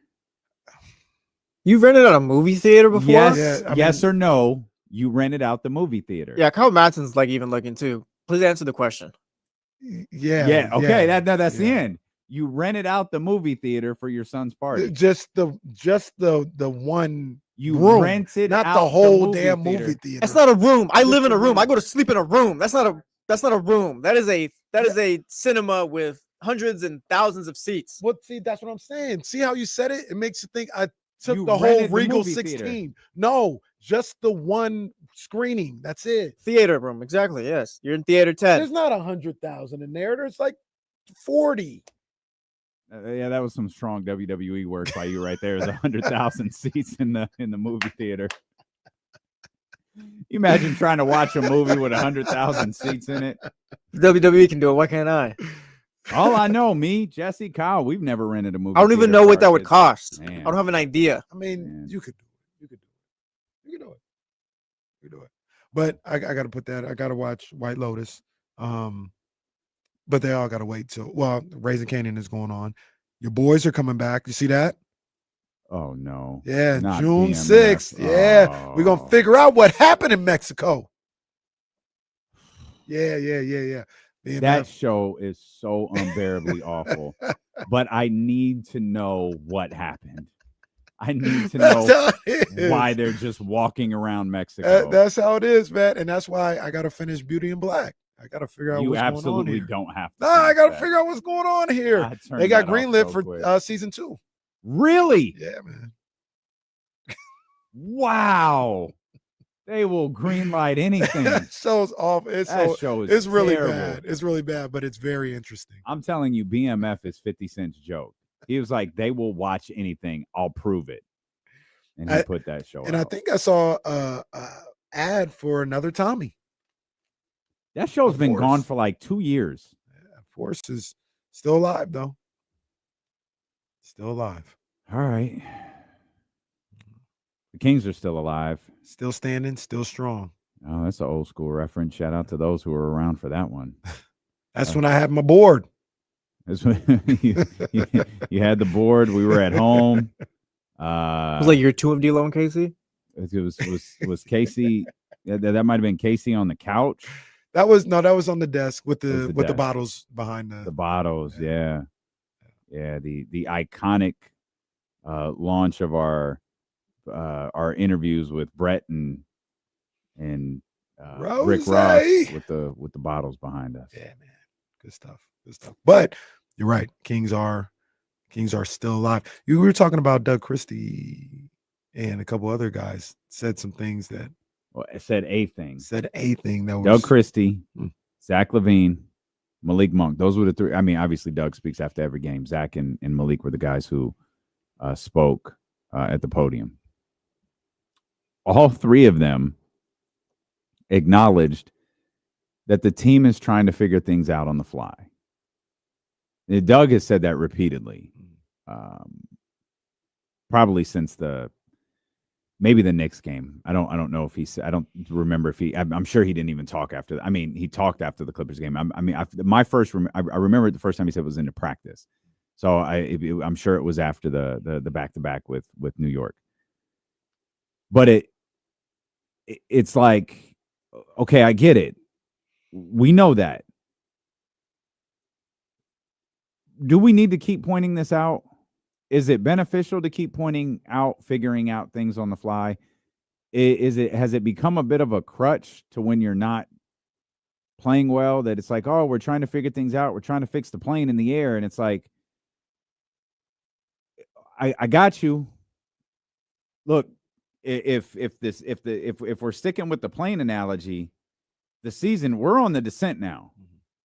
So I hope you got the wheels fixed, because we're at the point where them joints got to pop out and you've got to start thinking about landing this plane. And it's starting to become, well, how rough is this landing going to be? Because that's kind of where we're at. The plane is descending. How rough is this landing going to be? What could they fix while they're in the air? Because they keep pointing it out. And it's like, okay, we're fixing it on the fly. Now they said this after a win. What did you do last night? Is something fixed? Like, is the landing gear fixed? Are we safe to put this thing down? Because I don't know if fixing things and playing well are the same thing. Fixing things this is completely far-fetched, by the way. Fixing things last night is the way you play moving forward. That's fixing things. That is completely illogical to think that that's what the next 16 games or however many games left are going to look like. So, like, what is this supposed to look like? Maybe it's just going to be bumpy the rest of the way. I don't think there's any doubt it's going to be bumpy. I mean, like, I don't think there is a fix coming where it's just, all right, plane's good now. Okay. I think maybe Doug's telling us, like, that's what's happening. I'm glad you said that. So why do we keep pointing this out? I'd love to hear because I heard the answers. I'd love to hear the context of what was asked, because sometimes, like, for instance, like a guy like Mark in the chat, he says, that's just code for I have a starting 5 that doesn't work well. And Mark has been saying this for the better part of an hour and a half about the starting five. And I'm sure he always says this all the time. And instead of Doug Christie, Zach LaVine, or Malik Monk telling him, just shut the hell up, you don't know what you're talking about, they've got to be nice and say, well, we're trying to figure it out. Mm-hmm. So it may be a little bit of a crutch. It may be a way to answer something without going into detail. But I agree. Like you got to know what you're doing at some point. And I heard something last night too, where Zach LaVine, and I understand what he's saying, but sometimes I think their answers, just like all professional athletes, are a little on autopilot, because Zach LaVine was talking about Domantas Sabonis, and he's like, yeah, man, I haven't had a chance to talk to him, to see how serious the ankle injury is. But, much like the hamstring, I'll let him know, hey, we want to make sure you're good to go, because, it's a long season and we want to make sure you're good. Right. It's not a long season anymore. You got like 4 weeks. Yeah. Like, so if he's coming back, he's not probably going to be 100%. Yeah. Gonna have to get out there. But, he's You're answering used a to question, conditioning. right? Yeah, You know what I mean? And I think that might have something to do with why you keep hearing that, why we keep hearing that. Zach LaVine is a very autopilot speaker. Not that he's not, he's engaged, but only to a certain degree. Malik is very engaged. Mm-hmm. Keon is very engaged. Domas wants to get this over as soon as possible. I actually think DeMar responds. He just doesn't really say anything. Mm-hmm. Zach, I feel like, is like he's trying, but he's also, I just want to get this over with. Mm-hmm. Yeah. I did pull up Malik from last night. What's always fascinating to me, and I've seen some college, it was young ladies in college too. And look, I'm not even judging, because I'm pretty sure I would be the same way. Mm-hmm. These guys get that jewelry on quick before they get in front of these cameras. Oh, yeah. All the earrings in, and all the time. He didn't even change his clothes. He's like, I got to get these earrings in. I'll tell you that right now. I'm going to the podium. It just always fascinates me. I do it. I would too. I do it. Especially if I had your jewelry, I would do it. What? Let's get so Malik Monk, courtesy of Sean Cunningham, Fox 40. I'm pretty sure he doesn't cuss. I watched this morning, though it was like 4:00, so forgive me. How are you? I'm all right. 4 of 8 from 3 tonight, 7 assists. Like, those are good numbers for you, especially shooting woes lately. And I know you want to get those assist numbers up. Just how big was that win for you guys? It was huge. I still had 3 turnovers though. I gotta cut this shit out. But yeah, it was huge for us. It was huge. All right, Dame's no longer the bouncer on this show. Wow. I don't think he cusses guys 5 seconds and cusses. Like, hey, I don't do this to you. Like, go take a lap for that one, bro. Go take a lap for that one. Fence him back. Like, be better, Barley. It actually gets worse. If you look in the rundown, I wrote a note about Malik being frustrated with having the amount of turnovers that he had, because I remembered that line specifically. Oh, that was funny. You know what? It doesn't even matter the context of what was said, and let's just forget it. It's cool. Just forget it. Oh man. Well, he's upset. I'm gonna put Kyle's little whiteboard behind us and put the 0 days without nonsense. On the title of today's show, hey guys, I don't think he cusses. Yeah, that was great though. Feel like R-Truth. That's on me. That's on me. You see R-Truth tweeting yesterday? No. He said, why is everybody booing John Cena? This guy's great. I love that, dude. Collins is right. That's my bad, Jesse. It's my bad. It's all right, buddy. It's on me. It's on me. But yeah. So who knows? Who knows what the context behind all that was? To your original point, It's a great question by Scooter. I'm not even sure that's a bad word anymore. Well, B word isn't. They be saying that all the time. I mean, I wouldn't say it right now, but seen it on ABC. FCC rules, like it says, it basically. No, yeah, you say it a lot, actually. I do. It basically comes down to who snitches on you to the FCC. Oh, well, I listen to Kevin too much. Bitch is just Bitch is a term of endearment for Kevin. Do they say that on the other shows, right? Oh yeah. You just have to say it with a certain tone to Matt. Bitch. Oh, how adorable. Yeah, like that's Kevin. That's just Kevin being Kevin. Yeah, but hey, when you talk about them saying, I do understand what you're saying. Like, point was, I didn't know how to feel about it. Well, no, I understand what you're saying though. Like, all right, we don't know what it is. Like, we know you're trying to figure it out on the fly. Like, you don't have to keep saying it every time. What was going on last week? Like it'll be because they've been trying to figure things out for a while, right? And Doug has had to deal with, De'Aaron being gone, Zach LaVine coming in, Valanciunas coming in, Jake LaRavia coming in. You have like new guys coming in, then you've got Sabonis going in and out of the lineup. You've got Malik getting hurt. You've got all of these different things. If you're DC, you got to juggle. You've been trying to fix things for a while. I'd be curious to get his assessment on the team's play during that 5-2 stretch. I think it was 5-2, but where they beat Houston, but they also beat Charlotte and Utah and the dead Dallas team. Like they won those games. I wonder what his assessment of those games would be. Like in a quiet off-camera moment, would it be like, yeah, no, we played well. I thought we were going to be able to maintain that. A couple of things went a certain direction. We had to make some changes along the way. Or would it be, we were playing some really disengaged teams. We hit shots. We took advantage, which that's part of something. That's what teams have to do. Yeah. There's nothing bad about that, but it has to be balanced with maintaining it when you're not playing, the four teams competing for the number one lottery spot.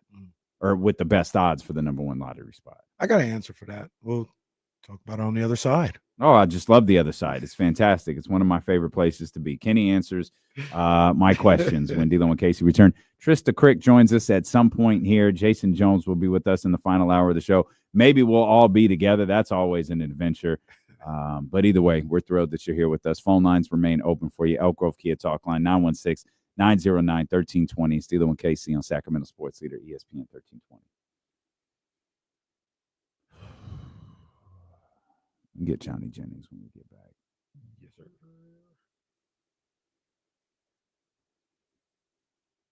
I don't know if I'm hungry or thirsty, man.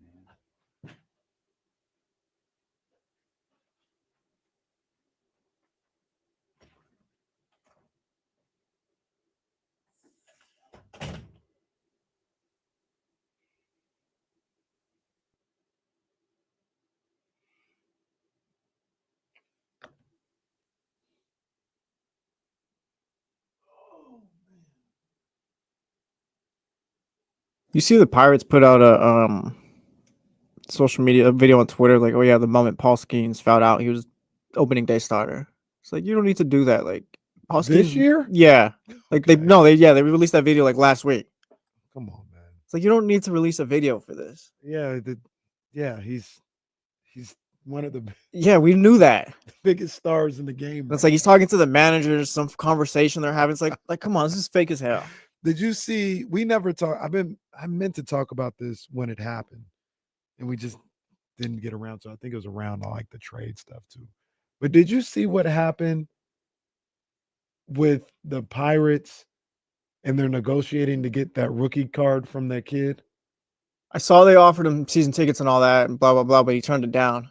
Yeah, I haven't seen anything since. No, nothing since. But like just that moment, I remember what they were offering was crazy. Let me see if I could pull it. Well, yeah, they were offering all kinds of good stuff, but like, I live in Southern California. What am I going to do with Pittsburgh Pirates home season tickets? That's the truth. Well, see, because that's the other thing I didn't know.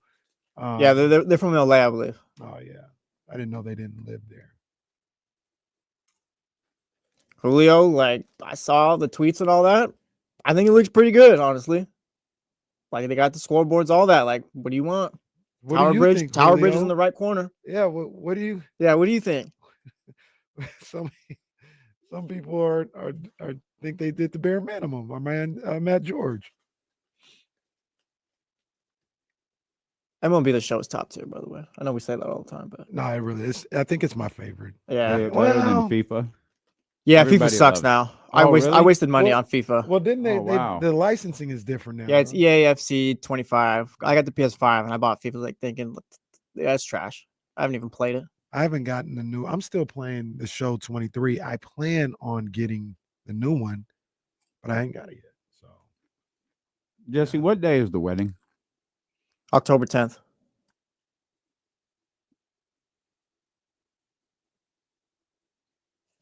Thank you. I can't find that article. It should be easy to find, but they offered him a lot.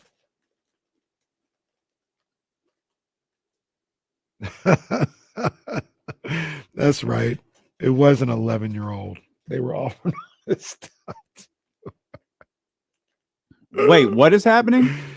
Did you? I meant to talk about it months ago, but did you see that story about the Pirates trying to get the Paul Skeets rookie card from the 11-year-old and everything they offered him? I don't think so.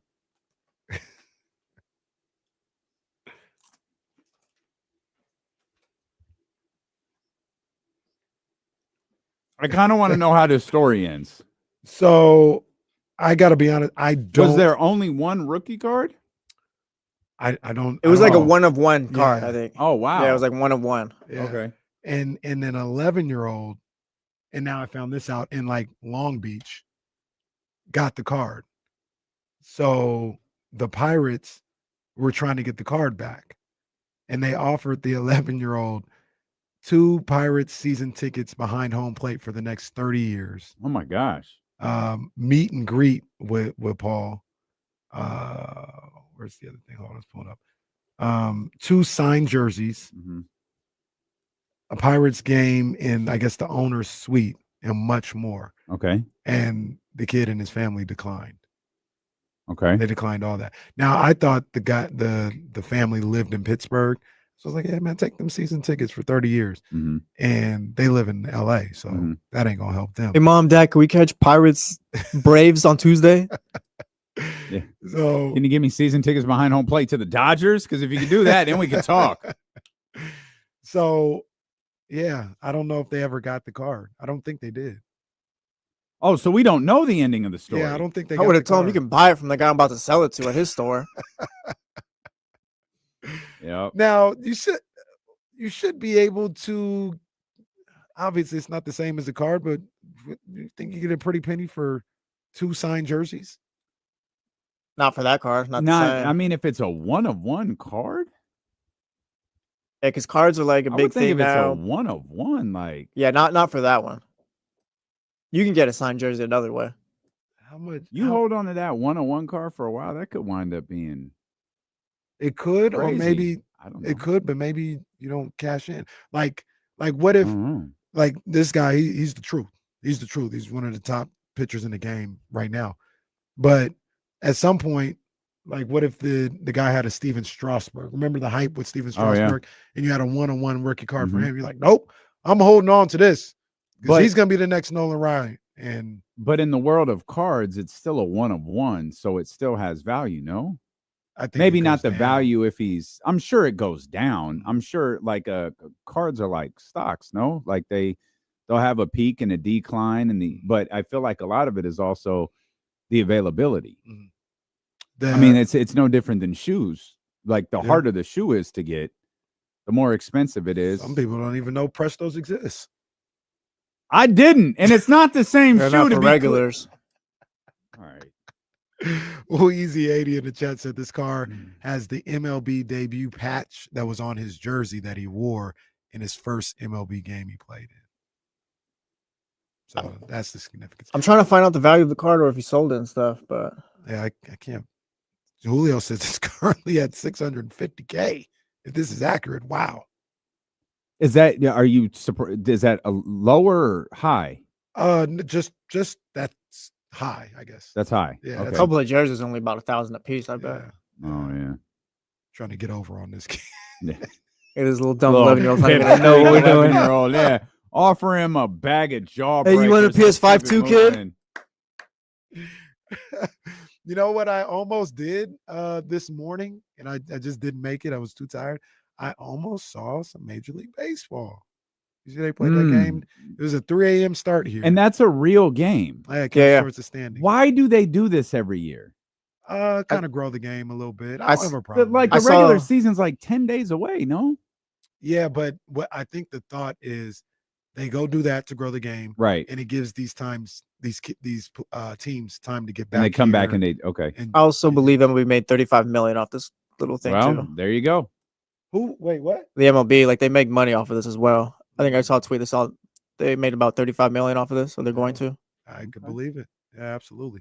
I don't know. Like people were kind of baffled by it. It's no different than the NBA. You know, remember when they went to the Kings went to Tokyo? I remember when they went to India. You remember that? Still struggling. Still struggling. Well, that's why they can't play well in back-to-back. That's what it is. The India trip got them.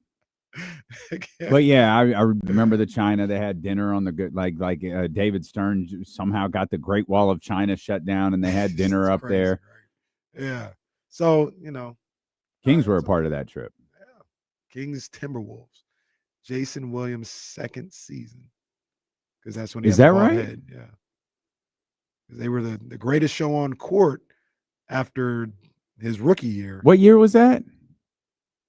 2000. 99, 2000 or 2000, 2001, I think. Huh. But that's when he cut his hair. That was the China one? That was Tokyo, maybe. Oh, okay. Yeah, Maybe the China one was later because Kara was on that trip. Oh, yeah. So that was, I guess it was Tokyo. So that was a little. Tokyo was the second. And that was centered around Yao and the Rockets, and the Kings were electrifying, so they sent them out there, and dinner on the Great Wall of China. So who hasn't? I didn't I didn't make it. I didn't make it till 3 a.m. The Great Wall of China is fascinating. I'd love to see it one day. It's in the name. It's a giant wall. And it goes for how long? I have no clue. It's not easy to get to. It is extremely difficult to get to. But yeah, you get up there and I guess you just walk around on it. And they were building some crazy ass things back then with no machines. I'm on the Great Wall of China. Well, that one. Pyramids is kind of wild. Well, I mean, all right, man. All right. What are your thoughts, Kenny? What are your thoughts? Yes. This is on purpose. I was throwing a batting practice fastball right here. Kenny's hoping something's gonna come out of it. On the pyramids. I'm just not sure that humans built the pyramids. I'm just not sure. Who do you think built the pyramids? Well, now mind you, I have watched a couple of episodes of Ancient Aliens, and what's the show? Ancient Aliens. Never heard of Ancient Aliens? Shout out Ancient Aliens. We've all been there before. And it just brings. No, I don't think you've never watched an episode of Ancient Aliens. I've never heard of Ancient Aliens. It's on the History Channel, yeah. or maybe it's Nat Geo. I can't remember. One of those. Yeah, you like it? It's I would. Why? Why would I like it? They bring up some good. They bring up some good points. Aren't there pictures of people building the pyramids? Maybe I don't know. I haven't seen them. Oh no, there can't be picked. No, I'm pretty sure there are. They talked about. I mean, it's not like HD off of your iPhone. Well, they got that, but not Wilt's 100. Building, or maybe it's a repair of the pyramids or something. Where is it? I know I've seen this before. I just, like I said, I don't know. I'm not ready to make a declaration one way or another. I just. They showed some oh, that's fixing some like renderings or recreations of what it would look like for them to build. Like, all right, man. Like that's pretty funny for the humans to do it. It's like, all right, man. They're just rolling with what are those things called that you use in the wheelbarrows? They're just rolling with wheelbarrows and the loincloths all around. Well, then look. So then they talk about like the angle of how they would have to push the wheel. Oh, these pictures are awesome. And it's like, all right, man. I don't know if they was. I don't know, man. Like, what's what I I'm just saying? don't know. Like, I don't know, man. It's kind of iffy. It's kind of iffy if they built them pyramids, man. And they're building them naked. So just think about that. Wasn't your mom just at the pyramids? Yeah, about a year ago. She was at the Nile The River pyramids and are everything. even more impressive when you realize they were built by people who were naked. So I like I said, I just don't know. I don't know, man. What's this? Ancient aliens. Ancient aliens. I guess. Oh yeah. Oh, look at this guy. Okay, this looks like this is the History Channel. Is that the guy with the hair? Yeah. Oh yeah. Yeah. He's on every episode. Okay. But this seems like something my mom would watch. It's a great show. I love watching it. Jazz kind of when we got together, that's when I started watching that stuff. But it's like I said, I just don't know. They presented their argument as to why it could have been aliens that built them, and then people who were like, no, they're wrong. This is why man built them. I understand those too. I just don't know. And they're saying it took them 20 to 30 years to build the pyramids. That feels like a really fast time given. So did they try to recreate the pyramids and couldn't? Because that's what that's yeah. There's no pictures like the actual. No. There's renderings. The renderings are awesome, but I'm looking at these pictures of what like it looks like they're trying to recreate the pyramids, and they couldn't execute it. It doesn't look like it. It's bro, when they showed like this is what it would look like if man tried to build this. It was like who comes up no with way. this idea where it's like, you know what this desert needs? A pyramid. Yeah, it was just like I was like, oh yeah, that I don't know. Maybe they could have done it. Humans could have done it, but I was like, man, I wonder what. know. I wonder what. Oh no, that looks a little difficult. Sources cite at least 180. They built these big ass pyramids just to bury people in them, the pharaohs and stuff. Yeah. Oh, there's people in there. Yeah, that's a little like excessive. You put the pharaohs in there, and you put all the riches and stuff like that with them. Obviously, people go in the pyramids like they look amazing on the inside. Really? I think it's the. Did your mom go in? She went in somewhere. I don't know if she went in the pyramids. And I don't know. Maybe you can't even go. I don't think I knew you. Steven Castaneda says this in the chat. Says the technology was destroyed. I'm kind of along the lines of that. They destroyed some books or some technology as far as how they did that stuff. Technology? Well, like not like they didn't have wires and stuff like that, but just just how stuff works and all that. Because there's no way Steve was throwing a brick on his back and boom, we're gonna throw this up here on the pyramid. Well, and then like. Well, that's exactly what these renderings show. Well, like I'm not gonna believe it. I'm sorry. Well, then, like I said, just the did no one keep a journal of how they did this? So I'm saying they burned the journal. Oh, this is even better. There's pyramids and some of them are just ass. Like you could tell there was an A team of pyramid builders and like a D team of pyramid builders. Like there's the select squad. There's some Washington Wizards level pyramid builders out here. Just crooked, just like a nasty art project. Yeah. Well, those might be the ones that tried to recreate it and they weren't able to. They talk about like I said, it's fascinating. They show what it would look like, and like considering how high the pyramids go and how they would have to carry these boulders up this steep hill. All right, man. I don't know, man. But I don't know. The alternate theory is that aliens built them. Yeah, or That's God. one of the theories, yeah, or God. Yeah. Just like what is it? The Stonehenge? Yeah. That's crazy. Humans didn't do that. It had to be God or the aliens. Which one that one's crazy. Which one is more likely? God. I'm a man of God. But come on, man. That wasn't humans. they put the damn thing up like like they were trying to. All right, man. All right. Thanks, God. We know you're alive. We know you're real. Carl Matson, I think, has some takes on the pyramids and stuff. He said he might call in. Oh. The earliest known realistic painting of Stonehenge in 1573 or between. Zabo said they proved how they did Stonehenge. Who proved it? All right, maybe they did. The Chatty House is saying, "Ask Michigan. He helped build them." Damn. Ash Michigan Wolverine. I don't even think Michigan's here to defend himself today. Hey, that was worth the $2 right there, man. Is Stonehenge even one of the 7 wonders of the world? 8. Is it 8? Is it? No, well, it's isn't 7. Andre 8? That's all I'm saying. Andre's China's 9. Yeah, I thought it was China. Yeah, China's China's one of them. China's Yeah. 9. We got 9. We got 9. I was trying to be smart there for a second and not include Andre the Giant. See, the Stonehenge stuff looks more believable than the pyramids. The Stonehenge stuff looks completely more believable. We could probably get the Stonehenge stuff up in a month. I bet, just us 3. These are 25 tons of rock. Yeah, in the year 5.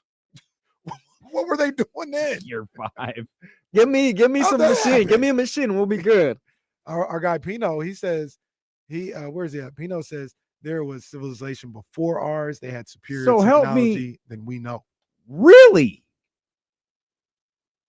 And then we don't know. They wiped it all away. Unless this technology was making 25 tons of rock levitate, I don't know how. So help me out with this. There was haters before. Maybe they're like, yeah, let's get rid of this. Haters are ageless. I think I know the answer. But if Stonehenge was constructed in several phases, beginning at about 3100 BC and continuing until 1600 BC. Real quick, we got Carl Batson on the lines. Is that 1500 years? Is 3100 BC? You said 3100 is BC? 3100 BC to 1600 BC. Is that 1500 years?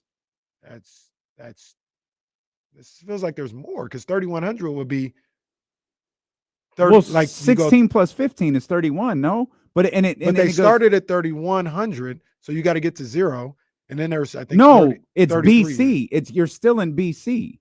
So 3100. I thought you said AD. No, BC. Because wouldn't okay.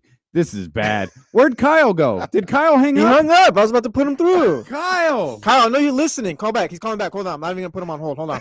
Kyle's here now. He's here. Kyle, help us out here. Joe, are we all on, like, we're all in agreement that there's definitely aliens, right? Yes. Yeah, it feels right. 100%. Okay. Dan, you want to? Like, No. I'm sorry. It's not that I don't believe there are aliens. It's just that I'm struggling with the idea that aliens built pyramids in Stonehenge. How? Why? I don't know. Have you seen the Great Pyramid? No. It's massive, bro. Yeah, they're but there's no way. Huge. There's no way. And I don't want to undersell like what people back in the thousands and thousands of years ago like could do and what they were capable of. But the Great Pyramid, are you kidding me? Bro, aliens definitely helped them with that at minimum, if not built it entirely. Okay. So now this is fascinating to me. So the idea could be that aliens and man worked hand in hand to build these. And what if that's why they burned the books to talk about it? If you want to get real deep in it, and this touches like religious stuff, but if you want to get real deep in it, there are people who believe that aliens came down and created humans. And we're like, hey, let's just leave them here and see what happens. Oh yeah, that went bad. That is, yeah. Did not work. I'm gonna stick with my God on that one. Yeah. Well, all I can say, Kyle, is drive careful. Government's gonna get you, pal. Friday, 12:15. We're talking aliens. Okay, bet. Well, it depends on how the next 2 games go. Well, Thanks, they play Kyle. Thursday. I know they play Wednesday and Thursday. I'm with the aliens and humans teaming up, and then like, hey, we got to bury the evidence. Like, we got to burn the evidence. I love that. Like, we got to get rid of the evidence because, like, we can't let them know. I'm all in on aliens. Just like, hey guys, yeah, we got the technology to build something pretty dope. Just don't tell no one. And so the story is we know for sure there's people buried in there. Don't quote me. I think there are pharaohs in the pyramids, but don't quote me. I guess we can look it up. But oh, that's a great Eaton asked a great question. I wonder what this is the youth too. Sorry, America. This is I wonder I wonder what Eaton's in science class right now. This is the youth, and we're out here spewing this out for the youth. This is great. I wonder what the AI summary says of this over on YouTube. I'm going to click on this real quick. I remember that was a daily segment. I think it's gone. I don't see it anymore. I guess they got rid. I guess it wasn't working. Shocker. Y'all hit the thumbs up, please, while you're in there. That's an embarrassing level of thumbs up. We got to do better. Filthy McNasty says no people are buried in any pyramids. Okay, I don't know. So we're just trying to show off, though. Yeah, I don't know. Yeah, ICE says pyramids being tombs is a myth. I don't care if they're tombs. I'm just how were they built? Well, what was Stonehenge even for?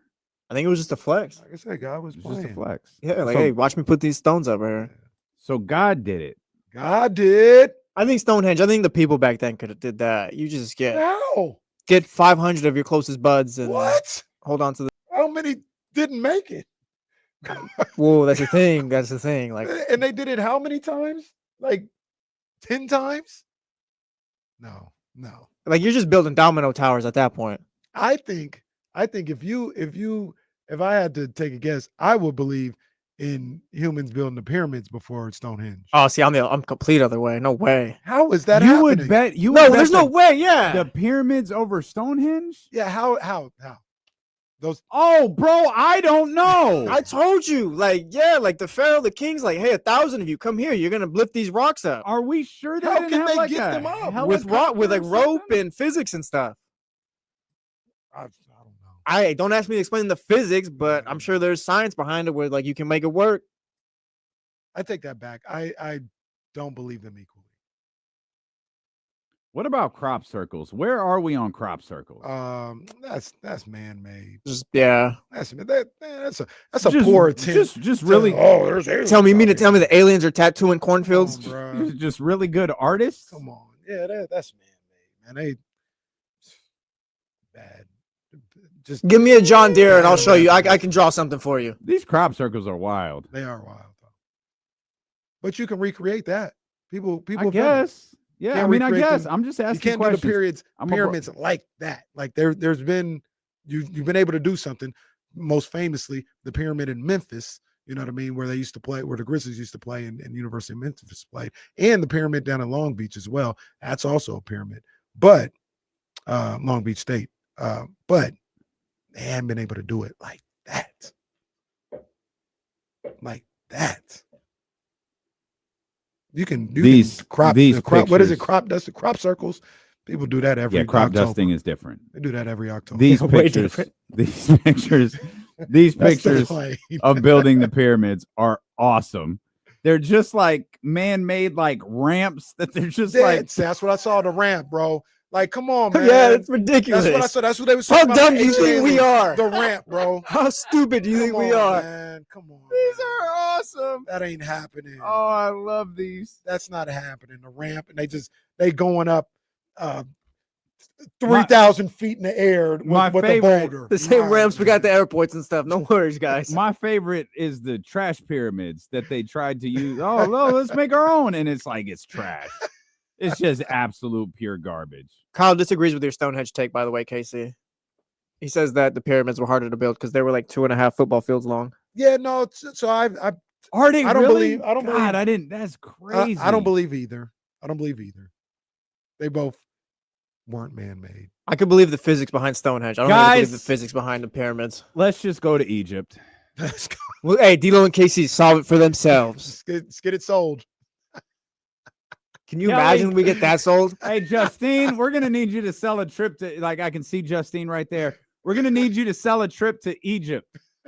They going to get us to, what's the place in Vegas? What's that? The Luxor. That's the well, we could get there. We know we could get there. Get there tomorrow if we wanted. That's the pyramid they're going to have us at. Bro, we've got tickets to Bruno Mars. We give away tickets to Bruno Mars like every couple months in Las Vegas on KSFM. I was like, hey, Megan, you hit your people up and see if I could go. She was like, yeah, I got you. There we go. They called her right back. They were like, we don't have no comms for Bruno Mars. Oh. Tell your little bitch ass radio show host he can't Hey, you go. got me hyped up. I was like, okay, No. here we go. They normally take like a week to respond. They responded to her within minutes. They're like, nah, dude. Damn. We cannot help you. Damn shame. That is a damn shame. I thought I was about to get hyped. I was like, yeah, that boy about to be in the building. No. I looked at the cheapest seat to see Bruno Mars. The third to last row was $475. Woo. I'm going to have to sell my home with Johnny Jennings and the Made for More Realty team to afford the Bruno Mars concert. The real estate bar has been raised, but thankfully, with Johnny Jennings and that Made for More Realty team, I can get 3 guaranteed cash offers in 72 hours. My man Robert, he listed his home with Johnny Jennings and Made for More Realty in Roseville, and his house sold in days. It didn't take him a long time or whatever. He got with my guys, and they took care of that quick. The best part was he received a full price cash as is offer for that home.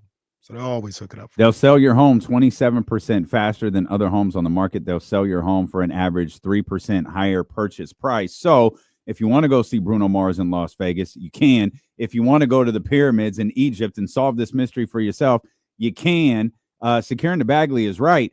I should have said the tickets were for Kenny. They would have given them to me in a heartbeat. Securing the Bagley is 100% accurate. But with Johnny Jennings and the Made for More Realty team, you don't have to tell them you're Kenny Caraway. Just tell them you heard about them from Kenny Caraway. Ask about their no-cost to you home warranty to protect your home while it sells. Ask about their guaranteed home sale program. Expect more, get more with Johnny Jennings and the team at Made for More Realty California, DRE, number 01982171. Just Google Made for More Realty today and get more for your home. We will put the conspiracy theory segment to bed. Yes. We will come back at some point. Trysta Krick is going to join us. Jason Jones is going to join us. And we got to get back to talking about your Sacramento Kings and some other things that happened in the association last night here on Sacramento Sports Leader, ESPN 1320. That lob I threw for the pyramids went way better than I thought. I did not think we were going to spend 20 minutes on it. That's amazing. Amazing.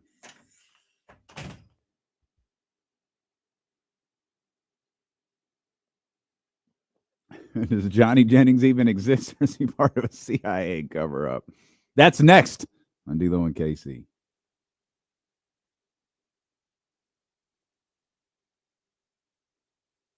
Got to, man. I saw securing the Bagley's comment. I was like, I got to work this in. This is good stuff right here.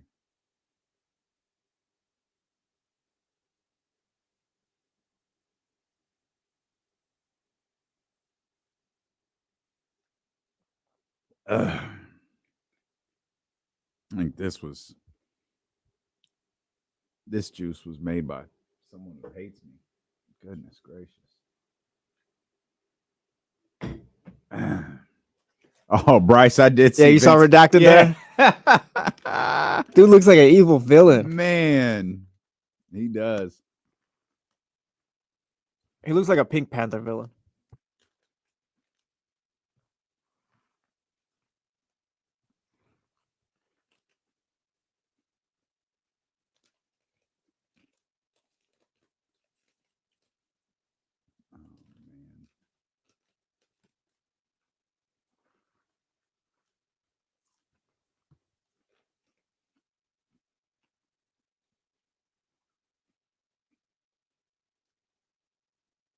To be loved, to be loved. Oh, what a feeling to be loved.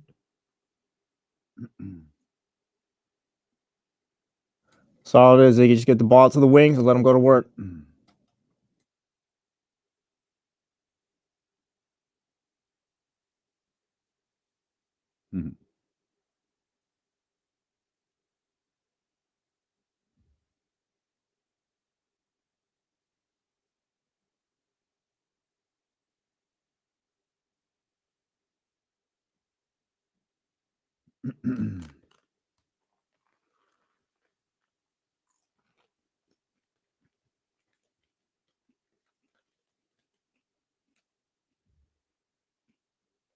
The new job has a cafe deal $16. Is that a lot? Is $16 a lot? It feels like it. It is when leftovers are free. I was gonna say I don't feel like I'd want to pay $16 a meal, but it's high quality food. I don't know. Kind of feels like a lot to me, but food is hella expensive. So.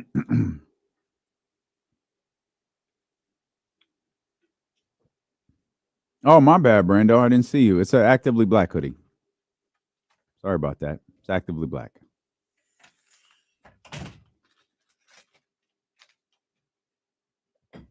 And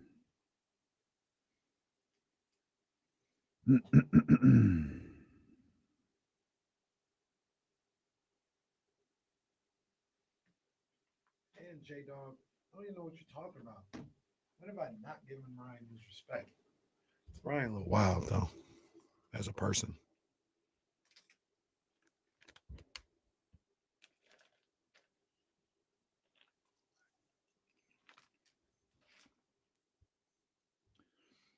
Wild times here with D-Lo and KC. Man, shout out to Playboy Cardi. That album's looking at a 310,000 unit debut.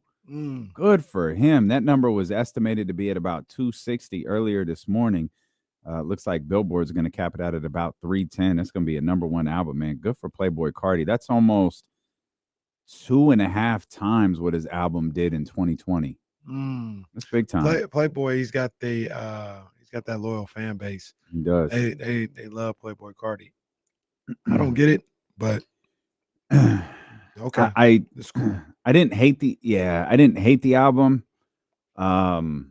He's got his 30 songs. I mean, it was like an hour and 17 minutes. I don't need that.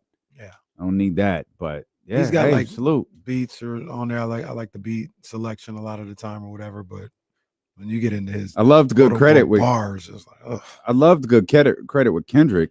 I didn't really like the other two songs with Kendrick, but it's sometimes like I listen to Playboy Cardi. I'd be like, I could rap. Like, like if this is what it is, like I could do this. But he's a big draw for the weekend. He's a massive like draw. that like weekend. He brought the weekend coming out with Playboy Cardi to help hype up that tour at Rolling Loud, bro. And that's huge. 25 and under. Man, 310 is a crazy number. He could do a tour by himself, like a sold out tour by himself. Mm-hmm.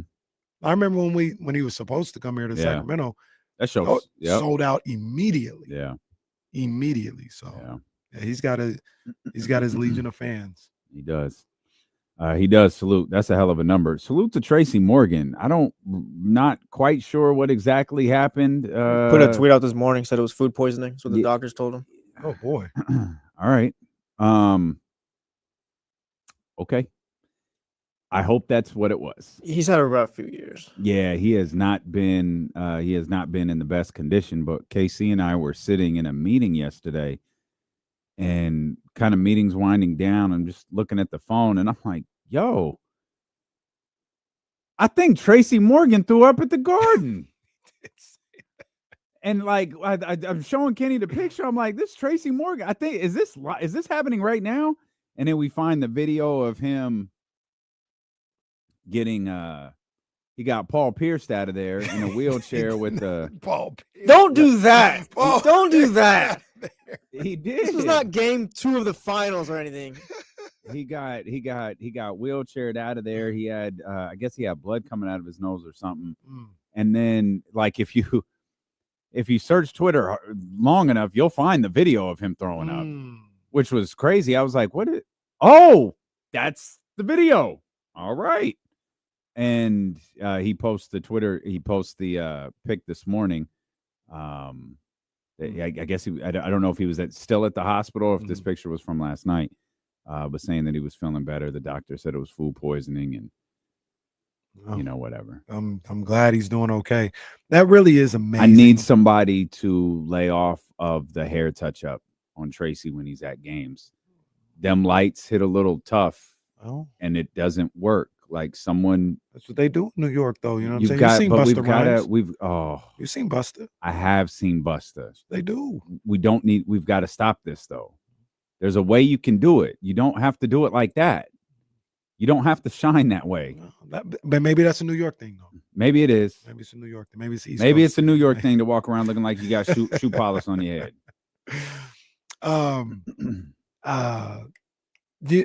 Okay, we're not being conspiracy theorists here. I'm just asking a question. Was that an alien that threw up courtside at the Garden yesterday? Alien make him throw up. So I'm just asking a question. Why? And we don't have to have an answer. Okay. Why is there always a video? Why is somebody always taking a video? I mean, because dude, like, you're not gonna. I'm not saying I would, but like, if you got a video of Tracy Morgan throwing up at the Knicks game, like, you're gonna get some retweets out of that, I guess. No, but why is your camera going at that moment?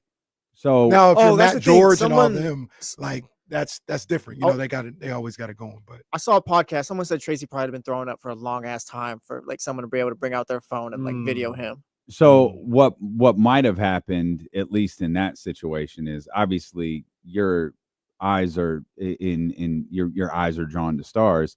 Someone could have been watching him and seeing he clearly wasn't well, and your first instinct is to take out your phone. It's like when people are in a fight, you're not going to break up the fight. You're going to film it so you can put it on social media and get the likes and retweets that Jesse's talking about. Like it's almost. I thought the same thing a little bit with like LeBron and Stephen A.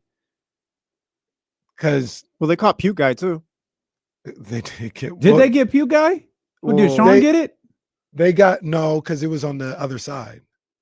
I've always just seen the pictures. Yeah, like he was his back was to Sean's camera. Oh, okay. So it was somebody. Really? Else. I always thought. Okay, I don't think I ever realized that. But I guess that would make sense because he would have been next to Vivek. That would have been crazy. That would have been amazing. That would have been crazy. But like with LeBron, they got video of him sitting there, and Stephen A. just sitting there, and somebody could be like, "Oh, it's a timeout." Like, look at LeBron and Stephen A. And then they got him getting up. I don't think they have the but the camera phone got him getting up and walking to him. Right, like he was already up and he was walking towards him when the phone video starts. The rest is just the camera. Well, no, the rest is I thought the rest they're both phone videos, but the one from Legends. Yeah, that's a phone video. I think they're both phone videos.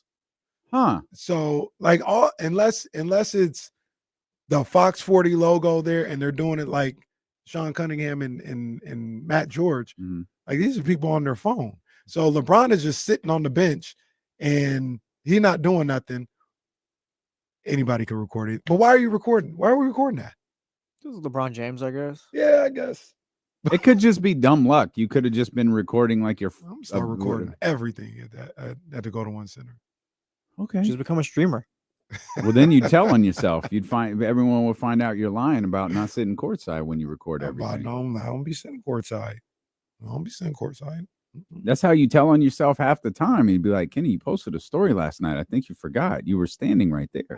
That was probably you were right there with Brad Miller about to light the beam. Brad Miller came out of nowhere. Why is Brad's all right? Never mind. It's fine. Brad's always Brad seems like the cool guy you want to keep around. Brad's always welcome. Good time. I love that they paired him with Jake LaRavia too. Like, hey, go light the beam, guys. Go light the beam. Good times, man. Shout out Jake LaRavia too. We haven't really talked about his.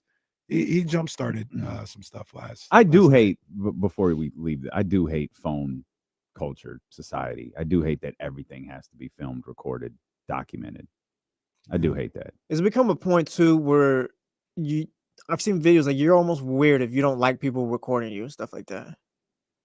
Like people like, oh, like the whole YouTubers, like just all that. Like I feel like this little error like going on, like, oh, I'm just recording or whatever. Like it's nothing to you. Like, I feel like now it's weird to tell people like don't do that. Did you see them badass kids? And I don't even know if they're kids. They're probably like early 20s. Messing with LeBron on Friday. Crazy. No. They were like literally right behind him, Here? just in his ear. Yeah. Security should, like LeBron security should have came and move some furniture real quick. I think they tried telling the kid something, but it looked like the kid was telling him, like, it's LeBron James. Like, who cares? Yeah. Well, yeah, that it was, one of the ushers. That's all I'm gonna say. Older lady. Okay. One of the ushers, like, hey, can you stop? That little badass kid, he ain't gonna listen to her.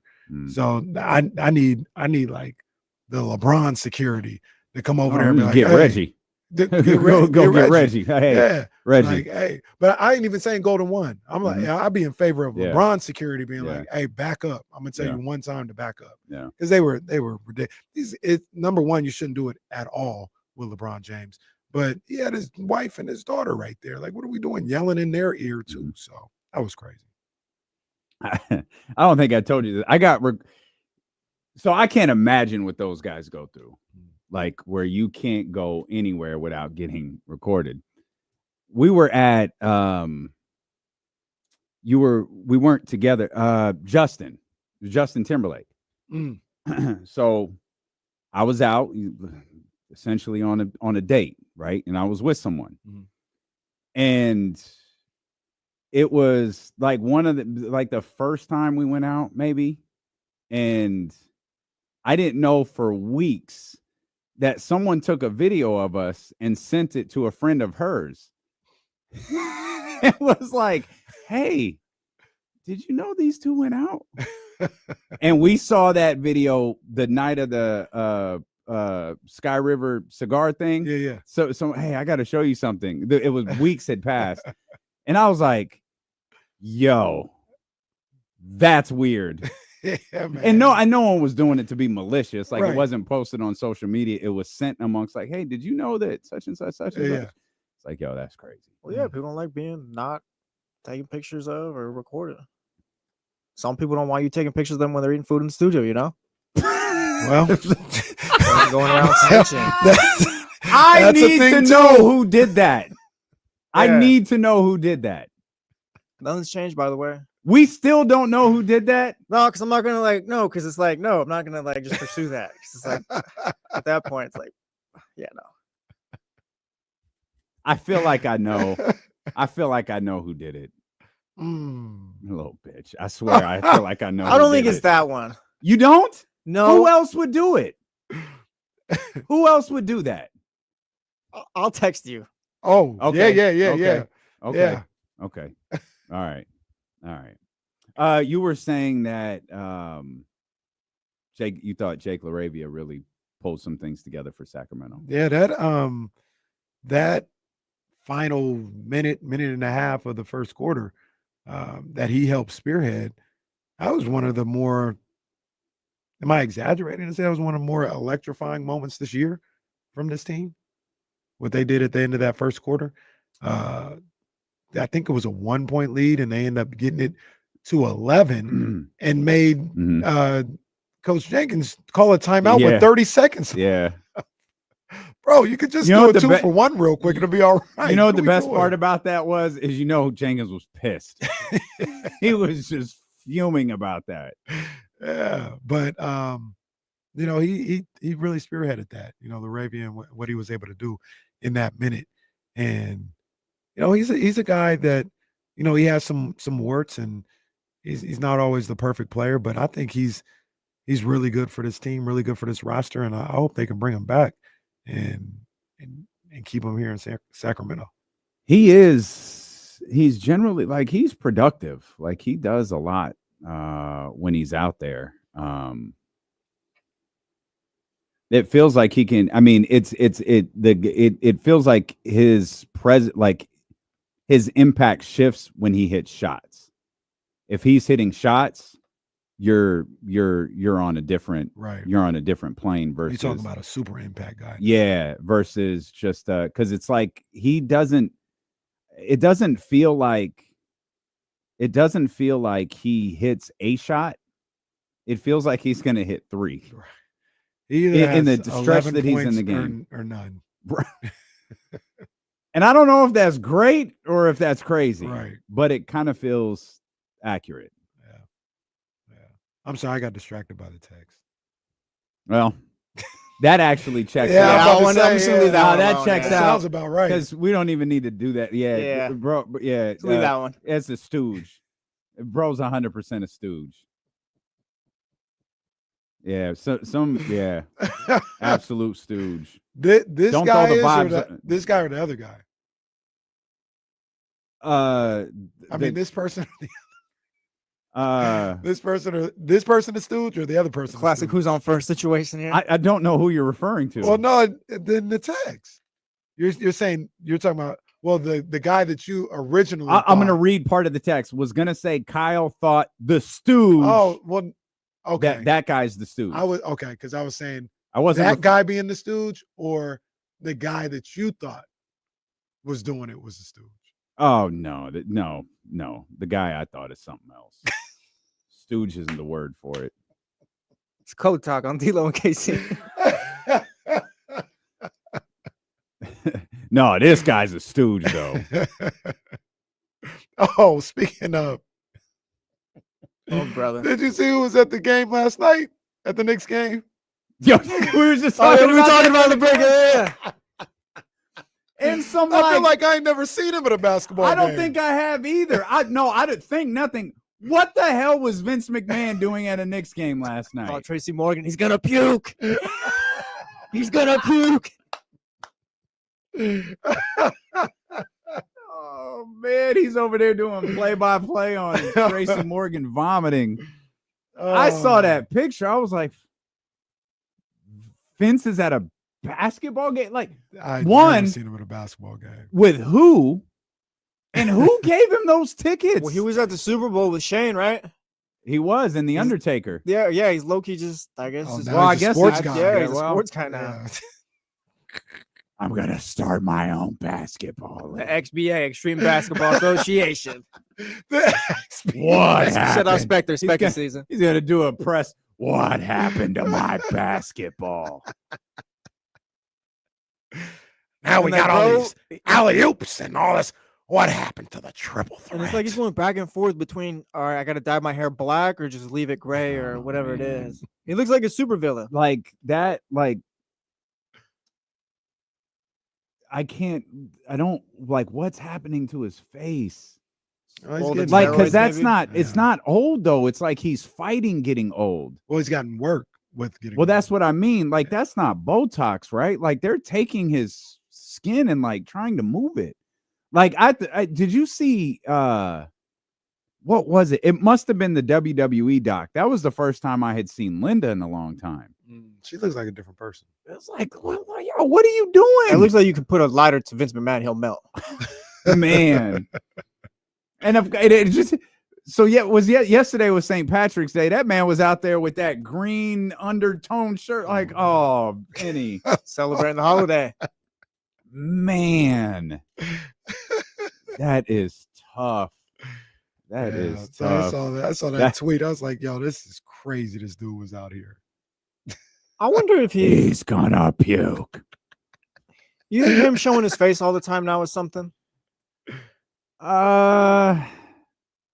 Because from my understanding, he's No. pretty much free from all that stuff now. yeah, dog. no, I think, well, once the November results came in, he was like, I'm good. Good. I'm outside again. I'm good. He's he's gonna be I the was first thinking- man in history to get pardoned from a crime that hasn't even gone to trial yet. Yeah, 'cause my mind's thinking he got booted from WWE, so maybe he tries to start his own thing again. or Nah, something. he's just free now. Like, Yeah. he knows he's got his boy, Linda.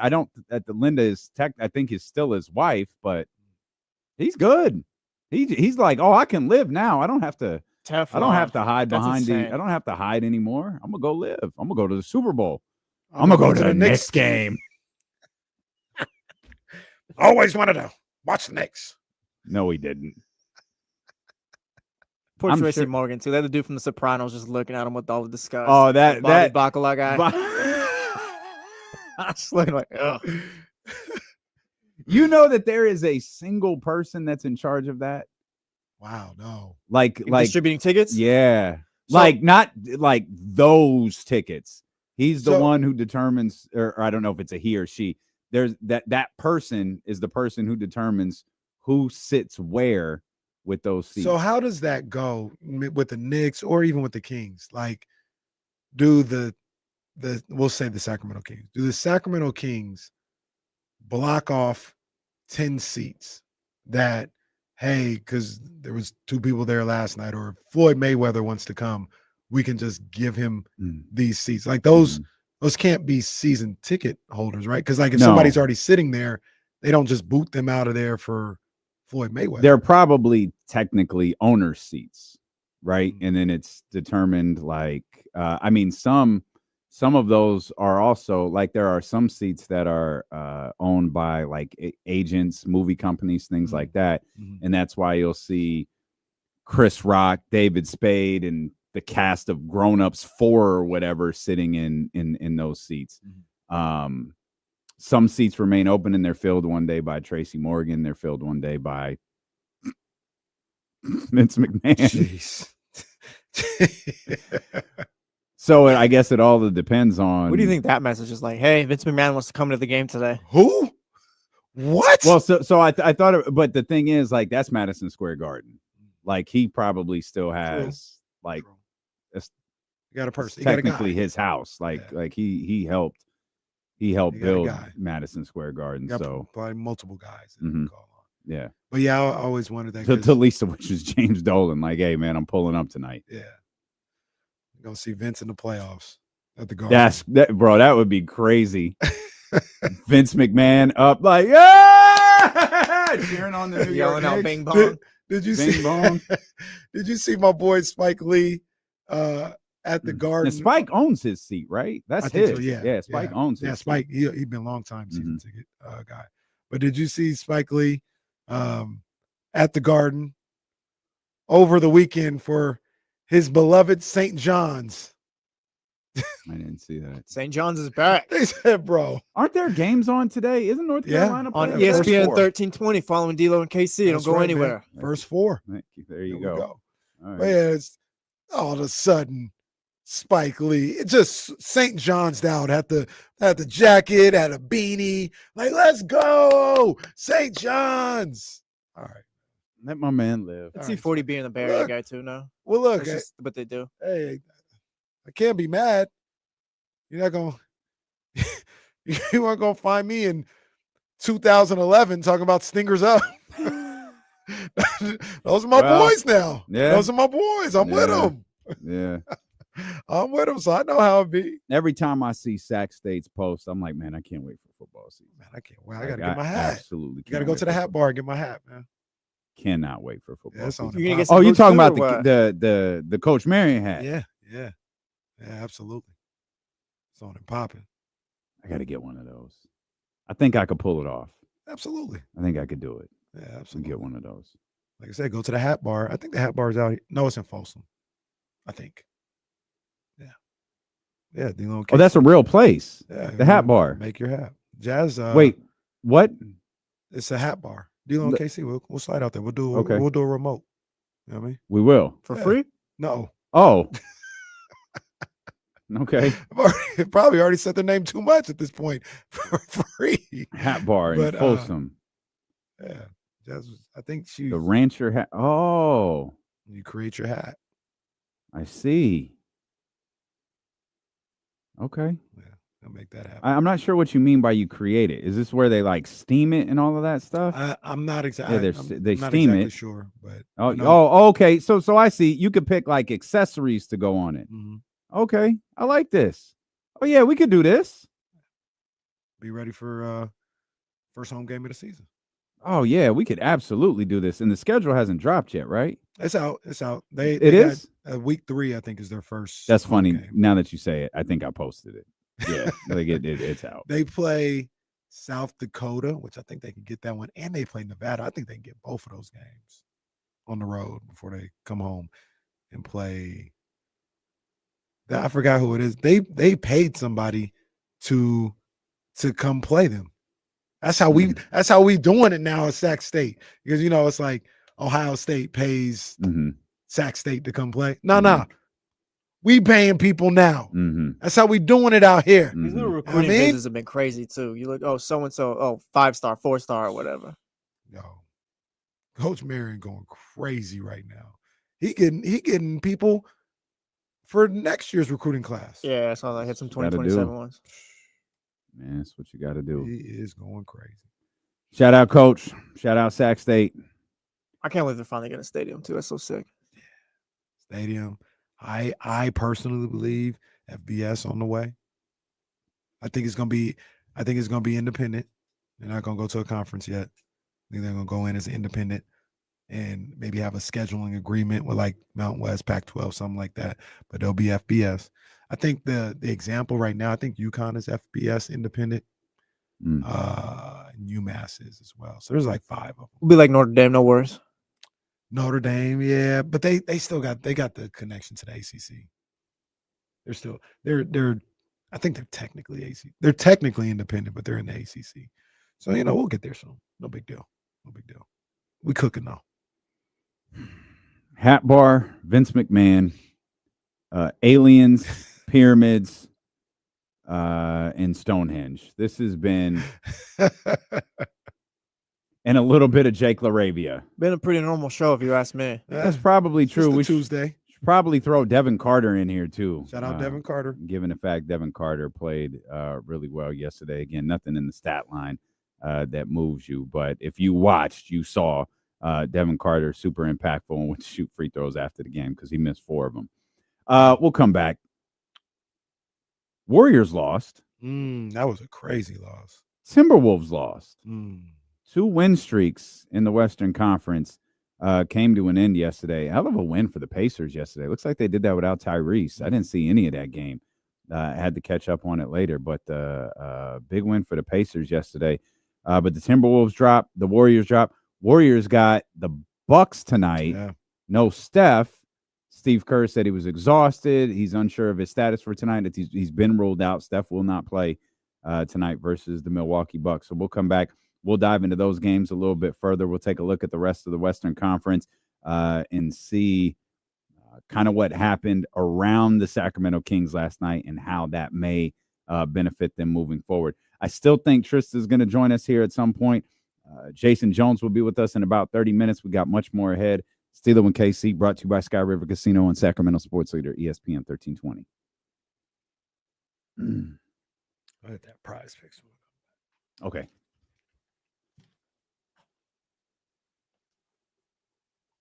Shout out James Ham filling up the Fortress's magnitude. We appreciate everything you do, James. You're the real MVP, James. I gotta say too, I think the whole Snack Shack controversy was a little overblown. The stuff runs out around the same time every month. Yeah, very much so. Very much so overblown. Like, settle down.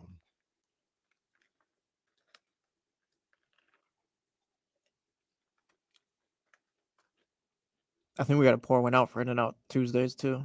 Oh, I was thinking about that. I tried to replace it on Wednesdays, but look, it's just not my bag, Chili Dog Wednesday is great. I'm gonna eat the chili dogs, but like you said, it's different. Speaking of, tomorrow's Chili Dog Wednesday. Yeah. I won't be participating.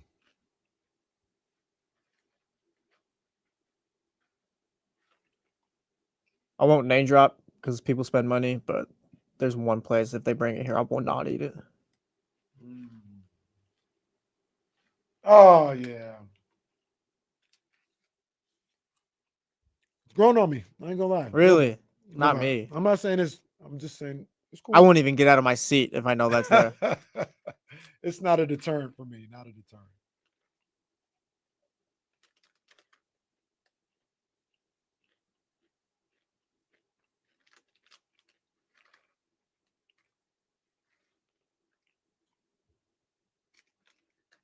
I feel like we all should just graduate from Subway. No, it's not Subway, by the way. Well, what the hell? What do you mean graduate? There's plenty of better sandwich spots you can go to. I mean, I do like Jersey Mike's. Jersey Mike's is good.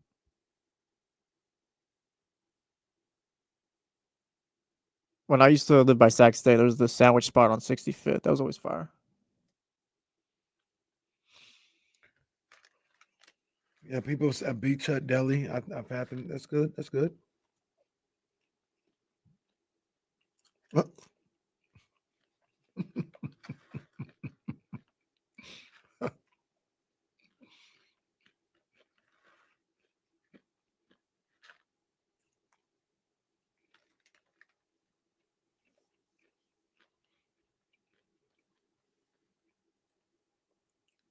All right. Well, we don't see Jesse. See what you started. We don't have to disrespect. No, low key we Subway. do. Low key we do. Shout out Quiznos, Chris. Quiznos is fire.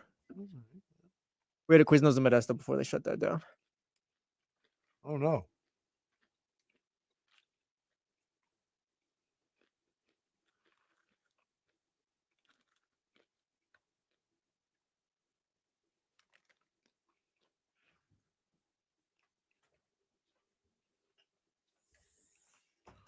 Bro, You can't go wrong if you get a sandwich at like Bel Air or something like that, or Rayleigh's at the deli.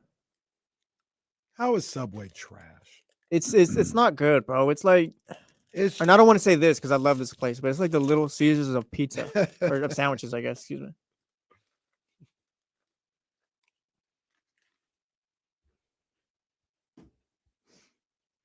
me.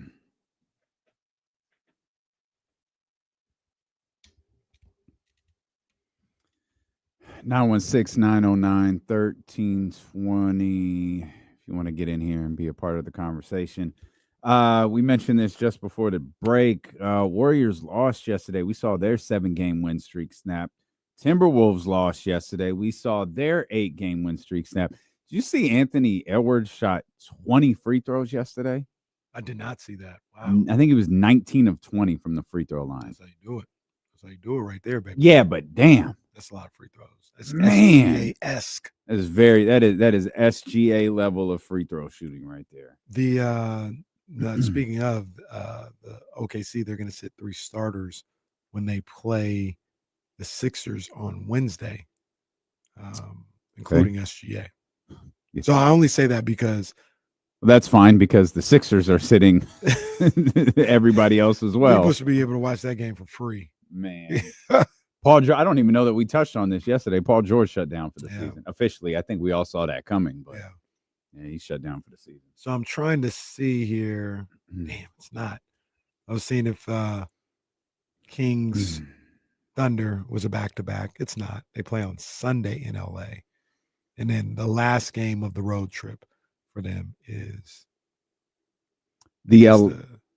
against the Kings. The LA game is the Clippers, right? Mm-hmm. Okay. Yeah. So, yeah, we'll probably get the full squad. That's fine. All right. It's whatever. You're not going Rested to be up after a night at the Sawyer. Well, no, we already established they're going to be at the game. They're going to be scouting. They're going to be scouting the Celtics, not the Kings. They're all in there in their jumpsuits. Yeah, they're going to be discussing defensive strategies on Derek White and Jason Tatum. Now, Celtics, second night of a back-to-back when they come to Sacramento. I didn't know that. Okay. Means you probably won't see Porzingis or Horford, I guess, one or the other. They're at Portland Sunday afternoon and then play Monday in Sacramento. It's a weird back-to-back, but I guess it's not uncommon. Okay. Kings right now, 4.5 back from Minnesota, 3.5 back from LA. They're 2 up on Dallas. Phoenix beat up on Toronto yesterday. Kings are 3 games up on the Suns, who are in the 11th spot. So that's kind of where things are right now. Again, with the schedule ahead, it looks scary for Sacramento, but Dallas is bad. I think it really is just a question of there's a game that separates Dallas and Phoenix right now. Does Phoenix jump Dallas, get into that 10th spot, and does Dallas kind of wither away after that? So let me I want to ask you something about Kings related to. Also, let me pay this off real quick. The Cavs, when they play the Kings, second night of a back-to-back, when the Bulls play the Kings, they'll also be on a back-to-back just like the Kings. So when you said payoff, I thought you were talking about Prize Picks. Well, we couldn't go there since we're there. You know what I mean? Prize Picks. I got 3 last night. I got 3, which got me a couple dollars. Okay. You know what I mean? But hey, it kept me in the game. So it's all good, man. No Kings game tonight. No Beam money tonight. But that doesn't mean I'm not playing. I am going to be playing or putting a lineup together for the first 4 that's going down tonight. Okay. So, yeah, I'm going to have a first 4 lineup. I'm still working through it or whatever, so I don't have it yet. but I'm gonna have a first 4 lineup on Prize Picks. You can have a first 4 lineup as well. Does UNC play tonight? I'm not sure. Yeah, get UNC in there, man. That's been a big controversy, them being in there. So I'm at my boy RJ Davis in the lineup for sure. You can do the same thing. Download the app, put the promo code KIFM in, and you get $50 instantly with your first $5 lineup. It's promo code KIFM to get $50 instantly. You don't have to win or lose. None of that matters. Just put the promo code in there. You got $50 instantly. You must be present in certain states. Go to prizepicks.com for more details. Prize Picks, run your game. I wish I hadn't been such a sucker yesterday and had placed that lineup with the Demons, because they had, I think it was DeMar at 6.5 assists with the Demon. He finished with 8. The Malik Monk, it was just like you just had to feel Malik was gonna have a day. That all Demon lineup you'd be coming up with is fire. It's fire. No, it's literally never worked. Didn't you say it would have worked? You just didn't go with it yesterday? Yeah, it would have worked. Well, it doesn't count. My dumbass. I had it. I don't even know what the payoff for that one would have been. Can never win a bet you don't place. See, I had Zach LaVine, 21.5 points. He went over. Keon Ellis, there was a Demon time, 2.5 3-pointers. He got 3 last night. Jalen Wells, obviously, 3.5 field goals. That was easy money. He did his thing. But I had Sabonis at 19 rebounds plus assists. But that took him out. Did they take him out or no? Well, it did, because it happened at a certain time, but then I missed Keegan Murray. 6.5 3-pointers attempted. I had less. Well, you still got it. You got a couple bucks out of that, no? Okay. Yeah. It was cool. I can't complain at all. You were going somewhere before I reminded you about Prize Picks. Aliens. Bigfoot. Oh, no. Where do we stand on Bigfoot? Real. Not real. Probably dead, but real. Not real. Never real. Like once? No. There was never a Bigfoot? No. That was a media creation. Okay. You seem like you got some thoughts on Bigfoot over there. No, it's cool. Like, I don't know that I have. I mean, I kind of feel like there was a Bigfoot, but like one. Yeah. Yeah, not like, I don't think there's still still a Bigfoot. Like there wasn't just a big ass animal that could just like walk on his feet at one point. Harry and the Hendersons was based on something. Like, come on, man. It was based on it was fallacy. It didn't happen. Bigfoot. That's like them. Right. What did I say? The crops thing. They got to step their game up with some of this stuff. Bigfoot. All right, bro. Everyone says Bigfoot was really Giant Gonzalez. Real enough for me. No, I remember what I was gonna say. The Kings. Do you? It's funny that you draw the line at Bigfoot, though. I do. Well, that's a good point. I thought about that as well. Like Bigfoot, you kidding me? You took a pretty hard stance with Bigfoot. There's nothing. You mean to tell me there couldn't have been like a 7-foot, just ugly looking monster type animal? Yeah, but 7 foot. The footprint is that of like a size 40. Okay, well, yeah, I wasn't sure. 8 feet, 9 feet, or whatever. You don't think there was one of them at least once? No, that was walking around. No, I've never noticed this before. I'm looking up the most famous Bigfoot video, and it's alleged to be a female Bigfoot. And I'm like, how do you possibly know that? Like, how could you possibly tell that is a female Bigfoot? What if this summer we hit the pyramids? Tyler Jennings says they have a Bigfoot museum in Santa Cruz. We'll hit that. Really? That's crazy. A Bigfoot museum. Well, Santa Cruz is like the museum spot. Have you been to the mystery spot? Mystery spot. Yeah, that's usually the one people bring up. You've been to the mystery spot? I went there one time. I've never been there. It's kind of trippy. It is. It's actually very trippy. It's called the mystery spot? Yeah, like you've seen the bumper sticker, I'm sure, before. Yeah, it's the yellow bumper sticker. It says mystery spot in black lettering font or whatever. I have. Yeah. Actually, that's hilarious. I saw one like a week ago walking Sprout. I was like, what? Yeah, mystery spot is a trip. It's in Santa Cruz. Okay. It's in the middle of the woods. Okay. And it's like pass. It's like almost like an alternate. I don't know how to explain it, like an alternate universe or something like that. I don't know, but like almost like an alternate universe is a pretty wild way to describe it. It's like the physics there don't work necessarily, something like that. Yeah. Like you're if I'm standing up like this, like I'm standing up straight, you'll look at me and I'll be leaning back at like I don't know what degree angle that is, but I'm standing up straight. But you take a picture of me and I'm leaning back like Michael Jackson or leaning forward like Michael Jackson in Smooth Criminal. It's crazy. You put like I'm looking at some of the pictures. You put interesting. A ball on a slope, and you put the ball at the bottom and it goes up. It's crazy. I don't know if it's a work or what, but it doesn't seem like it. Well, Oh yeah, we're going on a world tour this summer. All right. It is Sac King. It is pretty cool. Like, it's cool. I don't know if I'll go back with the guys, but I don't know if I'll ever go back. But the fact that I went there once, that's pretty cool. That's crazy. All right, I'll try it. Okay. Now go ahead. Oh, we got him. No, we got him. He's gone now. Get your Kings. So the Sacramento Kings, Kenny. No, now I'm looking up the Bigfoot Museum. Oh, that one. Yeah, they're gonna have to explain some stuff to me on that one. They have to say. Oh, wait, I think it's closed. Yeah, because it's not true. Wow. Don't do that. Wow, you gotta believe. Gotta believe, brother. Yeah, man. I was gonna this ask. Doesn't look fun. Both of you guys though. Did yesterday's win do anything for your belief in the Kings?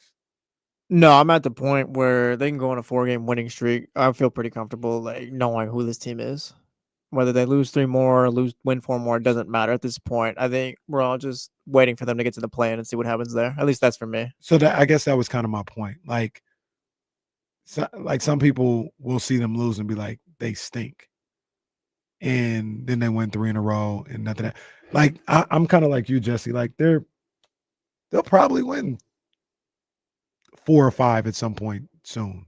And then they'll probably lose like maybe not right now, right. but soon. But they'll lose like 3 or 4. Like that's just what they're gonna do until you get into, like Jesse said, the play-in situation, and you got to win 2 games to get into the playoffs.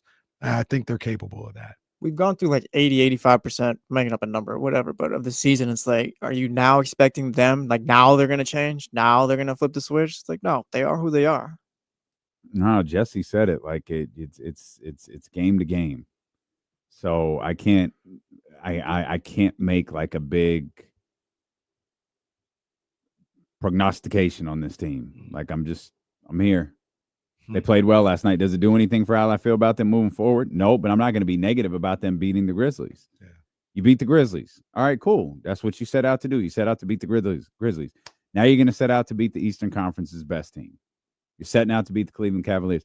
I'll just have to evaluate that game in a vacuum. I can't evaluate it as the course of the season. I can't evaluate it over the course of Doug Christie's tenure. I can't even evaluate it over the course of the last 10 games because it just feels like it's all so dramatically different. Yeah, at this point, I'm only concerned about them maintaining their play in position. I've given up on them catching the Clippers, and I don't think the teams behind them are gonna catch them. So just maintain your spot and win a couple of games from there. Just play. Don't consistently get beat by 30. Like play well. Put games together like you did last night. I don't think anything would change my opinion. I mean, realistically, I don't think anything would change my opinion. If you told me this team's winning the next 15 games, well, like that's not realistic to me. Yeah.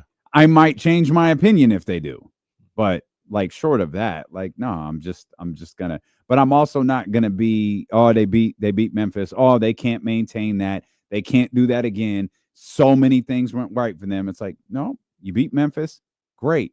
You're going to have to replicate some of that when you play Cleveland. Yeah, you're going to have to keep that energy. You're going to have to give the crowd a reason to stay in the game. You're going to have to find a way to hit shots, whether that was the energy of the offense, the energy of the ball, the zip, whatever lines it was. Like you're going to have to find a way to do some of those things again. Yeah, and I agree with both of you guys. Like, I'm game to game. Game to game is what it is with these guys, and they're capable of anything. They're capable of losing by 25, 30 points. they're also capable of beating anybody. They can beat the Cavs in a couple nights. They can beat the Celtics or the Thunder or get scraped by both of them. And that's probably something that's also a little frustrating with this team is for the most part, it doesn't feel like people are sure of what they're going to get from this team. They'll be competitive sometimes.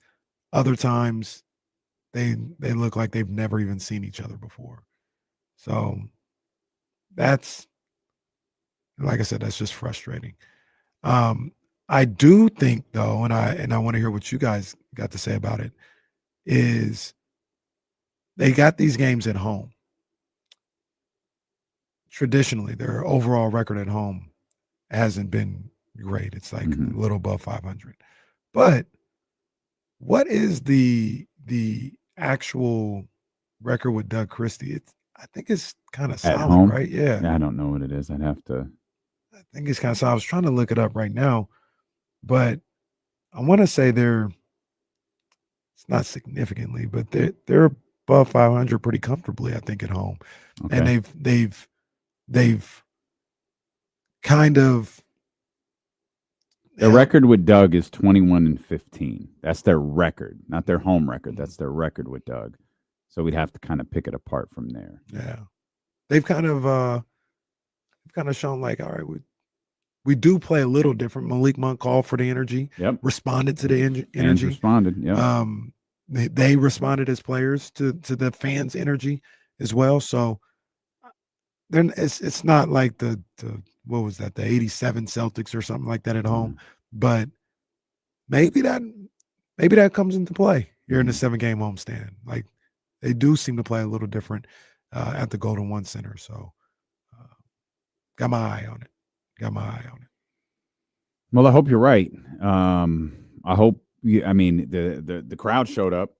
They responded to the team. Hopefully both entities can continue to do that. Damn, is this correct? They're 11-3 at home in the Christie era. Wow. Really? Yeah, I just pulled it up. And Ibram has it in the chat now too. 11-3 at the crib. Yeah, I just did the math right now. They're 11-3 with Doug Christie at home.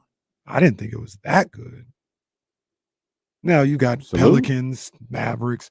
No, oh no, they didn't play the Mavericks. 11-3. It doesn't matter. Yeah. It doesn't matter who you're playing. It's 11-3. We always knew though, like the season, maybe not the season was going to come down to. We always knew this was going to be a big homestand. Whether the Kings are 11-3 under Doug Christie at home or 11-11 under Doug Christie at home, we always knew that this was going to be a massive homestand. When we looked at it when the schedule got released. Yeah, right. Like Mike Brown was still the coach, and we knew it. 11-3 is crazy though. Yeah. I didn't realize that. And that's extreme. That's very drastic. A drastic difference from what's been going on the last couple of years. At the Golden One Center. So, maybe it's a coincidence. Maybe Doug has tapped into them understanding the importance of not only winning home games, but going on the roof and talking about what it means to the city when you play here. And maybe they bought into that a little bit. Those games that they won, a lot of those were at home, weren't they? Yeah. Like when Doug took over, that stretch was at home. Yep. So, I mean, it's a tough stretch regardless, but you got them at home and you've played well at home as of late. Maybe playing well at home breeds confidence for playing at home. Like maybe it's not as daunting for these, what we do at the crib. Like we come to play and, these guys, they feed off the crowd's energy. We started by talking about how to go to One Center crowd is always locked in, and maybe they found a way to feed off of that. Well, hopefully they continue to find a way to feed off, because you just mentioned this is a tough homestand. It likely got a lot tougher in the third quarter yesterday when Domantas Sabonis, his ankle touched the floor. It's not supposed to, but it did. And we all saw it in slow motion repeatedly.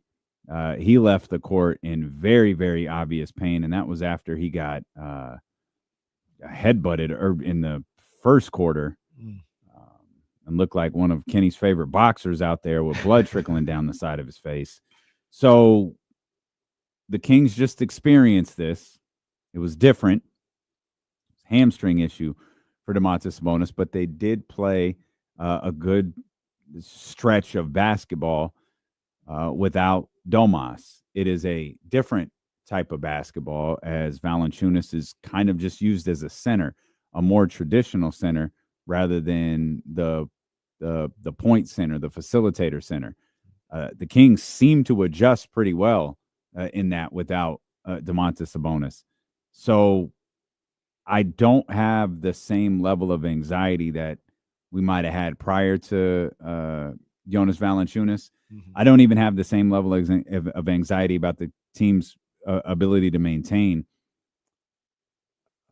prior to Valanciunas starting a handful of games ago.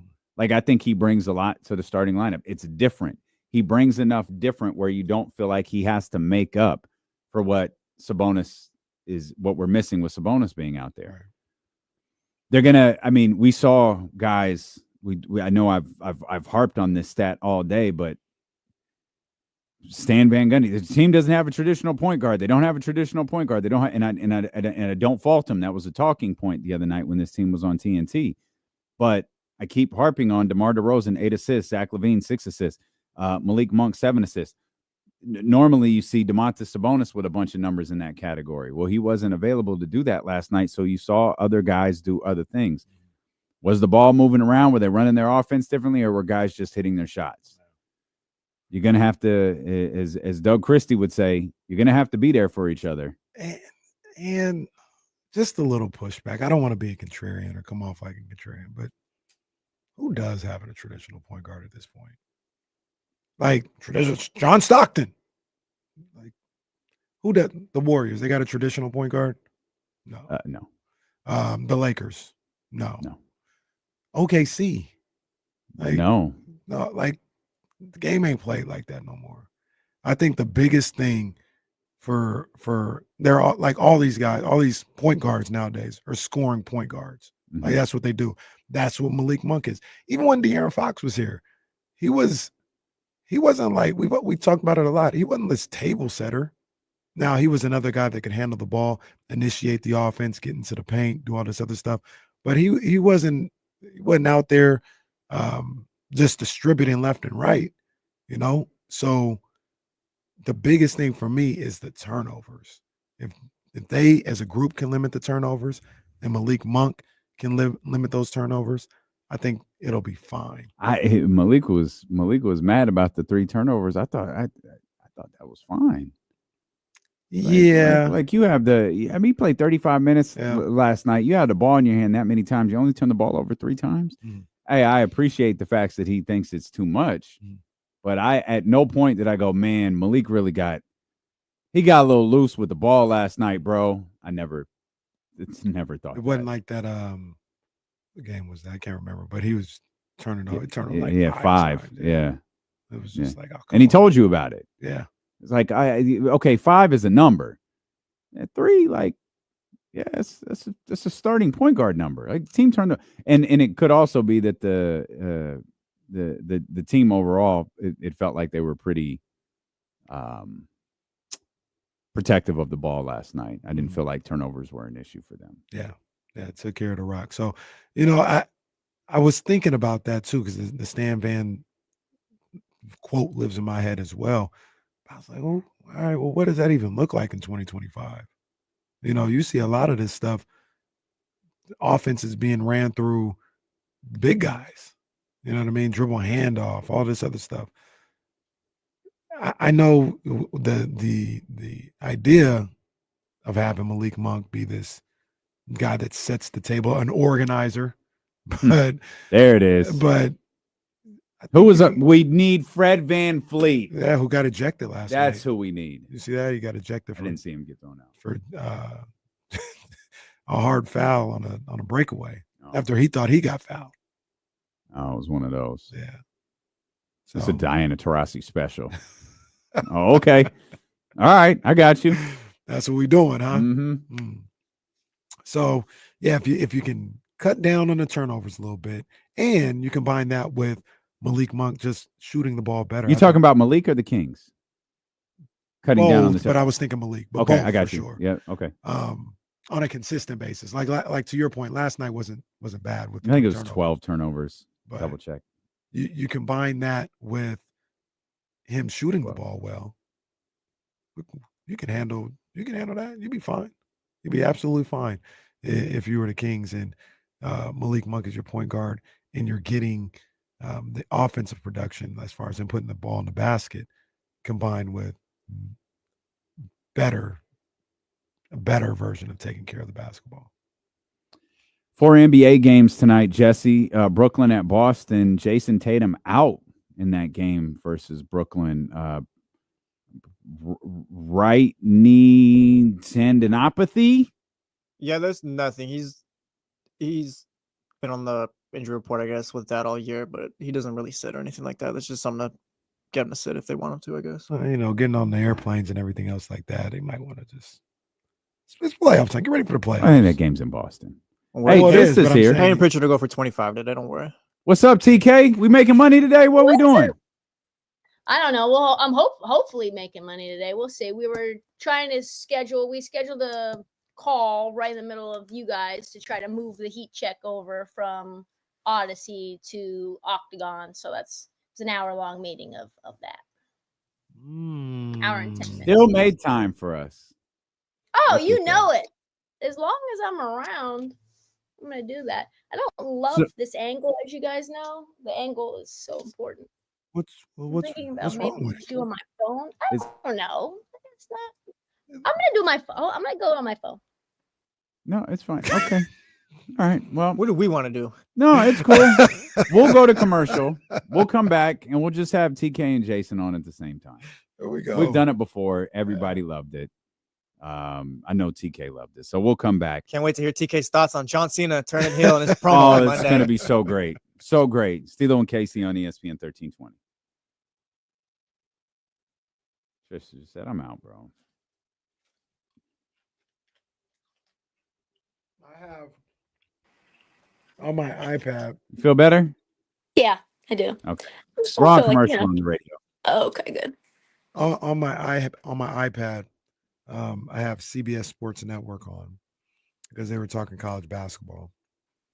That college basketball show went off, and the next show comes on and it goes, Sacramento, California, live from Sacramento, California's capital. Obviously, the volume's down. I don't know if they're saying this, but they're doing all these shots of downtown Sacramento. And it takes us to Roseville at the AAP facility for today's pickleball championship. So pickleball, live from Roseville, is on CBS Sports Network right now. That's wild.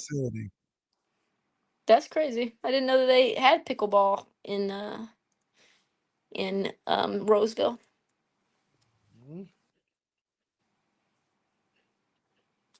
We're on commercial, by the way, on the radio. Got it. So Got it. Yeah. So don't feel too shirked. Yeah. What's up with you, TK? How you been, man? I'm looking at this New York Post article. I quote tweeted it. It says you don't need to wash your gym clothes after every use. That's disgusting. Nope. That's absolutely not a thing. That is not a thing. Absolutely not a thing. Yeah, no, it's not. Damien, are you going to join my Survivor pool? Probably not. Can you just please support me and do it? Oh, yeah, I could do that. Yeah. Does it require my money? Yeah. Oh, okay. Of course. That's what support it looks like. Okay. It's not just like rah. That's what the support is. I don't know if you guys know this about me, but I have bad imposter syndrome. Bad. And I think it was probably propagated and exacerbated it at Barstool because they told me I wasn't anything. And I wasn't funny, wasn't entertaining. No one wanted to watch or listen to me. And they did everything that they could to make sure that was a fact by, sabotaging my podcast and pretty much everything that I did while I was there. So this is my first Survivor pool I've run. I've been in them for years. And I got asked to do it, and I was like, I love doing it. It's exciting. It's fun. You just pick one team to win outright a day, and it's kind of like it's a fun thing because you can only take that team once. So there's some strategy involved, and so I'm terrified. 556 people have entered already? No. Oh. Is that true? Okay. I don't know. I don't know how to read this. I thought that's what Have you it said. clicked on it? I'm looking at it right now. It says Trysta Survivor Pool. Yes. That is a number there. It says 556 entries. No, out of 556. Oh. Okay. No, I think there's only like 11, maybe 11 entries so far, which I is think what it's is 13 then. Yeah, so that's what's terrifying for me is that I'm going to do this and nobody's going to join and it's going to be a failure. And then I'm never going to have the heart to build it or grow it again. So I need your support, Damien. I actually need the support of the entire Chatty House. And I would be more excited and more like confident if it was available in Oregon, which it is not. It's only available in California in terms of the West Coast. Not Nevada, not Idaho, not Washington, not Oregon. Those are the states that it's not able to be done because of the betting laws. So that's why I need all my Cali folks to show up for me. We're pulling up. The link is on your Yeah. Twitter, right? It's on my Twitter at a 5. If you see the one that's at a 556, that's the right one. It's also on my link tree on Instagram. So if you click on that, the top one says Trysta Survivor Madness. We gonna get out there. I need the support. Chatty House, if you're on YouTube listening to this, I need you guys' help. Like I just need it. I was out there like a like a Nigerian prince out there just DMing anyone that I knew that liked basketball. I'm like texting folks. One guy was like, I haven't heard from you since 2020. And I hate doing that. So I really don't like to sell things or ask people for help. It's like one of my biggest things. So I'm kind of like crawling out of my skin to even ask. So just do it. No, we're gonna get this out there. And Kenny, I also need you to. I know you got a bunch of degenerate friends, so can you get them to pull up? Anybody who likes college basketball, just get them to pull up. If they fill out a bracket, they can do this. You know what's interesting? I don't have a lot of friends that obsess over sports the way I do. I got friends that like really, they know what's going on. They'll watch the games or whatever, but it's not. We're coming back, guys. All right, we are back here with Trysta Krick, officially ready to get started. Jason Jones going to join us here in just a few minutes. It's always fun when we get together. Trysta's got a survivor pool. We're going to put that out there on social media. I'm not going to retweet this article about workout clothes that she just put out there, but come on now. We'll put the survivor pool out there so everybody can get in on that. Trysta's Survivor Madness. I'm all for this. The link is on Trysta's page. It's now on ours as well. And the tournament gets underway here in just a couple hours. Actually, tournament gets underway here in a couple minutes. No? Yeah, you have till Thursday. You have till Thursday to make your pick. So you basically, how it goes, if anybody hasn't done it, like NFL Survivor is probably more popular than March Madness Survivor. So every day of the tournament, you pick one team to win outright. No spread, no nothing. Just win the game, move on, survive in advance. But you can't take them again. So if you think Duke's going to win it all, don't take Duke until the final. Just you have to sort of strategically think about who you think can go all the way, who you think maybe is a good team to upset in the first round. Maybe you want to take a risk. I love Survivor. It's like one of my favorite things. I like it more than brackets. I don't think I've ever done this before. I've never done this. I've never done a bracket this way before. Yeah, it's super fun. So you literally just choose a team and you can't take them again. So, like, I remember the first time I did it, it was 2019. Remember when Auburn got screwed over by Virginia? I had Auburn to win that game, and I ended up losing out on. I was in a USA Today pool. I think I ended up losing out on like $7,500. just based on that one call. And I was in the building in San Antonio. It's super fun. And like NFL Survivor is like week by week, but this is day by day. So you just choose one team per day. And then by the time you get to the Sweet 16 and the Elite 8, you have to choose 2 teams a day. But I think I'm going to do also a buy-in. If you get knocked out early back in the Sweet 16, we'll allow people to join back in as well. But it's super fun. We on that. Yeah, I've never done this either, so I'm tapped in. I'm tapped in. I want to see what's going on. It gets you really into the tournament. Like you're like, okay, that team's out now. I'm glad I didn't take them. You know, and then like teams start. You only have certain left, and so you're like, oh no, I've got 6 teams left that I can take, and there's so it's really interesting. Yeah. So I can't wait to root against UConn.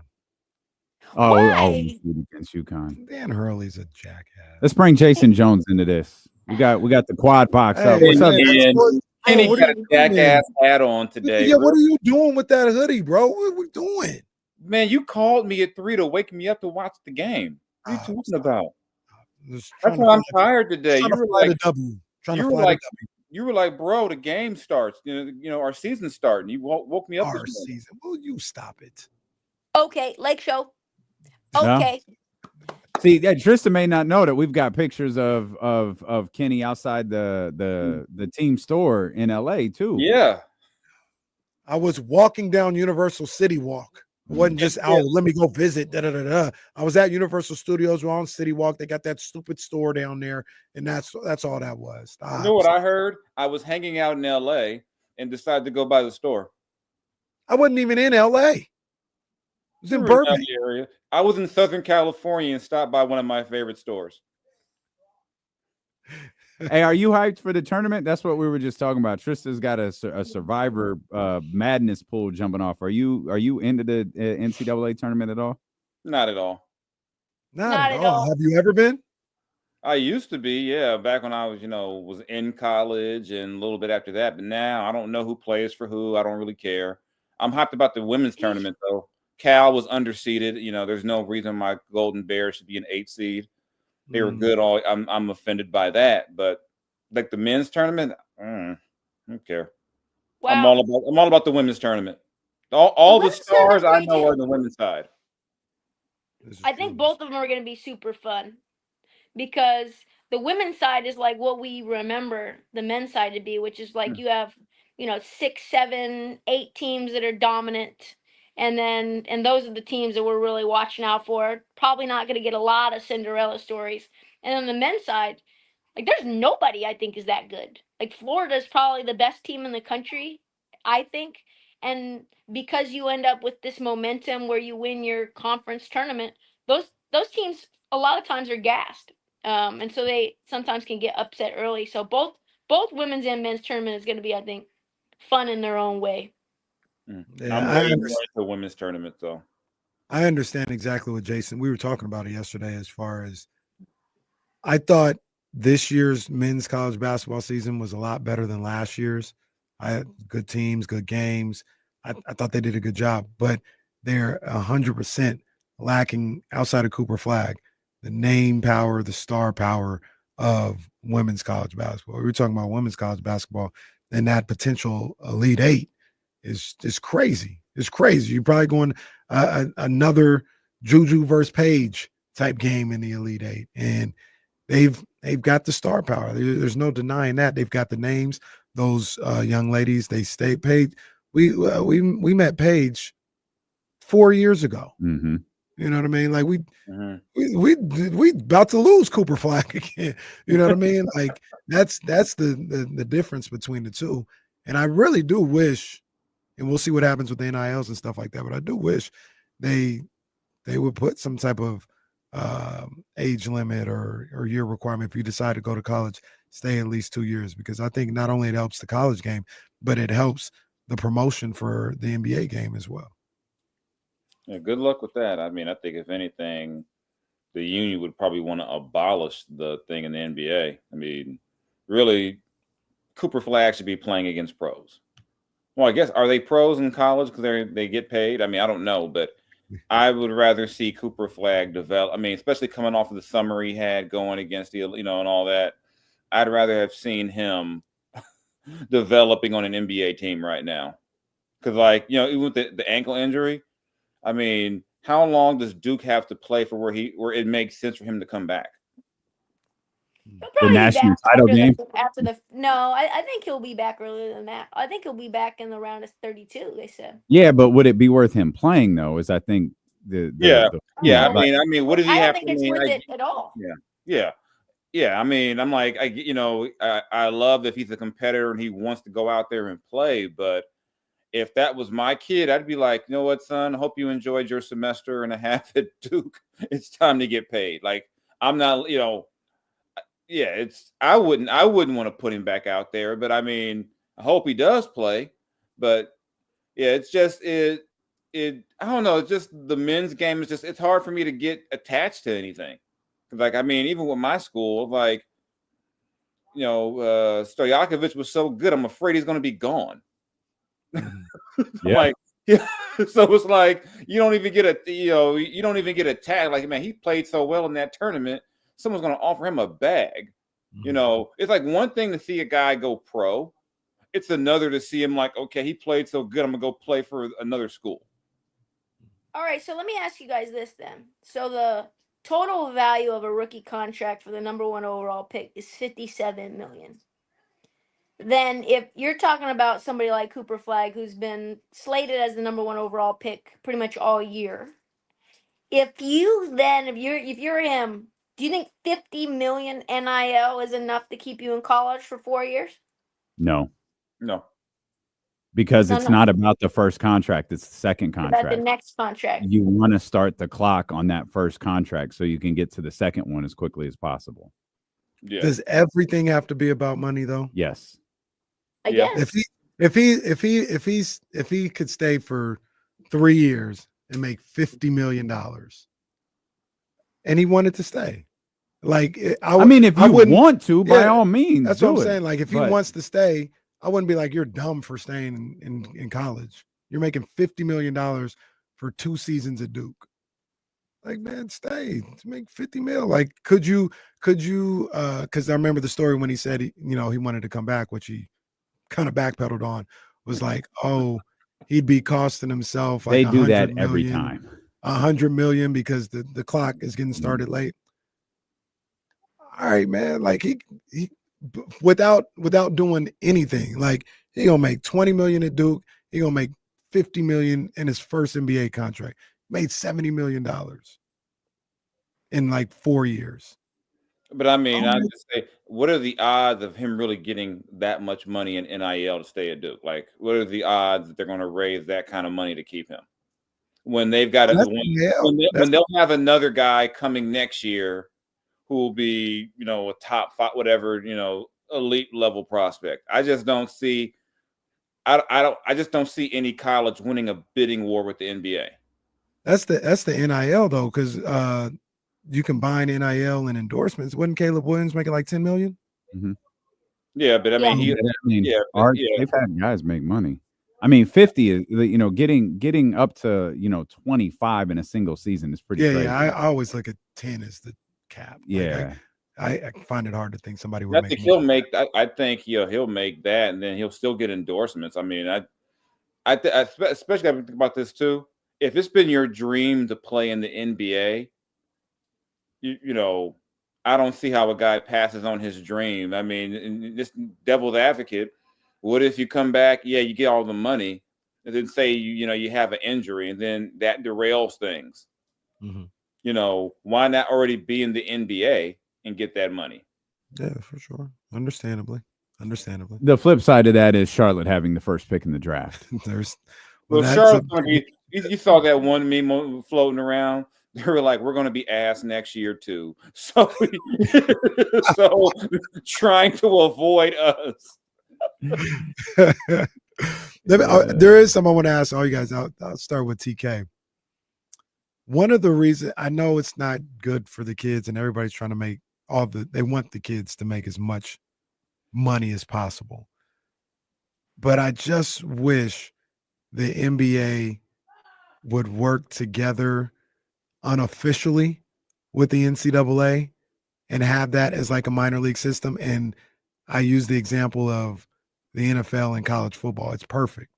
In NFL, they don't have an official relationship, but NFL is smart enough to, we ain't putting no games on Saturday till they're done, because this is how we build our league. You see these guys for 2-3 years, you get familiar with them. We help promote them. We got Senior Bowl, NFL draft, and they come into our league already brands and already named stars. I wish that's how the NBA used to be with the NCAA tournament and everything that's going on. Now, obviously, financially, it doesn't make a lot of sense for these guys, but I kind of wish that was the case, because I think it would help not only the NCAA, but it would help the NBA getting these guys in here that people already know for 2-3 years. They're already familiar with. Yeah, like if the NCAA played on Tuesdays and Thursdays, and the NBA didn't play on Tuesdays and Thursdays until I mean, after the tournament. they don't even have to do that. Just have them in college, so we know, just like we know Juju for 3 years, just like we know Paige and Juju. Like, that's going to be a major benefit for the WNBA, that we're already familiar with these stars that they're bringing into their league. Well, it's kind of like chicken and the egg, right? Because there's a much less WNBA teams than there are in the NBA, right? Less than half. So as kind of like a practicality reason, you can't really have women's players going one and done, because there's just not enough roster spots for them.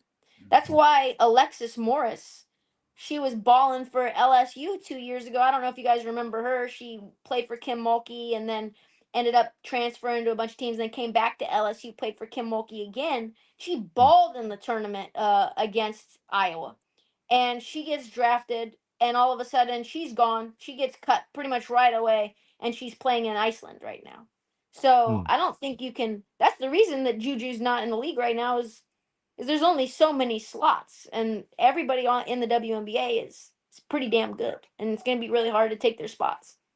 Yeah, and then on top of that, you're talking about highlighting the guys in college. The first 2 picks last year in the NBA draft weren't in college. Yep. So it's like, it's like a lot of times you might be highlighting people that you might be highlighting the 10th guy on the bench. Because a lot of your good college players who stick around for a long time aren't going to, who was like the last junior or senior who was the first pick in the draft? It's been a long time, but there's a stigma to that. Monty would have taken him, though, that's for sure. Monty McNair would have been like, that's my guy right there, that 24-year-old. Yeah. Yeah, so I mean, so that stigma is like, oh, you were in college for 3 years. What's wrong with you? Mm-hmm. Like, they talked about Zach Edey like he was just the worst thing ever because he was in college so long. Right. I mean, I just think that there's a whole different view on that now with the men, because it's like, if you're really good, why are you still there? Right. Yeah, That's a good point. But if they had to stay, then it wouldn't be an issue. But what's the ultimate benefit of them staying for like all entities? To grow the NCAA game, right? Is to not, because essentially what I think is happening, and not everybody is as cynical as Jason, but I think that vibe is there for everyone, which is like, I'm not really into the tournament because I don't really know these guys. And so you're kind of killing a sport in terms of the watchability, the ratings. There's a reason that the women's ratings are outpacing the NCAA men's ratings, and even some of the NBA ratings, is because you kind of get used to a player. You know what they do.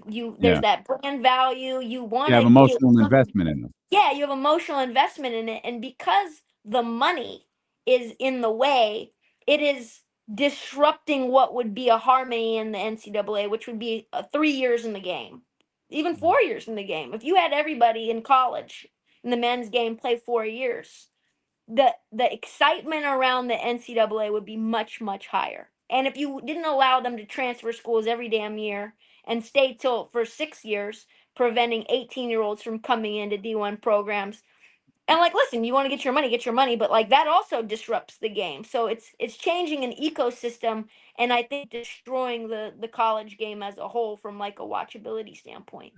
You could also get more money for everybody. Like Ace Bailey and Dylan Harper, if they were there 4 years, Nike might say, let's sign you now as a freshman at Rutgers. And they're, that's what they're doing with Paige. Well, I was going to say you can do that now. Yeah, but they keep the door open, I think, because they're going to the NBA, and that's when they really start to do the shoe deal. Paige and Juju, they got their Nike deal now, and because Nike knows these guys, they have these young 4 men, years of consistent dollars. The thing that's what happened with Cooper Flag in Under Armour is everybody's like, oh, Under Armour crushed Nike. That just shows how good Under Armour is. Cooper chose Under Armour to stay close to home versus Nike. It's like, no, Nike didn't even want to put their name in the hat. They barely even recruited him because they're like, okay, we'll let you have, that 1 year of Under Armour money at the college level. That doesn't, we have to redo a deal anyway when you get to the NBA. We can't keep that 4-year deal. So they end up staying out of it because they think that we'll just give Cooper Flag the bag in the NBA and we'll be able to outbid Under Armour. So it changes. If Cooper Flag was in college for 4 years, he'd already be a Nike athlete. Yeah, no, I think the other cynical part of me says the NCAA deserves this. The way they ripped these kids off for decades, the way they punished kids, they punished schools selectively, the way they went after Jerry Tarkanian, but anything Coach K did was okay. All that stuff. I have no sympathy if their little tournament is crumbling. I'm like, you guys exploited these young men for decades and did it because you could. So if the NBA won't help you, I don't care. Get your money, guys. I mean, is it fun for me to watch? Not particularly, but it's hard for me to have any sympathy for anything associated with the NCAA. Oh yeah, I don't feel bad for them at all. I just miss my enjoyment of. I do, yeah, I do too. I mean, growing up, you got to, even if a guy stayed 2 years, like you felt like you knew who that guy was. Now a guy goes, he goes to school for a year, he goes pro, and a lot of times you forget about him for the next 2 or 3 years. Like Ant Edwards went to Georgia for a year, and then it was like, okay, well, then he explodes like 2 or 3 years later. Whereas before, you would have saw that growth over the course of 2 or 3 college seasons. But like I said, when you throw in the international thing, it's like you had to go on YouTube and find Luka. It wasn't like we could just go, watch Luka on TV or the two guys. Yeah, I always forget their names. My homie calls one of them Ricochet from last year. I always Alex Carr and Ricochet. I can't remember my man's name. Ricochet. I didn't say Ricochet, but we didn't know who those.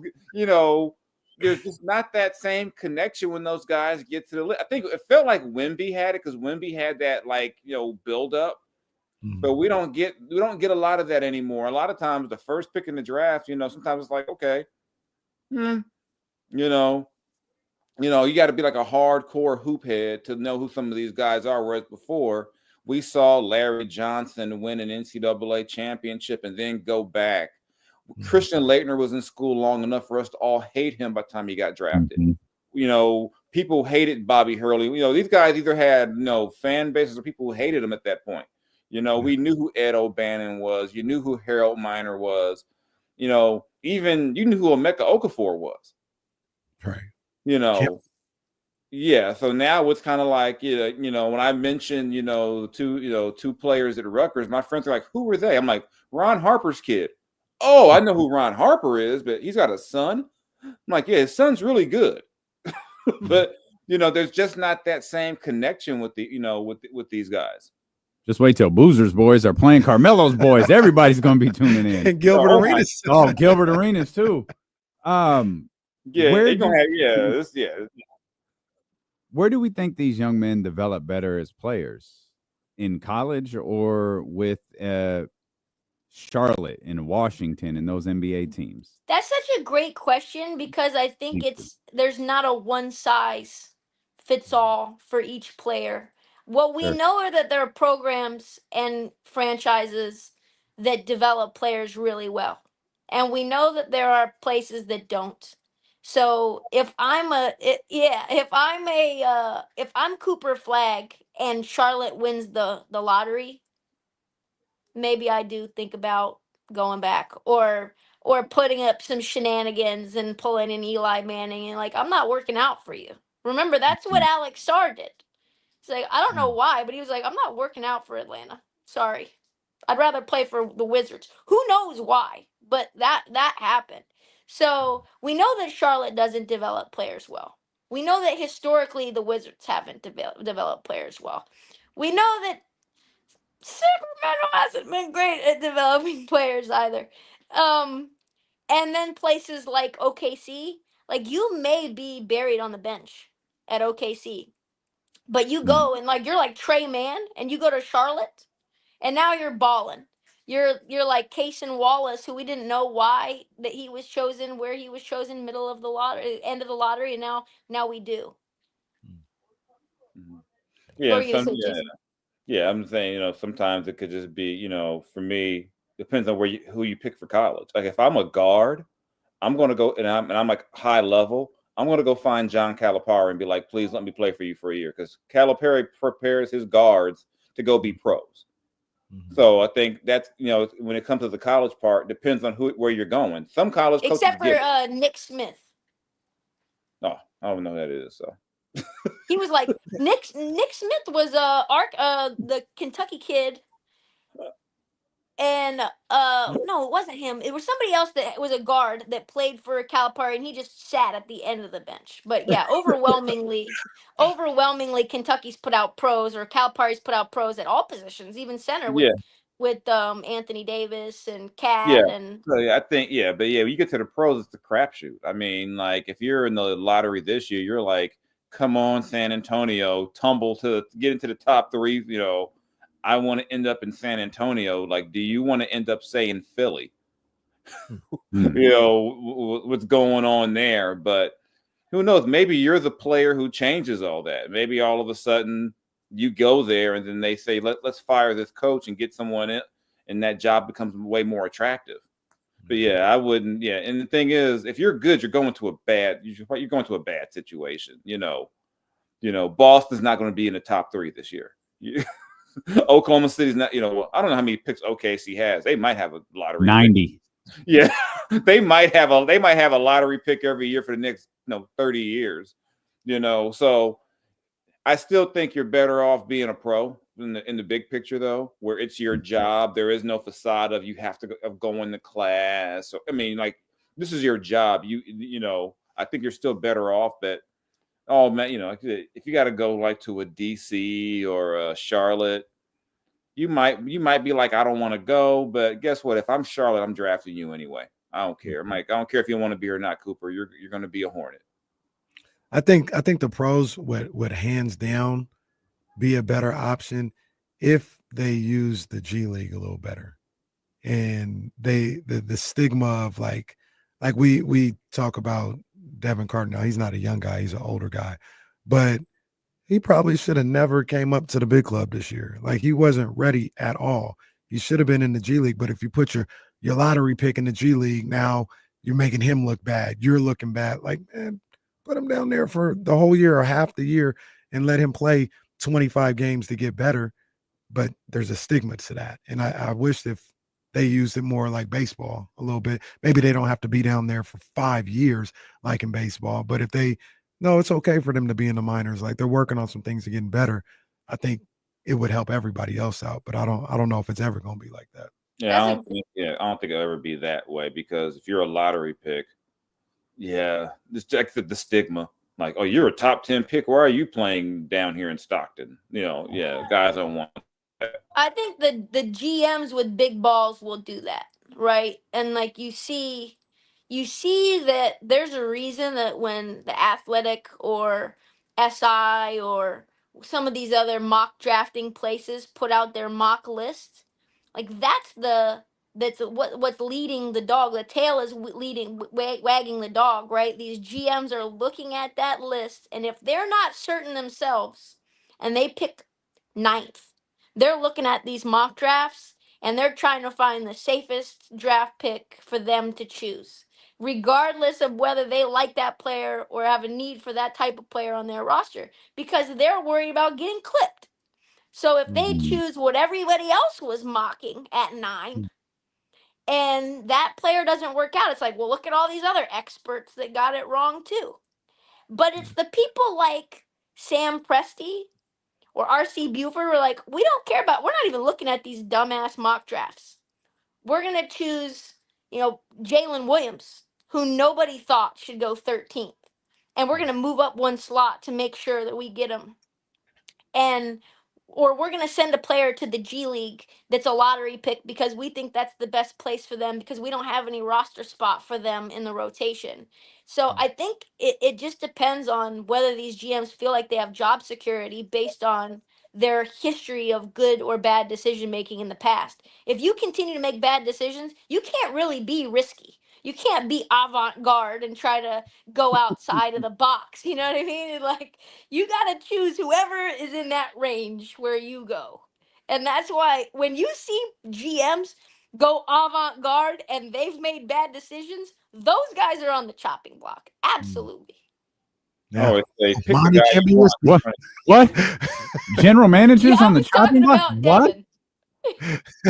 Hey, Devin played well last night. He's playing better. He's playing better. Like he's playing, but he needed that time. He looks closer to an NBA player than he did when he first got here. He did not look like an NBA player when he got here. But they knew that he was injured when they selected him. I sure hope so. And that's even almost worse in the sense that this is not a team that has time to integrate players into their roster throughout like 8 months later.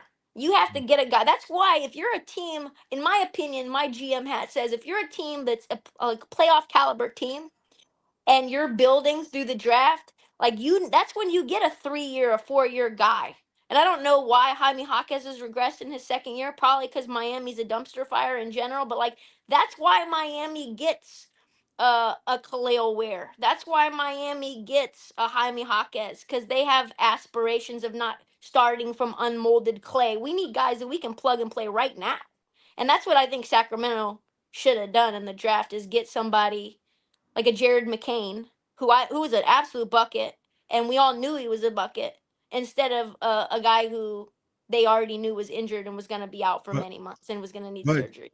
Trysta, to your point, though, to your original point, where was Devin Carter on the mock drafts? He's like top 5. So if he not, I'm with you. I agree. But to your original point, Monty McNair, well, you can't get mad at me if this don't work, because look, everybody got him at top 5. You know what I mean? So I'm gonna go. I can't take no chances. I can't take no risk with this guy. I'm gonna take the guy that everybody says is the best perimeter defender in the thing. Like I'm gonna play it safe. That's to your original point of. Yeah, he was. In the ringer board, he was top 5. Yeah, in the ringer board, he was top 5. That's to your tough. original point. Yeah, I'm not. I don't have the job security. I gotta do what I can to keep my job. That's fair. Wrong decision. Yeah, I'm a big believer in best player available. I'm like, you're in the lottery because you're not good. The hell with need. I think if you're picking in that later part of the round, in the first round, you can say, you know what, let me get a guy who maybe can plug in and help us right away. But, if you make the wrong, choice, you're probably going to get fired anyway. So you might as well get the guy you want. If you're going to get fired with your guy instead of saying, well, you know what, everyone else thinks I should take this guy. Yeah. Go down swinging. Go down swinging the way you want to go down swinging. Not like, oh, I was just following the pack and doing what everyone else said I should do because I was afraid to get fired, and I get fired anyway. Really quick, Reed Shepherd was number 1 on the Ringer big board for players at the draft. I'm still a believer. Wow. I am too. I was just looking at this and kind of fascinating looking back in terms of like where guys were and where they ended up in the draft. But it's always fun to look back and go, well, then look at the reason why guys didn't go certain spots. I remember specifically with Kawhi Leonard, someone from the Kings telling me, well, he can't shoot. I'm like, but I think he can rebound, he can defend, but he can't shoot. We don't need a guy who can't shoot. I'm like, you've got a team of selfish guys. He'll fit in. No, don't need him. So it's always fun to go back and listen to the reasoning, why a guy got picked in the moment. And you're like, what the hell were you thinking? Like, and there's some guys you just say, we all saw it, but maybe like you bought into the hype or whatever, oh my God, Thomas Robinson's at 5. We got to take him. He fell. Oh, man. That was bad. That was a bad one. That was a bad one. Could you imagine Damian Lillard as the point guard for the Sacramento Kings? 10 toes He down. would have been traded so long ago. Damian doesn't want to hear it. He's like, let's be real. He would have been gone. There's no way. All of this, the Kings could have drafted Clay and Steph. Them dudes would have been on 3 teams by now, just trying to get their way out of Sacramento. Yeah, I mean, a lot of teams do that though. They'll be like, well, we got to take this guy for this reason or whatever, and then they look at you crazy, like, well, we didn't know. It's like, no, people knew. You just, like even a guy like DeJounte Murray falls because of whatever off the court issue. Everyone knew he was good, but it's almost like every team is saying, you know what? I'll let you be the team that takes him, and then when it works out, because he went to San Antonio, not because you were wrong. It's because he went to that team is why it worked out.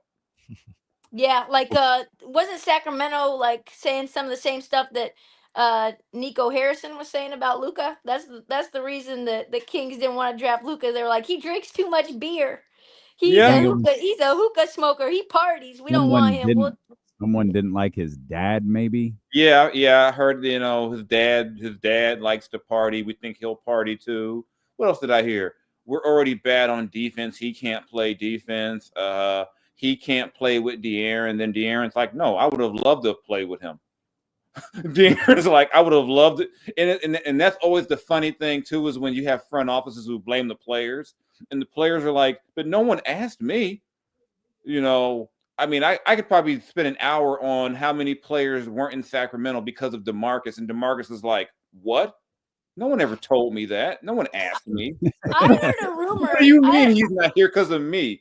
I heard a rumor right when the Kings drafted Keegan Murray that Davion Mitchell's camp said they would want to trade if Jaden Ivey went there. And I was like, wait, if that is the reason you didn't take Jaden Ivey, we got real conversations to have.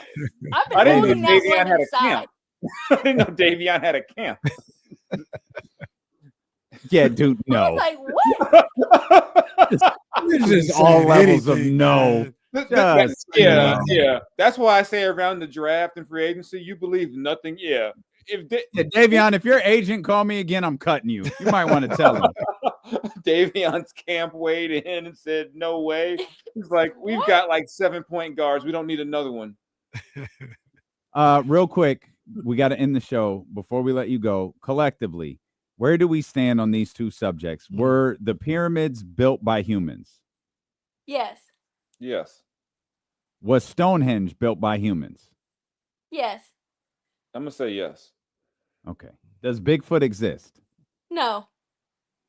Maybe. And finally, how did you feel about John Cena's heel promo yesterday? Loved it. Didn't see it. Wow. Okay. You said you guys made jokes about me being invisible for a quarter century. I was like, that's kind of funny. I said that is hilarious. Right. You guys made jokes about me being invisible. There's lots of. I just want to point out there were lots of votes for human pyramid building. I'm just saying. I don't know. I'm saying I don't know. There have been theories that aliens built them, God built them, or perhaps the aliens and the humans teamed up. I mean, to build these. You saw the renderings of people. The renderings is crazy. The renderings of people building the pyramids. I don't think it happened wild. like this. I don't know if aliens did or not, but it definitely didn't happen like this with the humans. Before we end the show, Chatty House, please sign up for my survivor pool. Like, if you heard my my imposter syndrome comment in the break, it's real. Please just support. I don't care if you like basketball or not. If you like me, you will make me look good by signing up. You too, Jason. The links are on Trysta's page and on our pages as well on Twitter. So we love you both. Thank you for being with us. As always, Jason Jones of the New York Times, The Athletic, Trysta Krick of us. So we love you, TK. Wow. We love you, Jason. We appreciate you guys. All right. Trysta of the world. That's what she is. That sounds terrible. It doesn't sound good. Yeah, it sounds does. horrible. Right. It sounds like I'm Yep. just like basically in a cardboard box. Or Trysta for No. everyone. That doesn't sound right, man. Like Trysta's for Sounds like everybody. I'm way outside. Yeah. Yeah. All right. Well, we'll see y'all tomorrow here on Sacramento Sports Leader, ESPN 1320. Vamos, Alabama State. Thanks, Jason. All right, Jay. Oh, everybody. All right. We're out. All right. Well, we're leaving too. We solved nothing. Oh, we should have asked, do aliens exist? That's a cool call, Devin. I'm aliens do exist. Yeah, I'm team aliens and the humans. Like up, we're if you say no, I'm looking at you like we're absolutely crazy to think we're the only it's just us, only us that can do this. That's crazy. Like there is a D-Lo and KC alien show somewhere. I want to hear that. It's probably sick. It's probably a little more focused than ours. Talking about humans. Anything that's about humans would. They're like, do you believe in humans? Can you believe they're playing at Sutter Health Park? All right, y'all. We are going to well, there you go. Stephen Brown saw Bigfoot in Southside. Okay. I thought Stephen Brown was in the Bay Area somewhere. Yeah, you just never know with Stephen Brown, man. Bigfoot to him is a 6-footer. Damn. He's a 6-footer. It's like, yo, the hell is that? It's all good, Steve. We're both short out here. Oh man, that's crazy. Wasn't very nice. That's crazy. Shout out to my boy Stephen Brown, man. That's my dog, man. That's my dog. Damn, Steven's just minding his business. No, he set himself up for that. Steven, say something before we end the stream. Casey Tucker said a white girl in size 11s. Oh man. All right, we gotta go. I was hoping Stephen Brown would come back with one, but we lost. Oh, there he is. All right. Stephen Brown, my guy. We'll see y'all tomorrow.